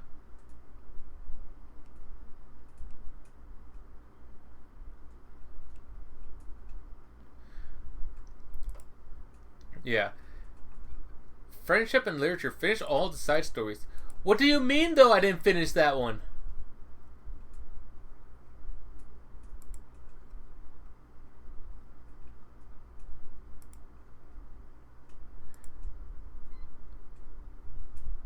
Is there something that I'm missing?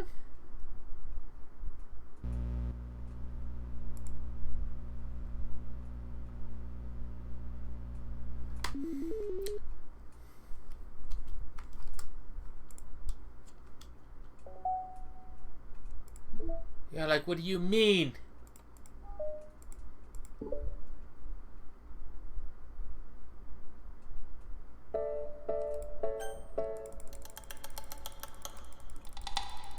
It says, like, oh, finish all the side stories. Like, I'm pretty sure I finished all the side stories.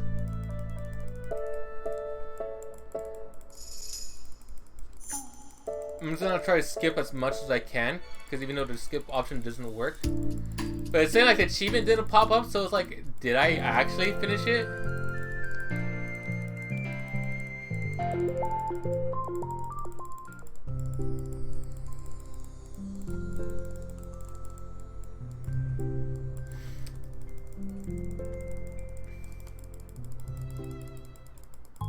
Like, it's giving me anxiety of just like, is there more?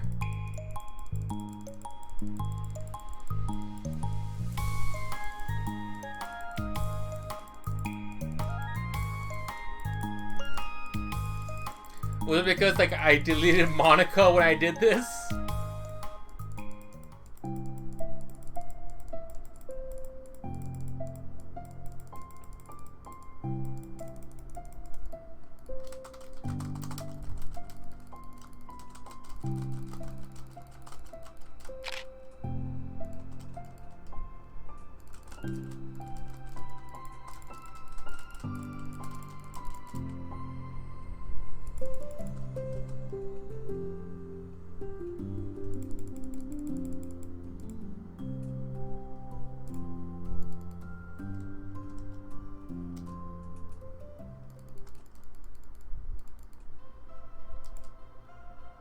At least Monica's back this time.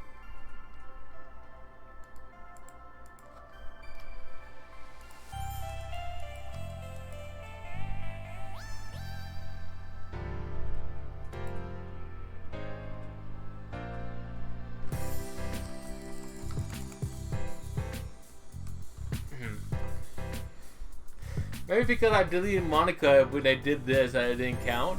I don't know.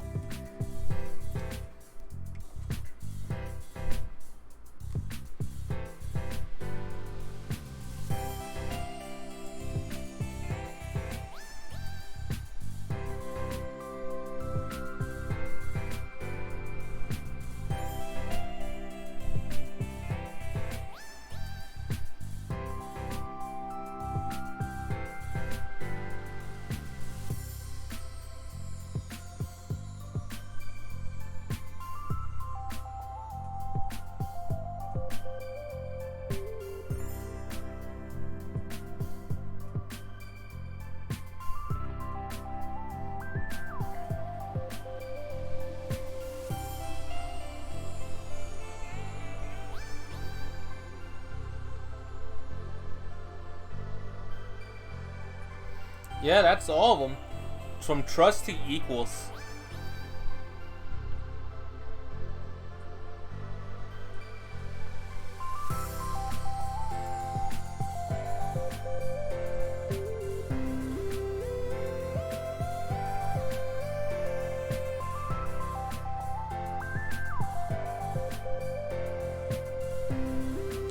So I don't know why the achievement's not popping up then.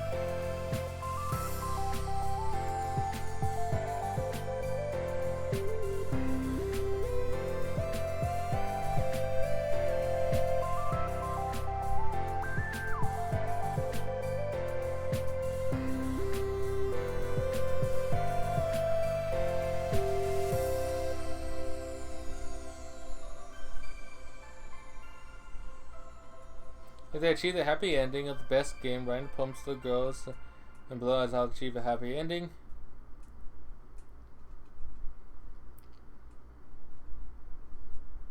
So I know GS plus, so it's a little different when it comes. Stream library. Stream press escape during the game, select exit DLC, and confirm yes, and hit the mark of yes.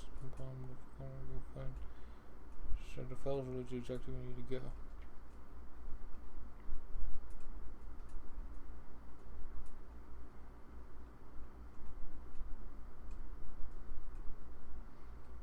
Okay. First poem, right to on this case, and skip unseen text to fasten the pace.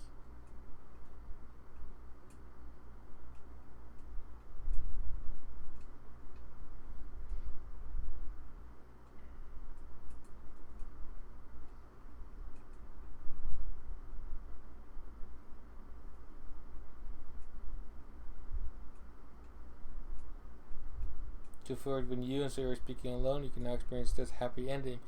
Now this is all about Doki Doki happy ending, plus a longer story, reading a guide. Yeah, so I basically did everything right, yet Steve's like, nah, you didn't get it. Oh, now I just got it.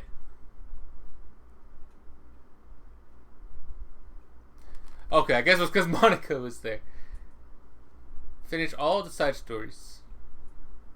So, I'm just now missing 5 hidden achievements that I don't know what is, and a breakthrough achievement, which is achieve 100% data collection, which I'll just do on my own time. But, other than that, we're done. We're done with Doki Doki Literature Club. So, hope you guys have a wonderful, fantastic time. Take care. See you in the next video. Bye-bye.